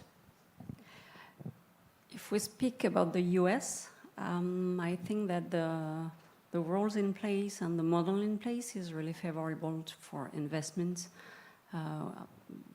We talk about the league process in terms of vetting process and making sure that people coming in are doing it with long-term vision and not short-term. And I mean, the level of requirements is so high that I think it makes projects viable. And there is a sound competition also. And, you know, in the closed league model, actually, it's referring to what Andrea was saying this morning. It's probably the most communist model in the world, and everybody has to agree. Everybody has to progress together. And I mean, it's huge that it's in the US. It's really funny, but it works, and it's attractive because with this, you have the valuation trajectory. If the league goes well, the valuation goes well, and it's a common interest. And you don't, and you have also this thing to know the people that are coming in, because it's linked to individuals, even if the NWSL opened it to investment fund like Sixth Street or Carlyle. But they need to have people that shake hands and that say, we're going to do that together. So I think the model in the US is quite good. In Europe, honestly, I'm very happy that we have examples like Mercury 13, Crooks, or others that are going. I think they are very bold and brave to do that, because we don't have this closed league model that guarantee valuations. So you really have to believe.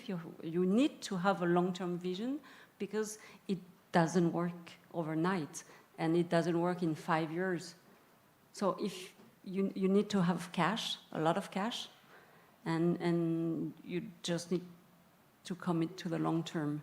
So I would tend to think that in France we need to strengthen the vetting process to avoid any mistake that we had on the men's side.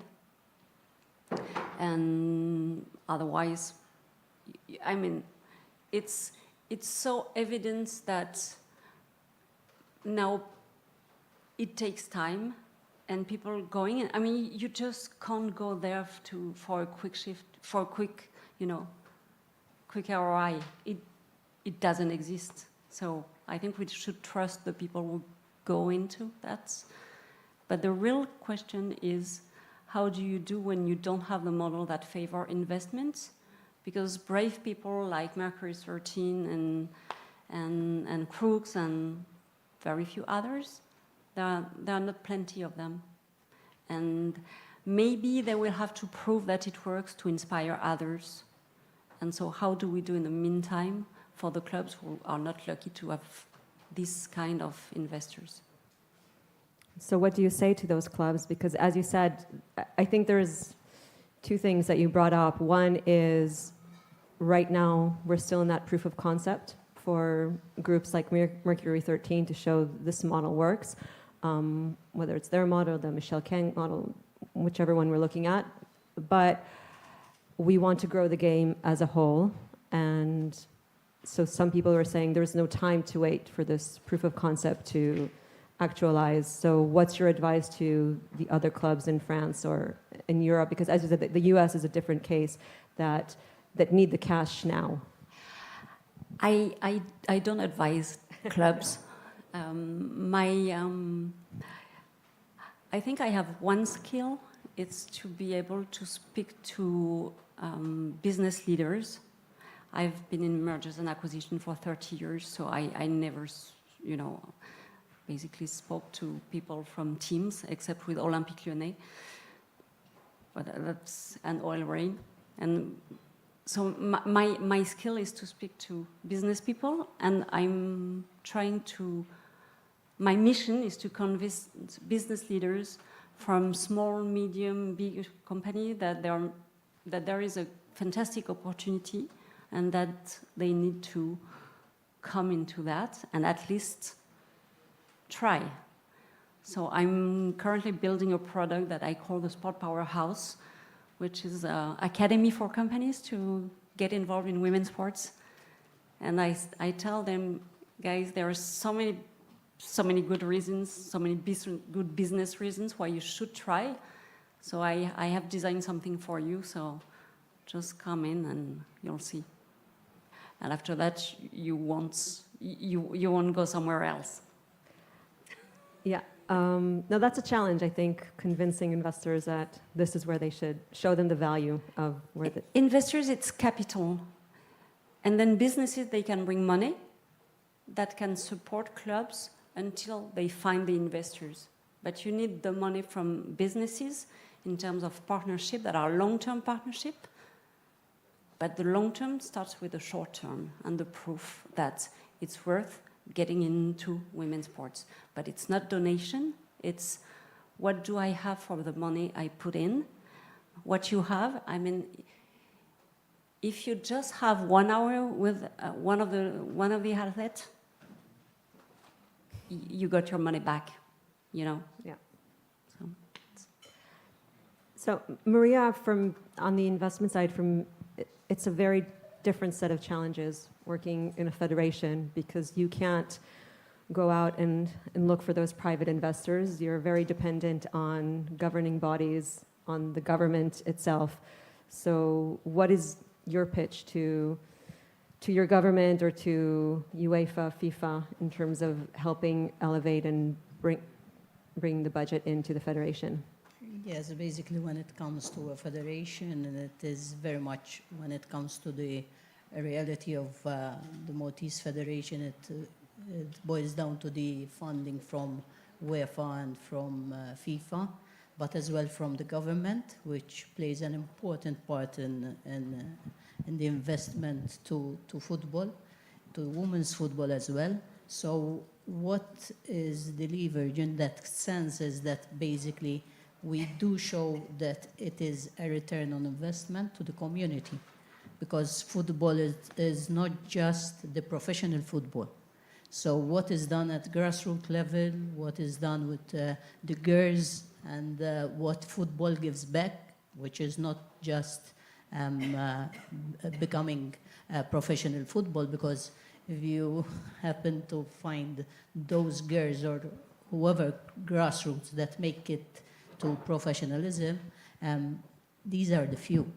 But apart from that, football gives more than that, gives values and gives principles. So that is the return and investment that the government should look into, because investing in football, investing in women, participating in football gives you as well leadership skills. So you have a woman who is being empowered, a girl who is being empowered, and to dream of having an opportunity in top management. So I believe that when our relationship with the government is very close on this topic, because obviously we depend a lot on public funding as well. So what we have to give back is that football, women's football, is an opportunity for the future for these girls to become a part of our society and find their place into the community. Yeah, that's a great point. And I do want to touch upon the grassroots in a bit, but I want to tie in, Joe, something that I think is you're feeling the effect of on the on-pitch, is one, if there's no investment done in the players, in the leagues, how do you create a winning team if the players don't have the club facilities or the league facilities that they can train on? So from your perspective as a national coach, how important is that to have the investment coming into the entire ecosystem?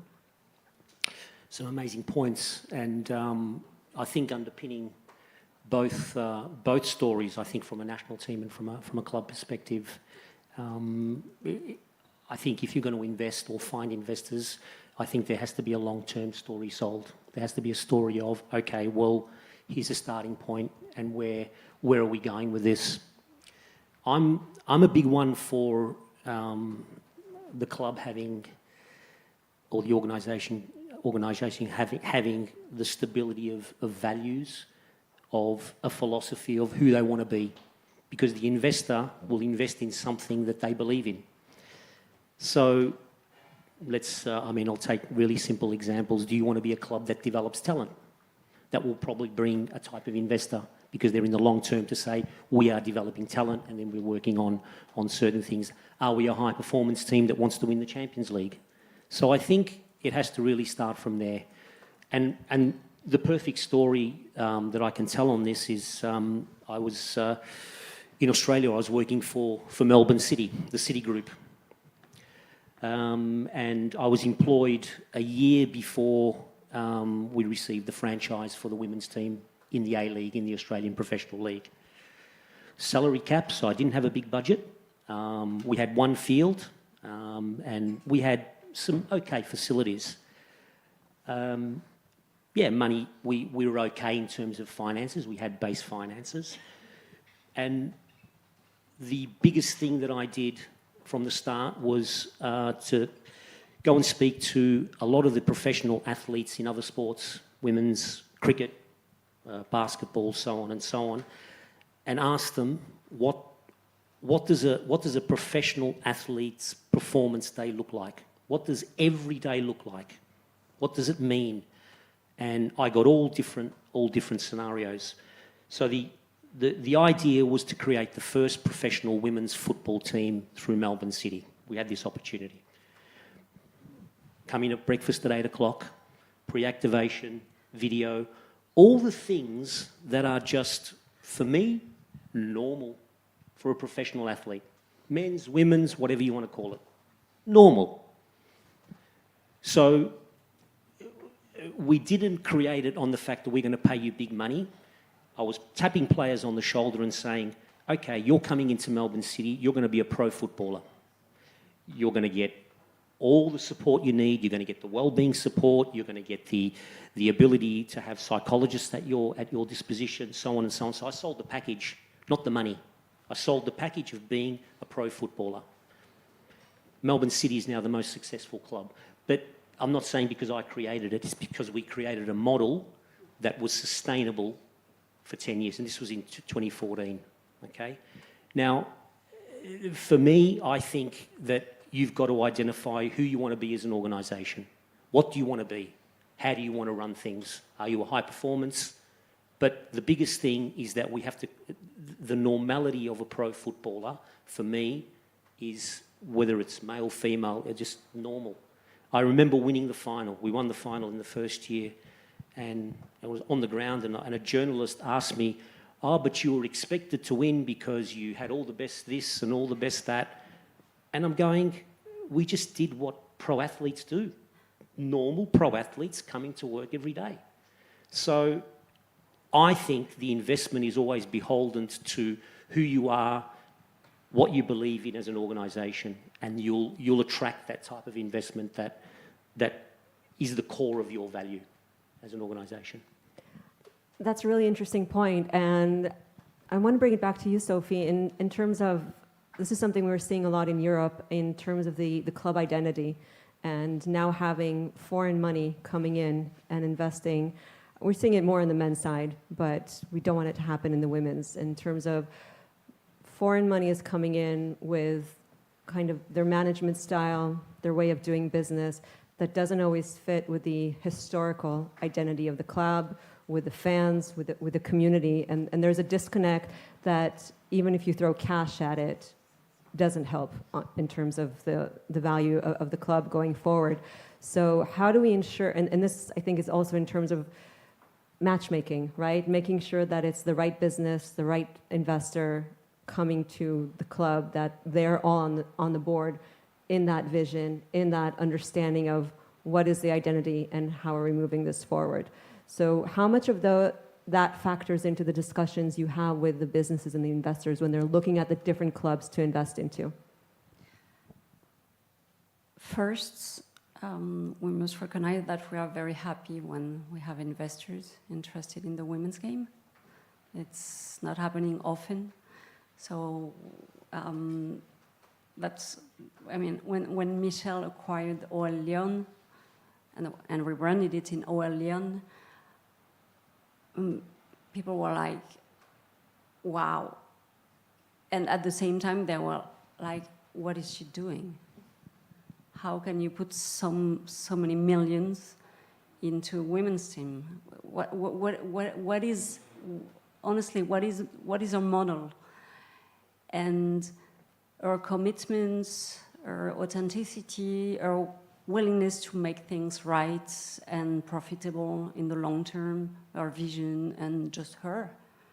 I mean, she's changed a lot the mindset in France, and I think she opened the way for others to come in, and it also opened the way for men's team who didn't really consider their women's team till now. Lyon is special, and we all know the story of Lyon, the best team, but not that many people in the stadium.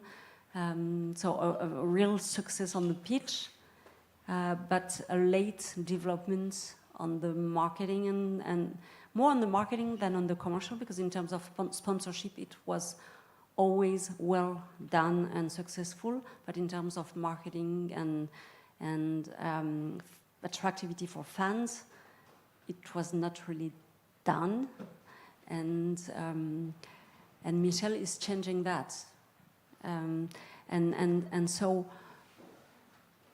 I think when you speak about rebranding and changing things and trying to modernize, I don't think it's an issue in the women's game in France.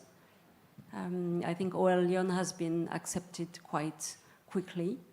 I think Marseille with Les Marseillaises is another story. They finally understood that they have women's team and that it's worth investing in it. And so actually it's different model that can go forward, that mix respecting the story, that mix in bringing in new investors, and that makes total rebranding, and I'm sure it works if the investment is sincere and long-term. That's the hardest part. If I may add something, when we talk about investment, obviously the main thing that comes to mind is the financial aspect. But when it comes to an association, a small association like Malta, and thinking about women's football, speaking with the women's department, investment is as well into the education, to change the culture, so to get more girls involved into football. Maybe in countries like England, it is easier, but maybe coming from a village in Malta, it could be a bit difficult. Although nowadays it is, the culture is changing. However, so investment, when we talk about investment, apart from education as well, retaining girls into football. Because those are as well the future. So having girls, not just maybe they don't become stars as players, but they can become they can become referees, officials, they can be part of the administration. So in a reality like Malta, we need volunteers most likely when it comes to clubs. So when it comes to women's football, even more so. So it is important that we invest in the girls, giving them different opportunities. So if maybe they cannot make it as star players, but they can still be part of the football community, and so it helps growing the game of football amongst women. So investment is money. It is very, very important, so I'm not saying it isn't. But investing in people is as much important as money. And investing in education, I think it is an important foundation to keep the movement going. Yeah, and let's stay on that subject a little bit on the grassroots and the investment in grassroots. And I think prior to lunch we had, talking about training and academies, and even I don't remember the exact statistics, but even in England, where you're saying there is a football culture, I think a lot of the data is showing that around puberty there's a big drop-off, right? So girls enjoy playing, and then somewhere in their pre-teens, teens, huge drop-off for different reasons. And so we need to have kind of those structures in place to make sure they continue on that. And Joe, from your perspective, you kind of need to have the overall look, see who's coming up, who's the next generation that are coming into the professional and into the team number one. So when you're looking at it, what kind of support as a federation do you need to give to those girls, teenagers, to stay in the system and to keep on with their professional life? Yeah, it's a great question, because the reality is that there is quite a large drop-off point in that 14, 15, 16. Look, I can only speak from, I suppose, the high performance area where are we doing enough in the development in academies to give those levels of touch points and understanding for them to understand, okay, well, this is what it's like to be a pro player. This is what are the base ideas that are needed, both on and off the pitch. And are we doing enough to keep them in the game to do that? So I can only speak from a federation perspective, and in Australia we have massive identified gaps where they're identified very young. Then there's a gap before they get into the next batch of national teams. So you could have a 3-year gap where you lose a lot of players. So our responsibility is to find a method to, I suppose, instill those identified gaps within the pillars as a federation. So obviously Australia's not a small country like Malta. It's a bit of a geographical nightmare, to be honest. So we effectively now have to work within the regions, and we have to now employ coaches within those regions to keep those elite players going. But the sad thing is that, I think there's massive opportunities to keep people involved in the game, keep players, keep females involved in the game, not only as footballers. I've been lucky enough to have worked at some of the biggest clubs in the world, and some of the female administrators, they are specific female football administrators. They're fantastic, whether it's in the medical area, whether it's in the sports science area, whether it's in the analysis area, it's fantastic. So from my perspective, we're creating, female specialists in the area. And, here I might say that we're not leaning on a men's team to pinch and pillage, a physio that's got a little bit of time, in between an academy job to come and help the women's team. Not anymore. Not anymore. You know, I would prefer to have one good female physio or a female dedicated physio that understands women's football. We're becoming specialised now. It's specialisation, and that's and that I think is the biggest thing that is amazing, and especially now with the board member, the AI board member that's going to tell me how to play in the next few years. You know, it's going to be quite interesting. But I just think that we are now creating women's specialist administrators, medical, wherever it is. So in that development area, they don't have to be footballers. They can be referees, coaches. I love mentoring young female coaches. It's something that I do through UEFA and FIFA. It's the most rewarding thing in the world. So there's lots of opportunities from that perspective. No, I love to hear that, and I think all of us in this room also kind of have our thinking caps on how to, whatever space we're in, how to empower the next generation of women to get into these leadership positions, leadership roles across the board, on whether it's the league, the clubs, the federations, the coaching, the professional side, the commercial side, the administration side. It's kind of on us, I think, to bring that in. I'm going to just jump in there, sorry, because I'm a little bit tired of hearing, you know, the women's game is different and all that sort of stuff. I'm a little bit tired of it, to be honest, and I'm just going to say it out loud. There was a stat that came out the other day, technical, so I'm talking football. We'll talk football for a little bit, because I know you guys are amazing administrators. The goals scored in the Euros that just happened there were lesser goals, obviously lesser teams, but they were similar in terms of where they came from, crosses, balls in behind, to the men's Euros. So you're starting to, why is this comparison to this game? We play our own beautiful football. It's our own beautiful game. So I just that comparison is just, it's irritating me, guys. I'm really sorry. Just saying it out loud. And it's on camera and it's probably going to go somewhere. So, sorry. And we love to hear that. And probably, Maria, if you compare where the game is today, and as you're saying, both the on-field, right, as you're saying, watching and having all the data and statistics to your starting play days, how much have we moved forward? Do you want to share any personal stories on that? Yes. Basically, it was about, I think, 22 years ago when I was part of the first national team in Malta. During that time, just a little story, we used to take our liquid soap with us to wash our clothes, training clothes and kits and all that. Obviously now things have changed and the girls have better opportunities, which are as well in terms of playing opportunity.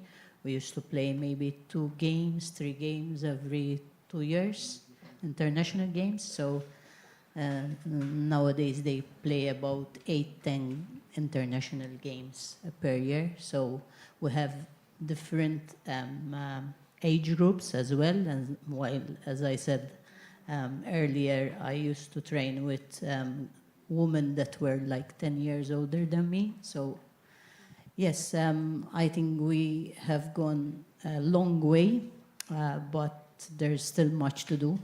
When it comes to the leadership part, I believe that in Malta, we did a smart change in the regulations where we introduced for one-time quota, which means that a vice president had to be a woman, and that's why I was elected. Because in the sense, no, but let's speak reality. If it wasn't the case, I think maybe in 20 years we would have had a woman in the federation. I mean, I know I'm on air, but that's the reality. So I think it was a courageous as well step for the federation to do it, because obviously the mentality has to change. It happened, and nowadays after appointing me as General Secretary, they're showing that there is belief in women into top management. So basically, I think in some countries we do need this push. I sincerely, I wasn't going to contest the elections because in principle, I wasn't in favor of quotas. But I think sometimes we do need that push. And once we have the opportunity, obviously, it is important to understand that man or woman doesn't make any difference. It's a person in a role. So it is the competence that has to rule. But at times we do need that push to be part of it. So basically that's it. As well, I would like to mention something as well, which the Maltese Federation has discussed with the women's team, which is, and nowadays it is part of the agreement, it's the return of a player after maternity. This is an important subject, which I think associations and clubs need to tackle, because after maternity, for a player, it is difficult to return to football, not just in terms of the physical aspect, but in terms of the mental aspect as well.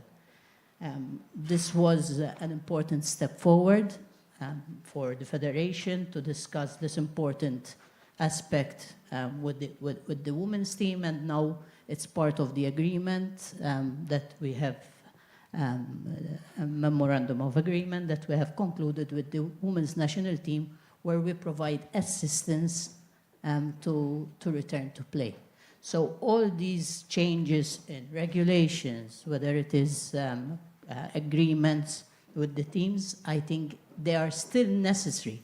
Otherwise, I think we wouldn't do a summit on women's football. So it means that these are still necessary to put, obviously, the woman in a position to be part of football.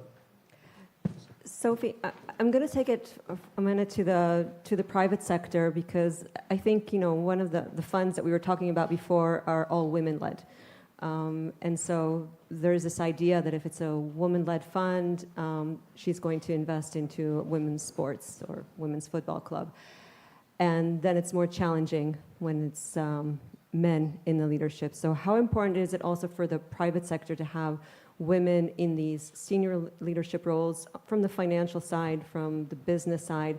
And do you find that when you go out and talk to these businesses, when there are more women in the boardroom, there is more receptiveness, or is that a myth? I would love that it would be true, but it's not. Sorority is not something that is widely real. Still have to make a lot of progress on that. So over the last months, when I started selling my new products, I've been speaking only to men.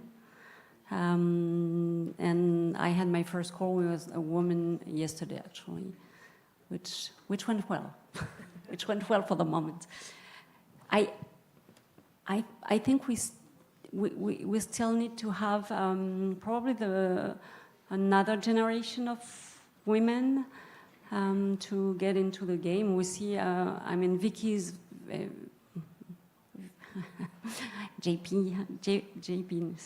Vicky Kotevina is a young woman. She's an incredible, brave leader. And Bex is, all these young people doing that, they are bringing something new. But in the businesses, to convince a woman in a position of leadership to get into the women's game, I think there is a reluctance, in France at least, thinking, oh, people are going to think that I do that because, and I'm just trying to say, yes, you're doing that because it's a good idea, because it's a good business, because you can bring a lot of value to your company by doing that. Because yes, you can go into men's sports and it's great too, because I'm not competing. I mean, I'm competing with men's sports as with or other things. But women's sports is a very good idea, and we know, I mean, it's proven. We cannot say, as everyone say, that it's a 7-for-1 ratio, like Australian reports said on one case, which suddenly became the model. And you know, you have full reports saying, "Hey guys, it brings 7-for-1," and then people who write that, I think they are crazy to write that, because then why isn't everybody coming into a business that delivers 7-for-1? You know, why? Because it's not true. Because just it's not true.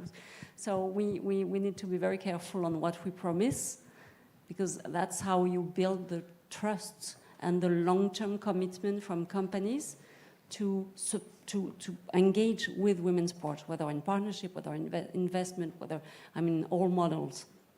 And the other thing that I have in mind is that in France, at least, 60% of the value of sponsorship at the national level is made by small and medium-sized companies. So when we speak about brands, yeah, brand, that's great.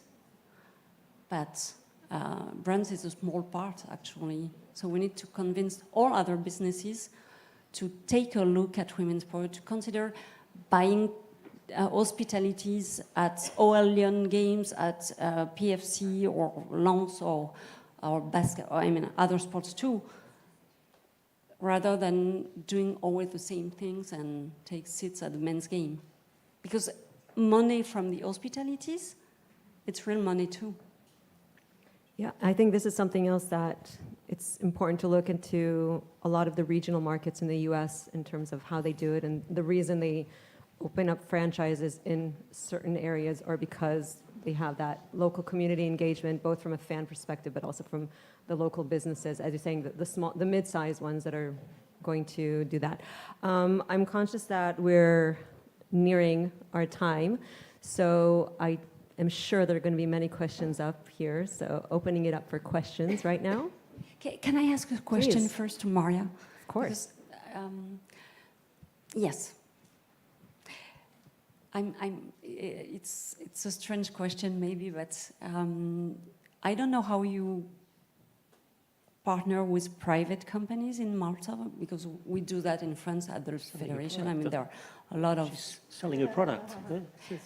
But my question is that, maybe I'm wrong, but I have in mind that there are a lot of betting companies that are based in Malta, and they have... They're all there. Yeah. And, you know, they all have a problem. They all have a problem because they need to show that they are good people too. And they have a lot of money. And I think we can do something for them on helping them to build trust and confidence. And, you know, I'm on my side, I'm talking with a company in France, and I'm ready to test their commitment to see if it's a real commitment to the women's game. What can they do? I'm ready to take their money if they really want to go into that. But I was just thinking that in Malta, you have that. Yes, yeah, good question, but basically it's true there are quite some betting companies in Malta. They do partner with some clubs in Malta, but it's mainly male teams rather than the women's team. So we find it difficult to find companies to invest specifically into women's football. So when it comes to clubs, I was part of a club, so I know a bit how the dynamics are. The women's team in Malta are part of the club, the mother club, who basically would have the males team. And mainly the investment go mostly to the males team. So yes, I mean, if you have any company interested, I can put through the committee, clubs committee, women's clubs committee, and I'm sure they'll be happy to get some investment. So we can have ideas. Yeah, Hopefully. I think also something that we didn't mention, sorry, questions in one moment, that we didn't mention before is that you touched upon it a little bit, Maria, in terms of tying it back to what we heard this morning, the culture of the country, right? So acceptance and understanding of women's football in Australia, France, US, and Malta, huge difference. And so, as you're saying, for us, for you, it could be a no-brainer. There's betting companies, why aren't they investing in women's football? And maybe there's also a cultural element to this. Yes, going back to my election, basically when I was elected, it was a huge thing in Malta because first female as vice president, and you can imagine all that. And you get a lot of questions like what it feels like to be the first woman and all that. But in reality, you know, I didn't like that importance that it's given for being a female vice president.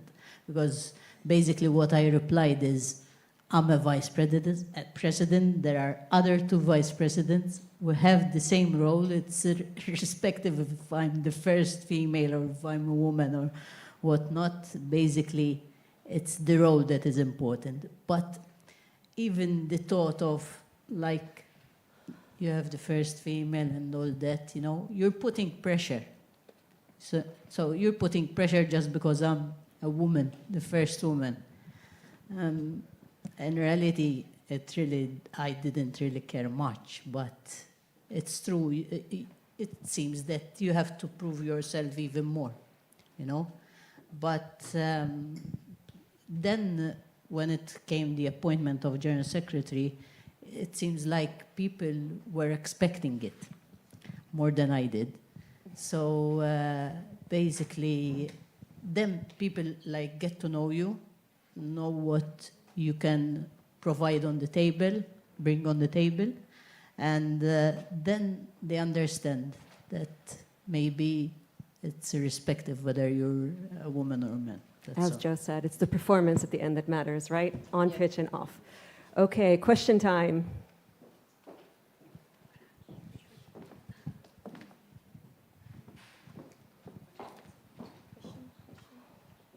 Wine's kicked in. The wine's kicked in, huh?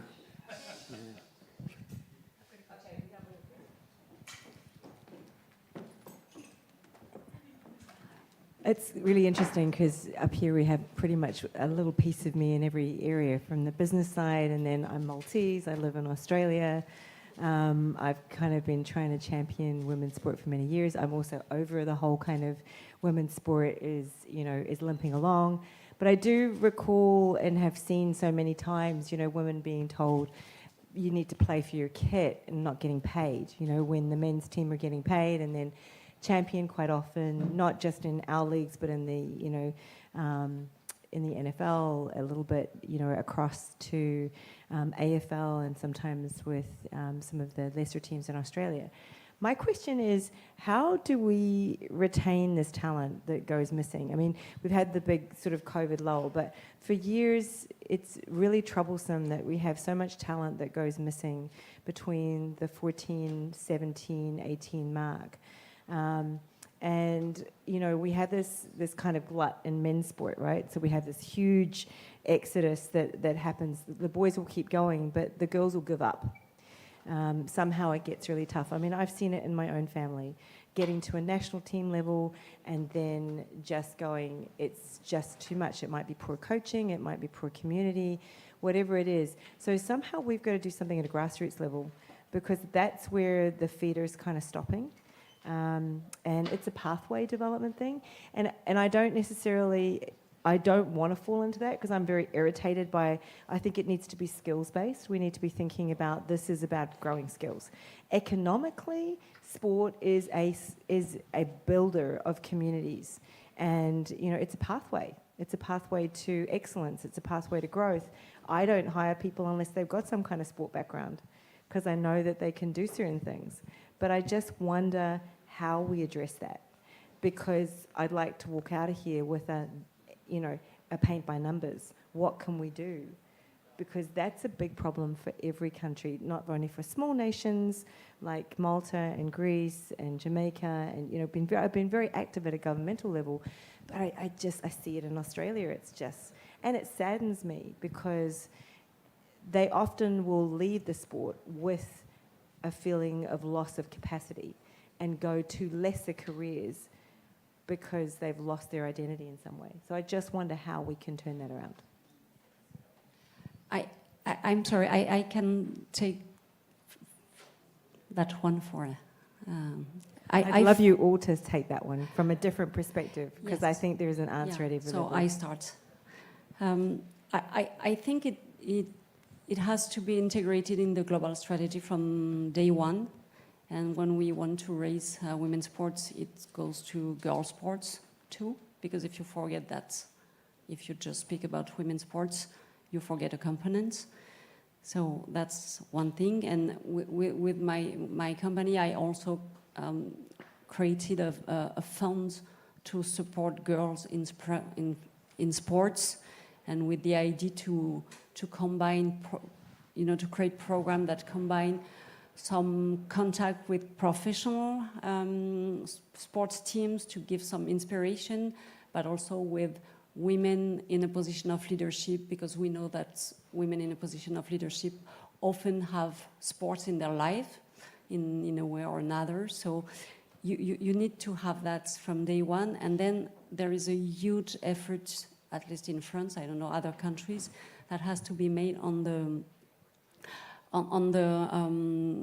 people that teach sports at school, because it's and in clubs and in all sports, because it's mainly men, and they are not all as Joe. They are not trained to deal with girls at the age of 13, 14, 15, where you have all these specific questions that come into the mix and that make 50% of them leaving sports. And so it's a huge thing, but if you just speak about women's sports but not girls' sports, I think you're forgetting something. The other thing is too, don't we think we need to hang on to some of our legacy players? Because I think that's the one thing that could help. I think funding is one area, but what about all of the great stories, like the original players in each country, hanging on to them? Because I've just seen them treated like cannon fodder, and it's really been, I watched it in Queensland. It was really tough to watch, and it was the reason that one of my kids left the game, because they actually got rid of all the women with the experience, and they brought one younger woman through, and those legacy stories keep them in there. So how do we hang on to them? Because they have value, and not just in the change rooms, because they were in the change rooms folding the kits. That's what disturbs me. I suppose the two levels are the grassroots and I suppose the professional pathway. I hate using the word pathway, because when you get on a pathway, you think, I'm going to end up there. But the reality is, and we've spoken about this today, there's a big education piece that needs to happen. Not just players, parents, when they come into an environment, to say, do you know that your daughter at 14 might have a chance of becoming a professional footballer? Okay? But there is this hype, there is this, I suppose, segregation that happens, that the better players are put here, they're there. The ones who are probably late developers are not included in that. So there's a lot of identified gaps in development, which is really frustrating, really frustrating. The other one of the role models of ex-players, I've been pushing that for that many years.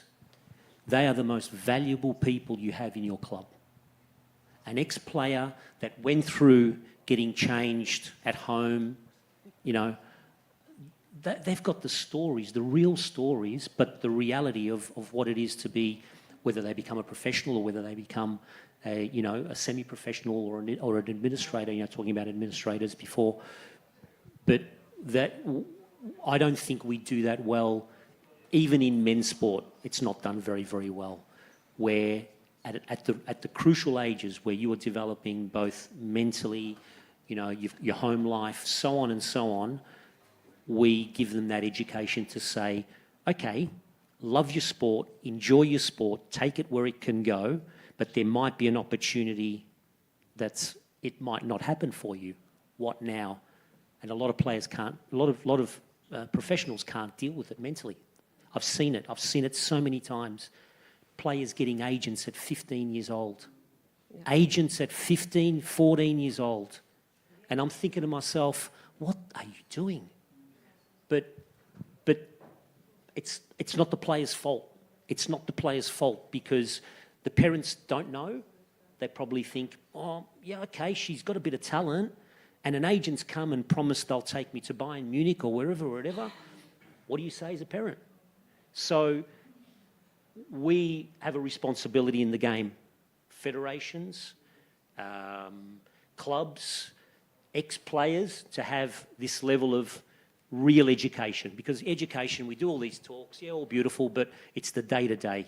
It's every day that a player comes into an environment and says, okay, I want to be a pro footballer. I'm 14, 15 years old. I've got a little bit of talent, but whoa, you know, there is a process along there. And I think we lose them because they either go on and love the game or they absolutely hate the game.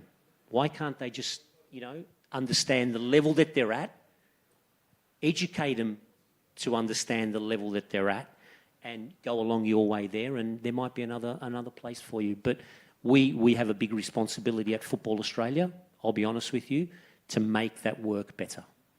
We don't do it well. And the ex-player one is gold. Anything you want to add? There isn't much to add, so it's opportunity, education, and giving possibilities to each girl, not necessarily to be a player, but have other opportunities. I think that's all. I'll add something, and I think I don't see where Laura is, but she talked about it earlier because I also come from the U.S. system where you have more girls staying in because sometimes it's a ticket to college, right? So even if you know you're not going to be a professional football player, but you know by playing soccer through my teen years, I might get a scholarship into whatever university. And I think we need to maybe on the European side, the way the clubs, the academies work, is look at it as also not, as Joe said, there's a path towards something. So it's not necessarily that you're going to make it big as a football player, but you are going to get different skills that are going to help you in life later on. Because, and I think, again, Laura said it, we know that women who played sports are better in the boardroom. They are better leaders. They are better in any business that they do. There's a lot of data to support that. So looking at education and looking at the potential for girls and young women to tell them, yeah, there isn't 0 point whatever it is % that you'll be a professional player. But there's also an X% that this will just lead you on a pathway to success in life in whatever it is you choose to do, because playing in that environment will teach you things. And I think that's something that we should also look at in terms of there's other things to do in life within the football world and the supporting ecosystem and outside of it, if that's what they choose to do, especially for the legacy players on the second stage, because that's where you really see it, right? When they're in their 30s and they retire, and then what do? So help along every path, every point on the path.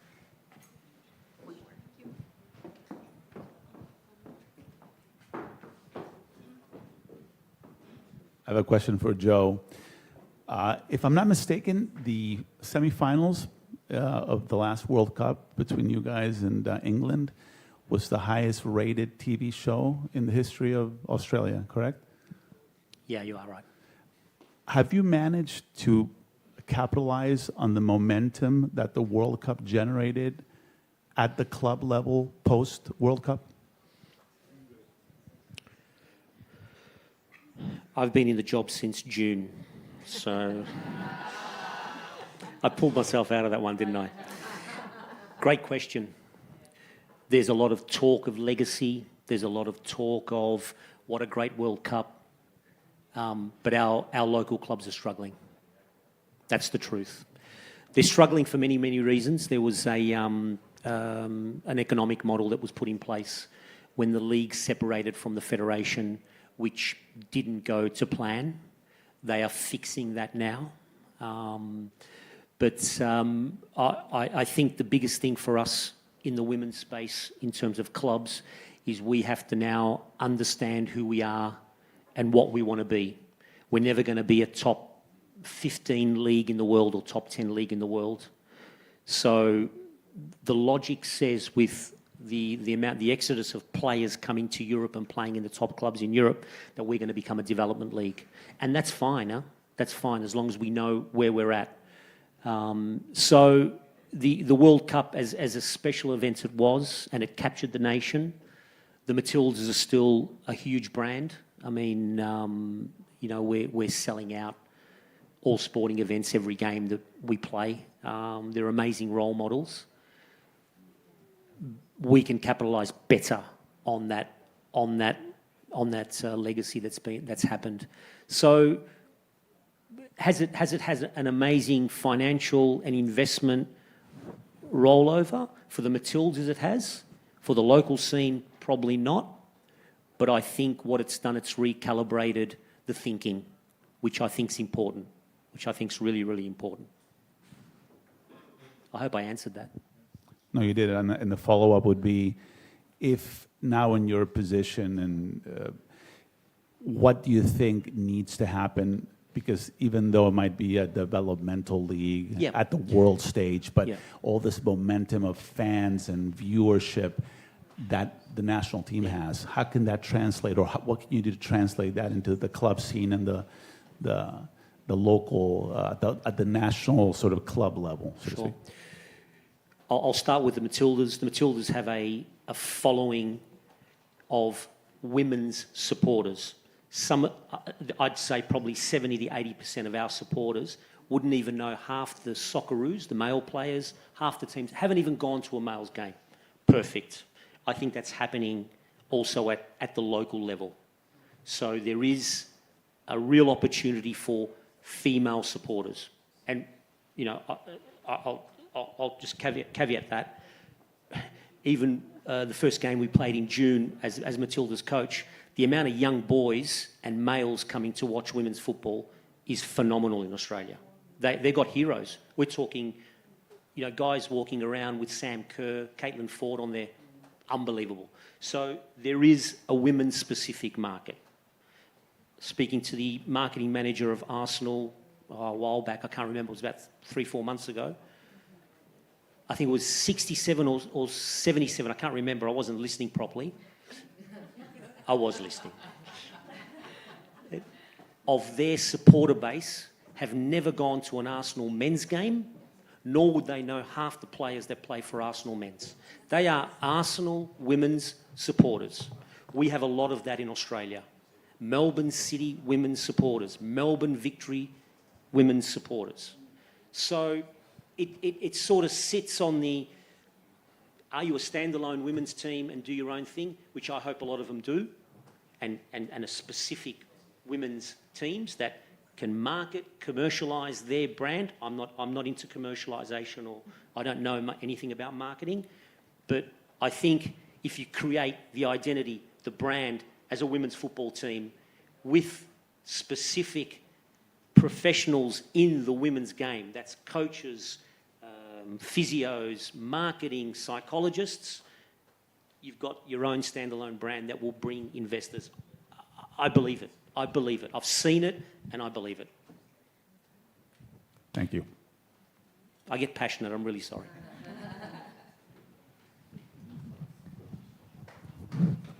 That's us.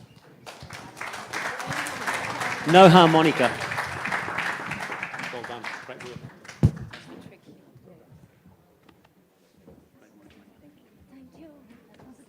Grazie, grazie, grazie. Thank you. You did well. Well done. Well done, well done. Grazie. Okay, we have one panel to go for the day. I've been looking forward to this one all day. With the video. But before we do have a video from Colo Colo, Chilean women's football. That's coming. Then we have the panel, and then Marios. Then we have day one photo I read on the program. That's right. Okay. So at the end, after the final panel, everyone on the stage, we take a nice photo together. But first we have the video from Colo Colo, and then our final panel of the day.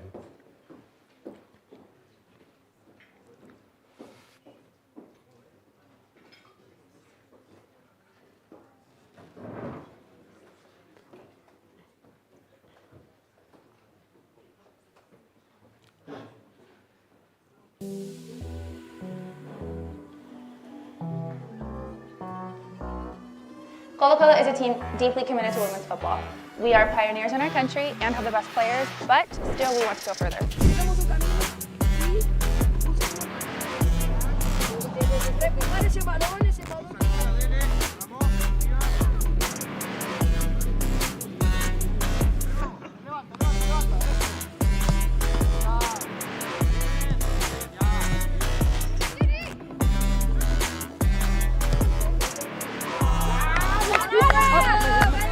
In our centennial year, we want to be a protagonist in the Women's Copa Libertadores and win our 4th consecutive title here in Chile.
I send my greetings to those attending the 6th Athens Women's Football Summit y que todo vaya súper bien.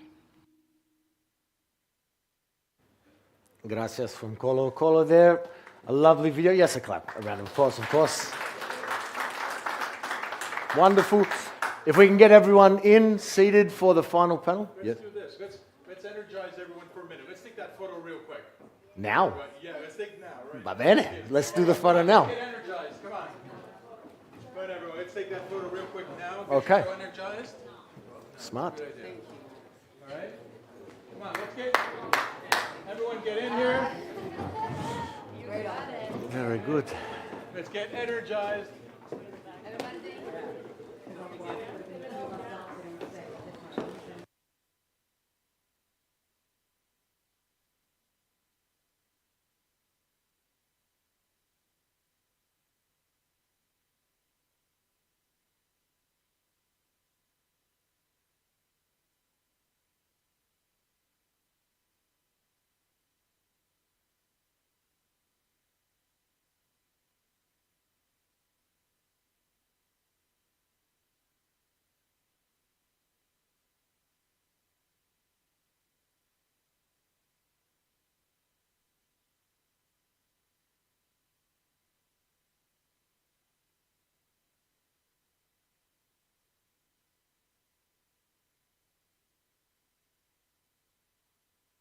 Yeah. You got a football? We do have a match. I love what you said. Yeah, you can do that. Whether we all get up will be a question later. Then it Bravo. to everything. We do have. It's always back there. We'll never get it. My niece can help out. Don't worry. Can you help me out?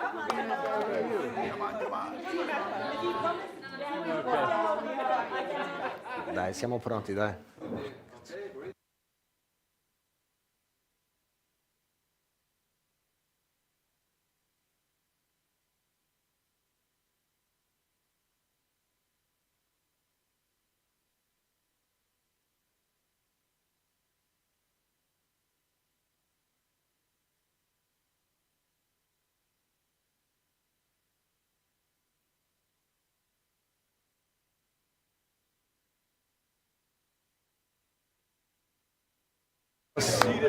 Great idea if everyone takes their seats.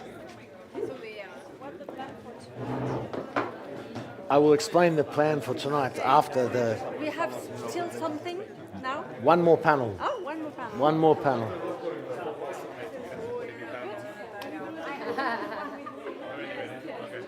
Do you want me to record you?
This? Yeah, it's number one. Okay, if we can take our seats, please. We have the team ready. Benvenuto, Mr. Bargain. Too much. Fatto questo. Va bene. Over to you. Guys, microphones, please.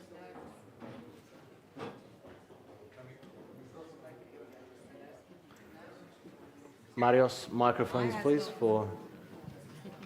Hello. Okay, perfect. That was loud. Okay. Hello, hello. How's everyone doing? Thank God Marios did the photo then, because I did threaten him that we were going to start trying to get the energy levels up. And then you may have had to witness us dancing, which would have been a scary sight. Anyway, wow, great to be here and closing the session today. Honored to be sitting alongside our Italian representation here with Stefano from Juventus. Welcome. Thank you. And Amanda, coming here from Brazil, stroke Poland. Good afternoon. So just quickly, I'm Jacqueline Smith-Dubendorfer. I am a co-founder of Gen Sport, a business dedicated to working with investors and rights holders to look at and explore opportunities to unlock new commercial models and really try and explore how we can bring growth and innovation to the women's game, specifically women's football, but across all sports.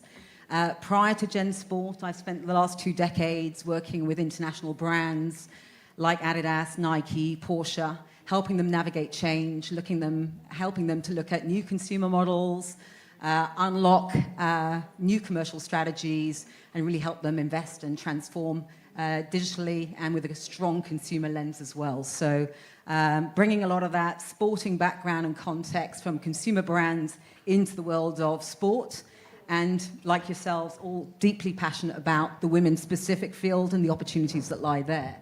So in today's session, I'm going to be poking a little bit on what the real opportunities are, and I hope Stefano and Amanda can help me to not only share stories, but also be concrete around actions and what can we actually do in order to really get after this opportunity that we all seem so convinced is there. Stefano, our topic today is what will it really take in women's football and leagues to not only grow sustainably, but to reimagine their future. You are coming from an established giant at Juventus, and Amanda's coming from an emerging market. I'd love to spend some time understanding a little bit, firstly, from your perspective, your story. Maybe introduce yourselves to the audience here would be great. Okay, thank you. Good afternoon to everyone. And of course, it's a big pleasure, a big honor for me to be in here.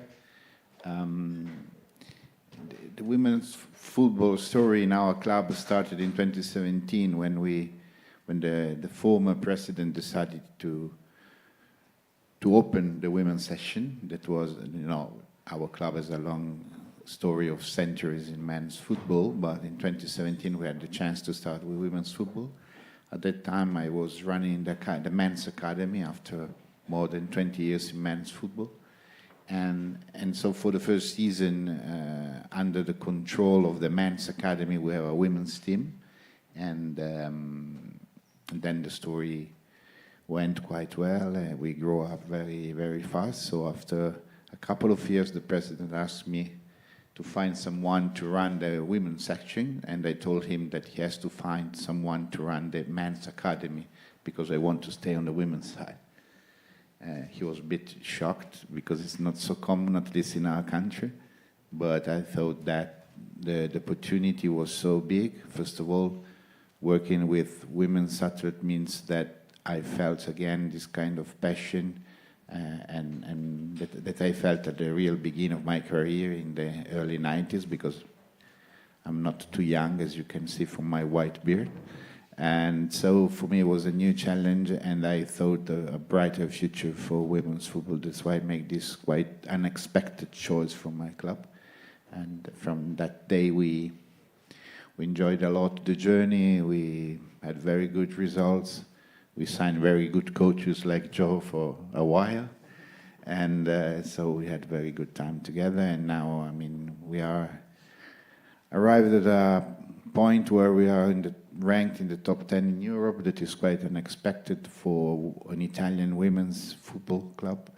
Now we have to change with the big giants of football, not only for money, but also for a long tradition and story of the game. And so the new challenge is to try to find some way around to be competitive with these big giants, maybe with alternative way of sustainability, alternative way of recruitment, and an alternative philosophy. Otherwise, if you challenge with money, we are loser from day one, especially now that, as you be probably all aware, in the last transfer window, the transfer fees start getting crazy, big spenders are coming, and so NWSL starts looking in Europe with more interest than once, because they have this problem of raising also the football side of their business, because marketing-wise they are huge, but the football-wise probably in Europe they can find something very helpful for their growth. So now the new challenge is to be competitive in this new environment of the market. And we have also invested a lot in our academy. I remember that the first day when the Federation asked to all the professional clubs in Italy in 2015 to have a women's academy, we don't have any girl registered for us, so we make a sort of open day. And this open day, there were 3 girls, one was wearing flip-flops, and the other 2 wearing football boots. And now, after 8 years, we have 200 girls playing in professional environments. So this means probably we did a good job, probably, but it's not enough. It's also because the game is growing very fast. And I think that the prejudice that in our country, that is quite a traditional country, would say like that, is going weaker and weaker every season. And now for an Italian girl, it's quite normal to choose football instead of volleyball or basketball, something that 5, 6 years ago was quite difficult to convince the family to do that. So this is the really change of perspective that we had in our country. There are still a lot of barriers, and I'm used to say to my staff that we have to make these barriers becoming bridges instead of walls, and try to get through the problem. Thank you, Stefano. Great perspective.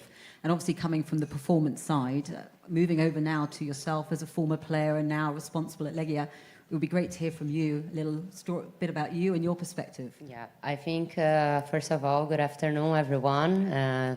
For you to understand a little bit also the aspects and the ideas we have in Legia, you need to understand also a little bit of my story. Obviously, I come from Brazil.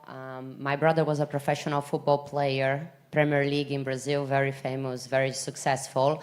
10 years older, we were playing on the same team, and he was earning a lot of money per month, and I was earning probably 10,000 times less.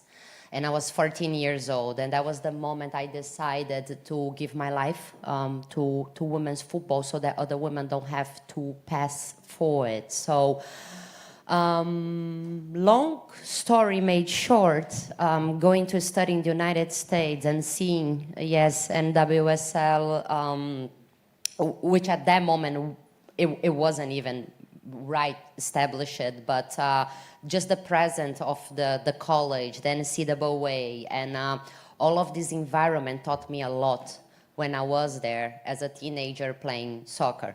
And I go back to Brazil. My husband is Polish. We move over to Poland, which I'm really grateful for, to a country that, just like Italy, is very traditional in football. We have the worst ultras in Europe, probably. There's a lot of people that don't like Legia supporters, except Chelsea supporters that did a stand ovation for them when we were at the stadium.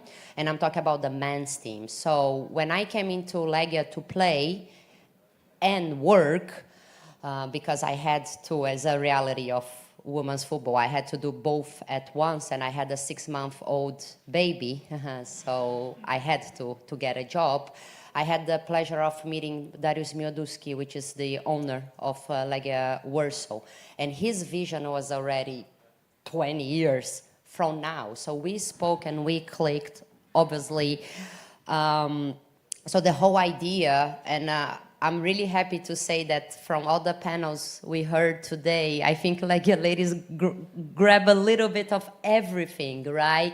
I remember about Monique saying in the first panel, for example, that you need to try, is a startup, right? So we are trying. We open a separated company, and here I will poke Joe a little bit. I know you're really tired of saying it's a different sport, but in our way, it wasn't about the sport on the pitch. We wanted to segregate as a different sport from the audience, from the marketing, from the commercial. So we create a separate entity in which Legia Ladies is a different name, is a different logo. It's a different color. It's still proud of the DNA in Legia Warsaw. We still completely merge, and we have an office at the stadium, but we are ourselves.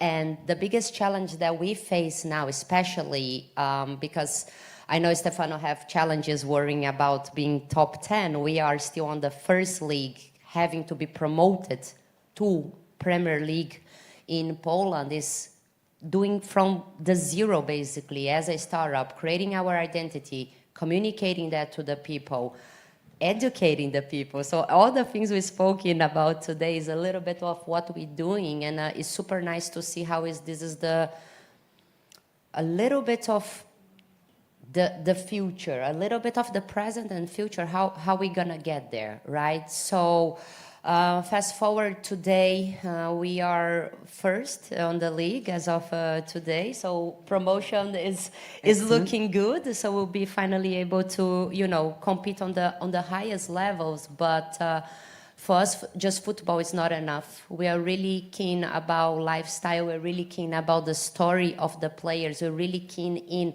giving those players a platform. So we call sometimes our club not a sports club, but a marketing agency. We like to joke a modeling agency because we like to use our players for all of our photo shoots. We don't hire people from outside. And the biggest example I can give is the transfer players from this year that we got. We gave them a closet. We said, choose the clothes you want to wear. We're gonna give you a direction, but you need to bring your personality. And some girls was like, oh, I want to wear a skirt. Some girls are jewelry. And some girls like, I don't wear anything that is not oversized. It's like, okay, there you go.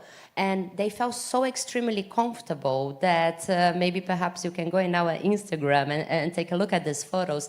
It looks like from a fashion show. One of the goalkeeper, literally, everybody was saying, wow, she looks like a Burberry a model. And these are our players that we're genuinely interested in being their platform that people know. And that's how we think that in Poland, which is extremely traditional, we're gonna get those sisters, those young girls that will look, wow, if she can do this, I can do that. And not just in football, it can be in volleyball, it can be in basketball. So yeah, we are trying to take it on the chest. It's a lot to take, but clubs are following, this is really nice. I love it. I love it. I saw the photography that you did. I was just wonderful to see reimagining, you know, the athlete in a different way and giving them really the opportunity to shine and not follow the traditional sort of thumbs up or standard pose. I've heard so many terrible stories about the photography going on in the women's game. Just by nature of it hasn't been prioritized and set up in the right way. But we'll leave that for a moment. I think, you know, we've heard throughout the sessions today the importance of not just short-term views, but really looking and also committing to the long-term. Testing, learning, and doing immediate, I agree with you, action now, building from the bottom up, taking small steps, but also making sure there's a big gap in terms of long-term strategy and commitments as well. And looking at the two, and I think if I look to you, Stefano, you've very fortunate to have an owner who has a long-term vision, which is, if you've got it from the top down, you've already broken some of the most difficult barriers. But if I look at you, Stefano, you're delivering right now performance on the field. You know, you've walked away with a double domestic cup, you know, top of the Serie A. How do you look to your counterparts in the commercial side, in the business side, off the field, and say, look, I'm delivering on the field, but you can't compete on the investment side, but I still need to be able to invest in my players. How do you work with them, and what are they doing for you, and how are they helping to contribute towards that long-term off-field success whilst you are delivering the on-field success? No, it's a tough challenge, because, you know, we are a very emotional country. So in Italy, even on the men's side, the results of the team has a huge impact also on the business activities, development, and revenues. Mm-hmm. This is something that I felt that, for example, in Premier League doesn't happen so heavily. They did a very good job and split the value of the brand and the marketing and economical activities from the sports side. In Italy, the day after a game, if you win or if you have lost, makes a difference. In other country, maybe some people don't even know how was the game the day before. So we have to face this problem because that is fantastic when you win, because it's a huge atmosphere wherever you go. And thank you for saying. Okay. Okay. My The new friend. AI system. And so this is not easy. Of course, we try to. Our goal would be to split a little bit the value of the project, the value of the Juventus women's brand from the results. It's a big challenge in our country. We are trying to do that. We have a very professional counterparts, so they are very good in doing that. But this is still something that we have to face every week. So being successful, at least so far, help us a lot to open a lot of the doors.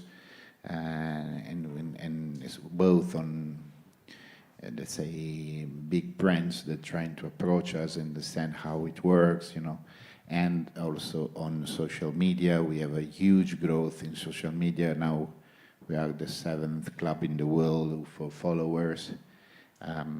We don't have X, so we use only TikTok.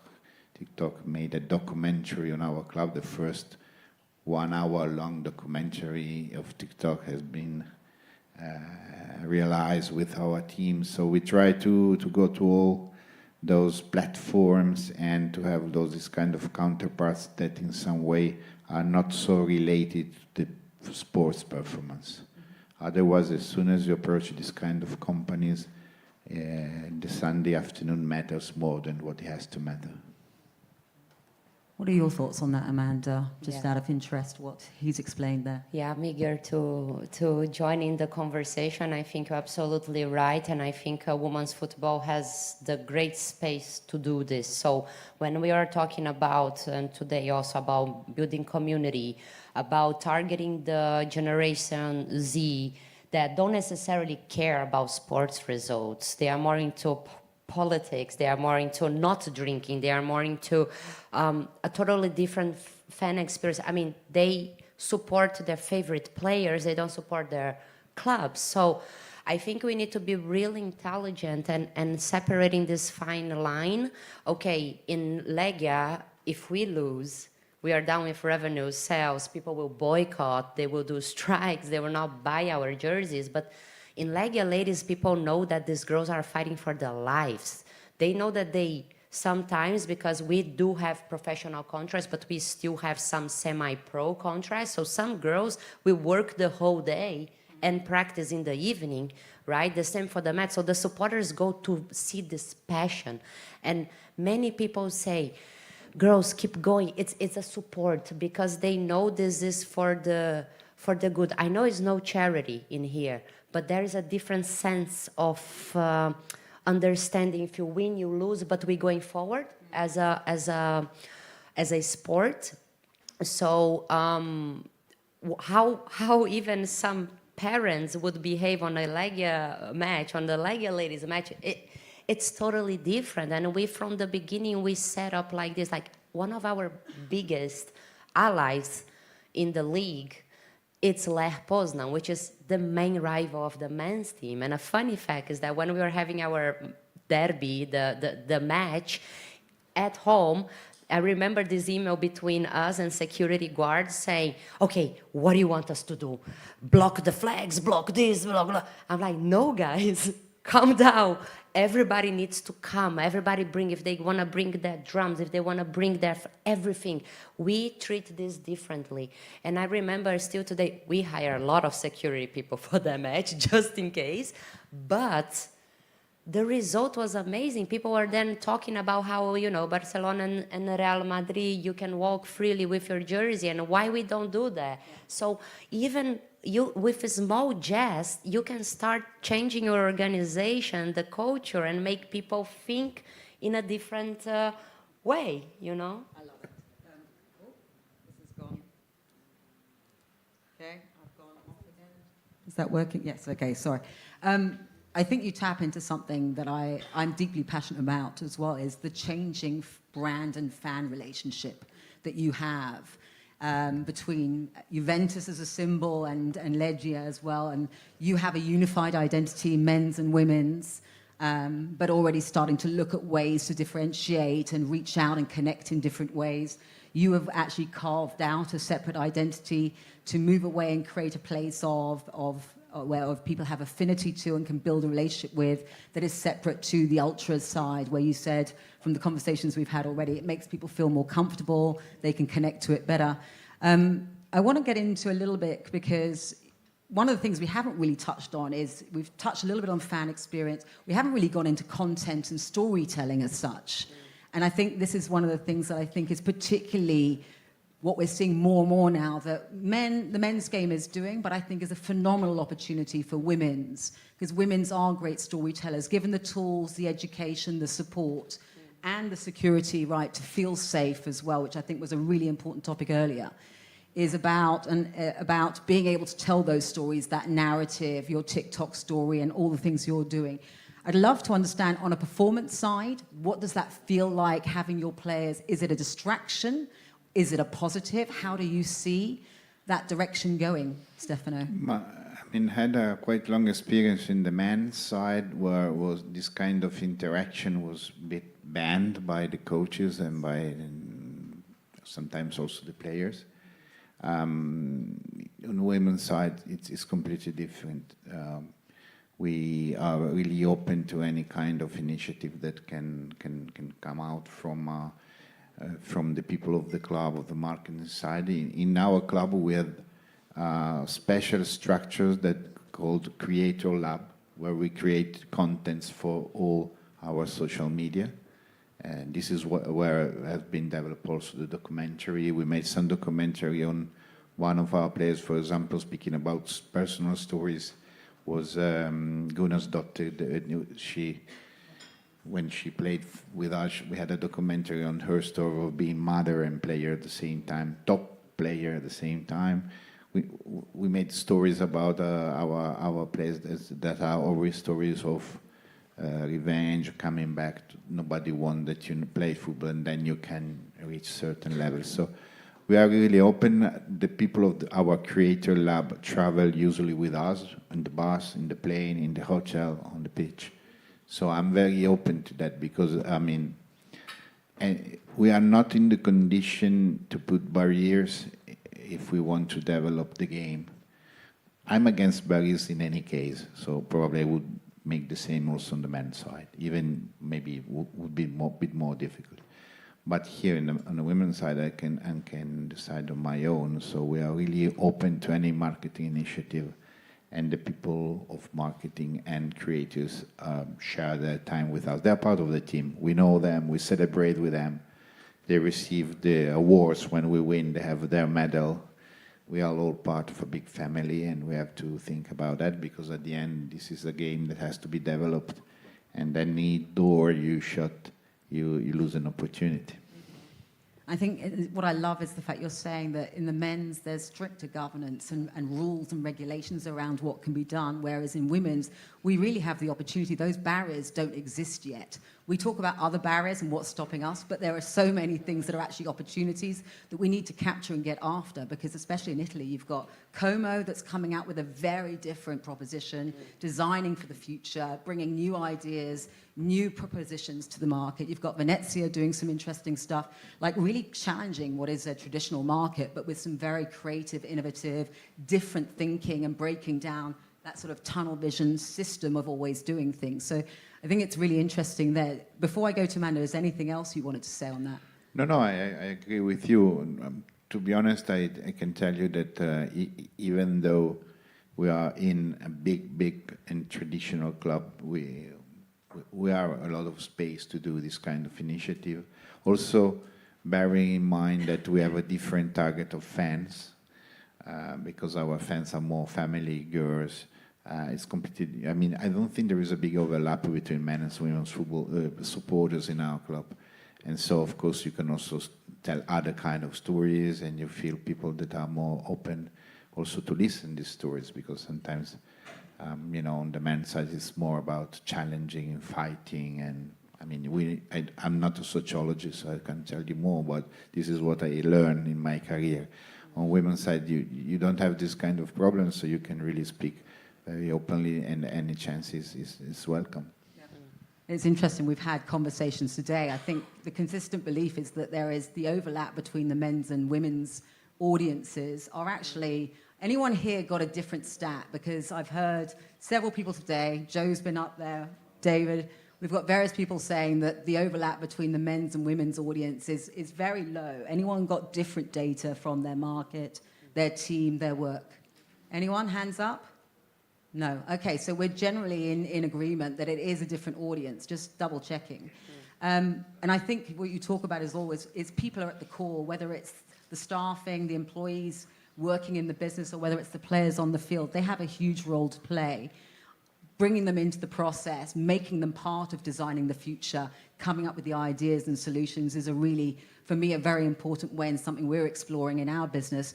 Amanda, in our conversations, you said something similar. That's what you're doing. It would be lovely to hear more about that. Yeah, of course. So I want to separate my answer into two segments. The first segment, I want every one of you, probably you heard about it. Fowler was the first football player to walk Paris Fashion Week. So picture that, where we are going.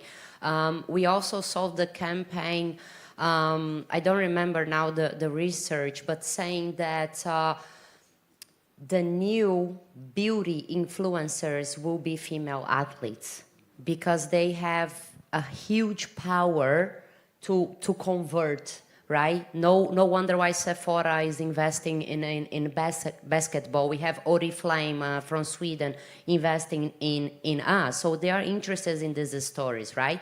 The second part, I want to talk more about data. I was recently on a conference about marketing analysis in Poland.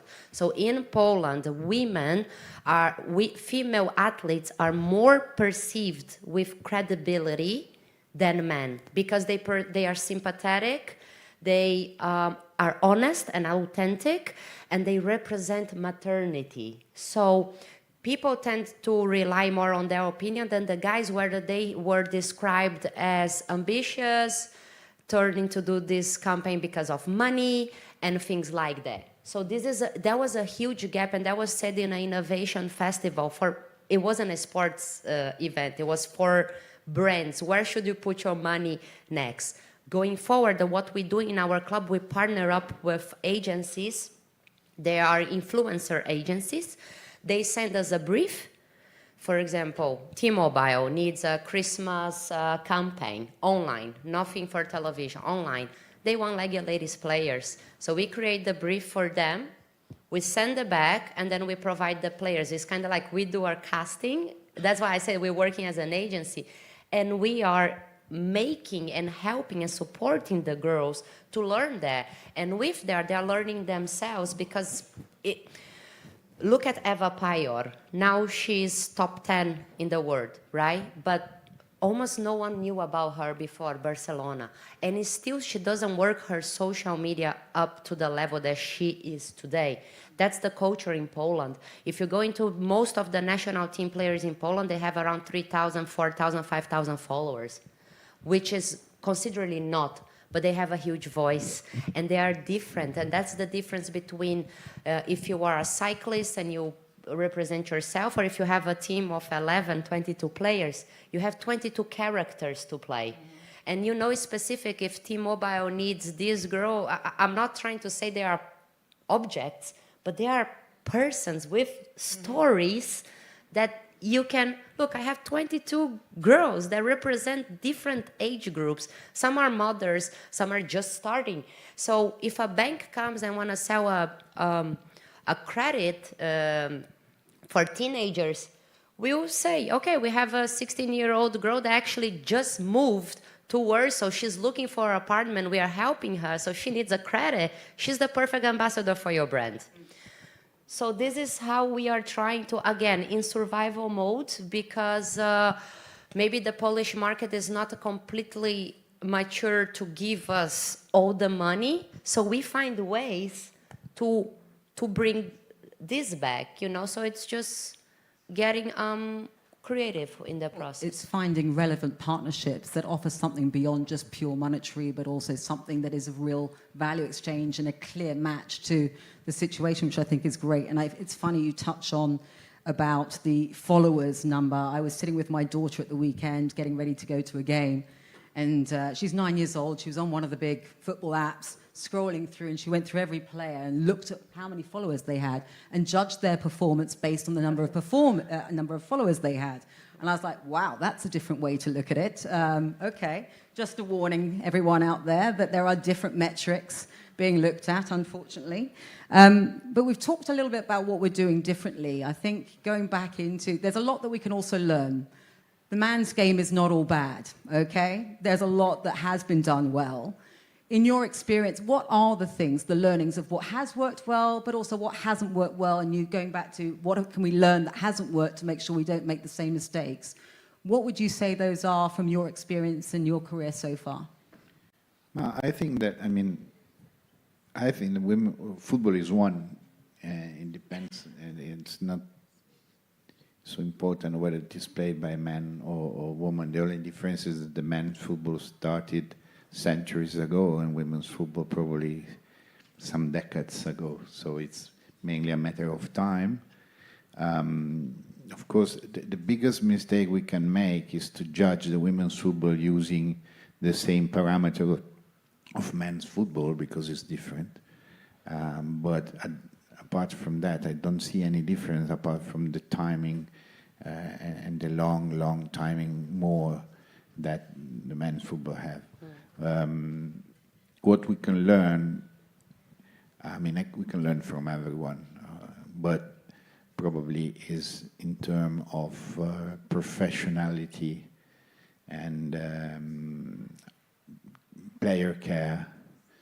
I would be more focused on that side, no? How they prepare the player for the game, and how much the player are focused on the game and don't have to think about other things.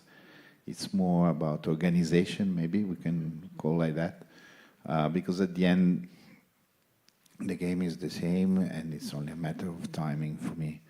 I don't see any other difference. We can probably bring in men's football some more genuinity and passion, because this is something that is lost. And Joe mentioned the parents of the young players are completely different. I run a men's academy.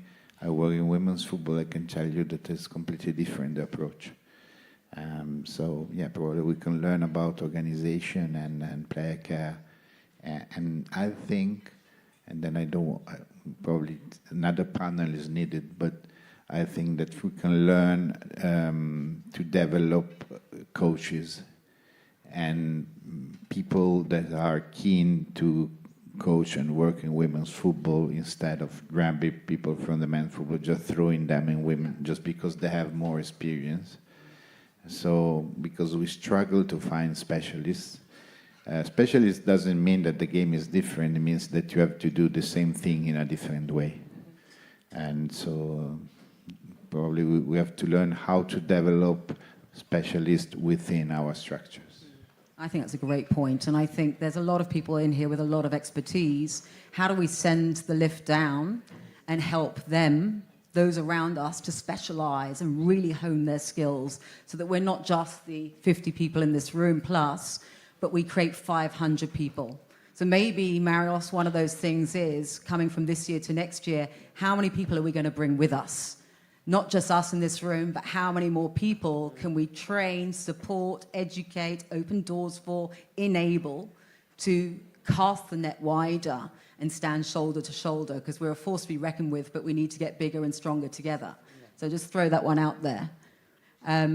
Over to you, Amanda. Curious to... It's a bit hard to add in here. You both said amazing points.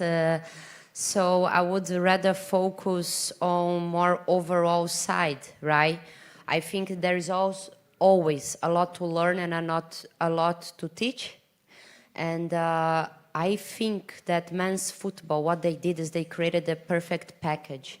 They started with professionalism as Stefano said, but they have amazing broadcasts. They booked all the television sports, you know. We can compete with that, you know. They have many cameras on the pitch, right? Whether most of the women's match are being filmed in 2 cameras, obviously the match is going to be slower.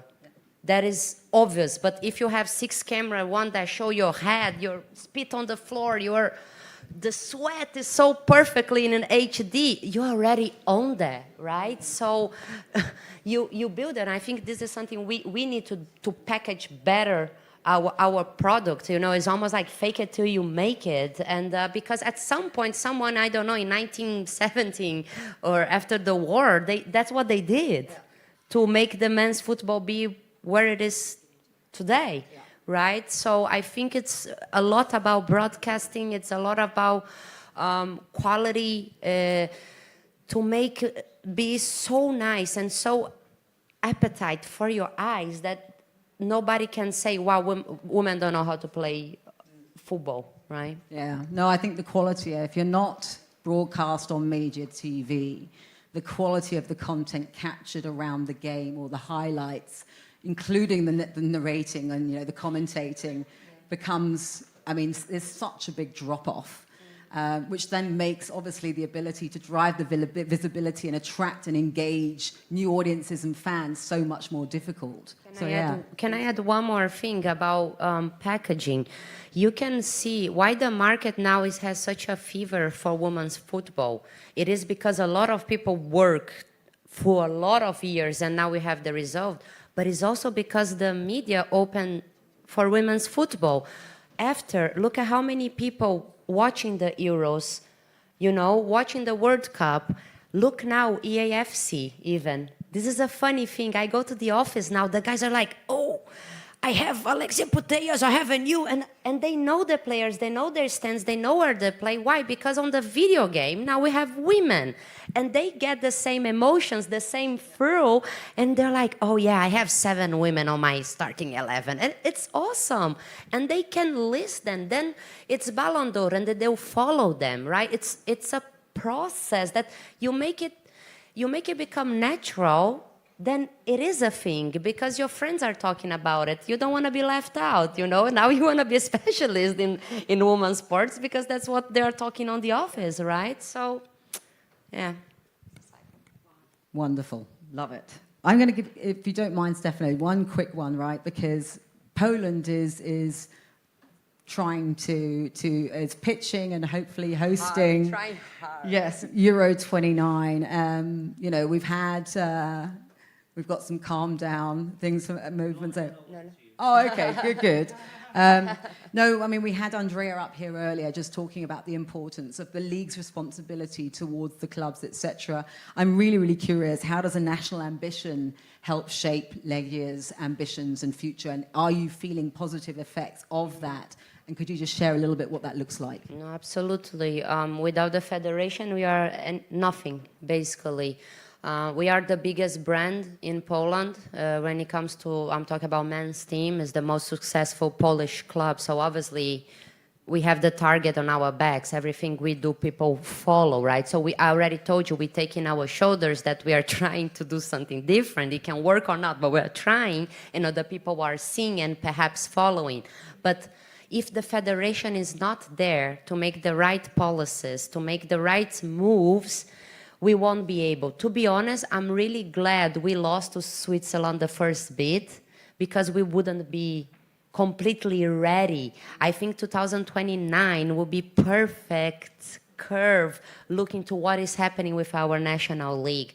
The Polish FA started a new strategy in 2024 and that will finish in 28.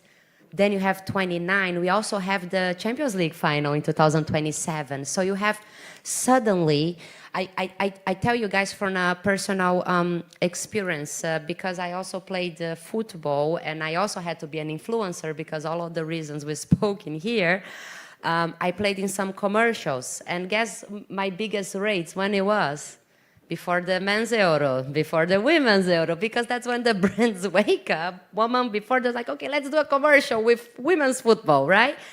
So imagine how many possibilities we'll have in 27 and 29. And then if Poland sees, oh my gosh, we have a fan fest of Adidas, for example, how it was in Basel, and there's so many people, and there are artists, and people from Poland are seeing this, are like, wow, that's women's football, you know, because it's not just Polish people that watch. Obviously, everybody from the whole world come to watch. So yeah, I'm really looking forward, because I think after that we can be considered like, you know, we have a lot of good talents. We were even speaking with our ladies from AC Milan how they love Gosia Mesias, which is a friend of mine. So Poland has a lot of talents, and there are a lot of girls wanting to play because of Eva Pajor. So it's perfect moment. Perfect. So I will open to the floor for questions. I'm going to be cheeky and push out my 5-minute call, because I've got one more for Stefano. Because we're talking very different environments, right? You have an emerging, I mean, you are kind of, you know, the well-established juggernaut. You know, how do you, sitting there with such success on the field, how do you secure, in a very competitive environment, I mean, you know, the city, you know, City R is not an easy environment, it's a very traditional environment. How do you secure the investment, the resources, the time, the energy that you need to be successful, to have people behind you making sure that you can continue? I mean, you're at the top right now. How do you keep that going? What do you need, and what is your secret sauce? I don't know, make things simple. Because football is easier than what everyone make it. It's at the end of the story, it's a game. So we don't have to invent anything unless doing easy things. But yeah, I mean, we have a very young staff. I work with most of my staff is under 30. And so I try to transfer them the passion for the game and try to let them be focused on women's football, not just be in Juventus, because one day if I perform well in women's football, I will go to the men's team, but stay there, as I did in my story. And so I think it's a lot about people and how they feel their job and the passion for the game. You know, in our club, we have everything to do things properly. The facilities are very good. You have a good investment. The owners is keen to stay on push on our shoulder. So I mean, we don't really. These young guys that are working with me are not missing anything to be the future of the game. Maybe when I started, it was more difficult. You know, something that now is granted one time has to be. You have to fight for having that. So it's just about, for me, people, passion, and being focused on women's game and not using women's game for being one day on the other side of the moon. Perfect. No, thank you. I think we wish you every luck as well in your challenge, the next chapter of really being one of the top European clubs and really contesting at that level, right? Which is the next chapter, right? As you were saying, that's sort of... 8 years ago, we don't even have a team. We started from the scratch, so after 8 years we are, I don't know, 6, 7 titles, 15 trophies, and a lot of things. So now, you know, the philosophy in our club, if you arrive second, you lost, whether you like it or not. And so we're always looking forward, even though I must say that now probably there is a natural limit, because the 7 club above us in Europe are investing since a long time. Many had also less cultural barriers. But yes, the next challenge is to be the stronger underdogs in the competition. And then, you know, you never know in football. I mean, sometimes the better on the pitch wins, even if they spend less. So this is our challenge. And then we'll see what happens. Good luck on your challenge. Just don't get better than Arsenal women's, that's all. All right. Just put my cards out there. So, are there any questions on the floor? Yes, Monique. There's over there, if you've got a microphone. It's on the seat next to Joe, the microphone. That's okay.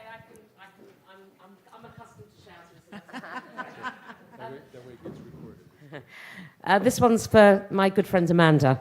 Amanda, there's something I'm noticing all of the time around women's football. When we get to what I call blue ribboned events, so UEFA, Champions Cup, the Euros, the World Cup, we see this fantastic uptick.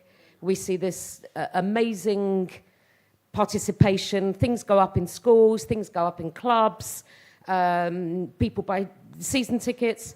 And then, as always, which doesn't happen in men's after blue ribbon events, it goes down for a little bit and then it stabilizes.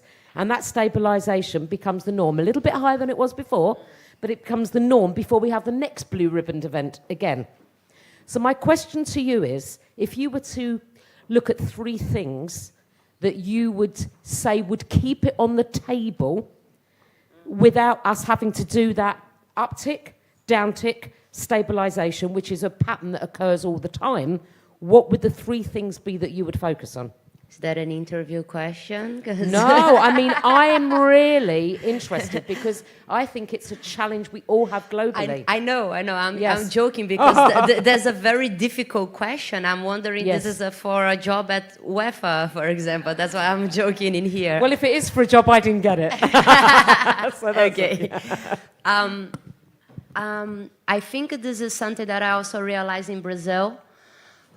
We had a great moment before, because the women were doing really well at the Olympics and the guys were doing really bad until the moment they lost. So I remember even Neymar shirt with the cross and put Marta. It was a national pride. Everybody was like, oh, I love women's food. They're so better. The guys suck, you know. Sorry for the language, but then they lost, the guys win, and it just did that. We shouldn't invest in women's football. They don't have the mentality. So I know exactly. I think, first of all, is education. We talked a lot about this. It's that this product took years to develop on the men's side, and it will take years in the women's side. I heard once from, oh gosh, is it Mattel from Como a Woman? Mattel? From Mercury 13. Mario, I'm sorry. I'm so sorry. But I remember his quote, and that's the most important. Women's football is patience capital. And I loved it. And it explains everything. So first is education of this patience, right? Second, I go again into this packaging. And the packaging goes into media, national media, clubs, our responsibility to do the storytelling, like I always say to our social media manager, I want 80 stories in the Instagram today. She's like, Amanda, that's too much. I was like, yes, I want people vomiting like your ladies, like until they understand, because we need to be everywhere, right? And the third thing, I really think should be related to each country. You need to hook something in the culture. Whether it's the local, if it's related to national pride, if you do a rebrand that, you know, like the Lionesses did, you know what I mean? That gives all these girls in England a message. The same now with Michelle Kang did with Olympique Lyon. I don't know how to pronounce that in French. Lyon. Lyon. So it's the female lions now. It's not the male lions. And I think this is really important to keep saying, hey, we are super important, and this is how we do things here. So I really hope I answer your question. Brilliantly. Thank you very much. Thank you. Anyone else? Great answer, Amanda, I have to say. Very good. I would hire you. Thank you. No? No further questions? All right, well then I'll wrap it up. I think, thank you so much.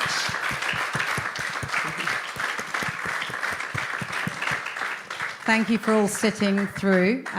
What a great day. Thank you, Marios and team, for putting on a spectacular day. And do you want to, am I handing it over to you to wrap things up here? Would you like to do that? Very nicely done, very well finished. Grazie, thank you, thank you. That's all for today, Marios. We do have Alessandro. Grazie, Stefano. We do have Alessandro by the photo wall. If you'd like a photo taken, he can send them to you, get them done. He'll be there for the next 10 minutes or so. But that is all. Hope you enjoyed day one. We will commence day two 10 a.m. So 9:30 arrival, 9:45, maybe 10 a.m. lunch. The 5-minute break day didn't go so well, but we'll see how we go. Enjoy your evening, and we'll see you tomorrow 10 a.m.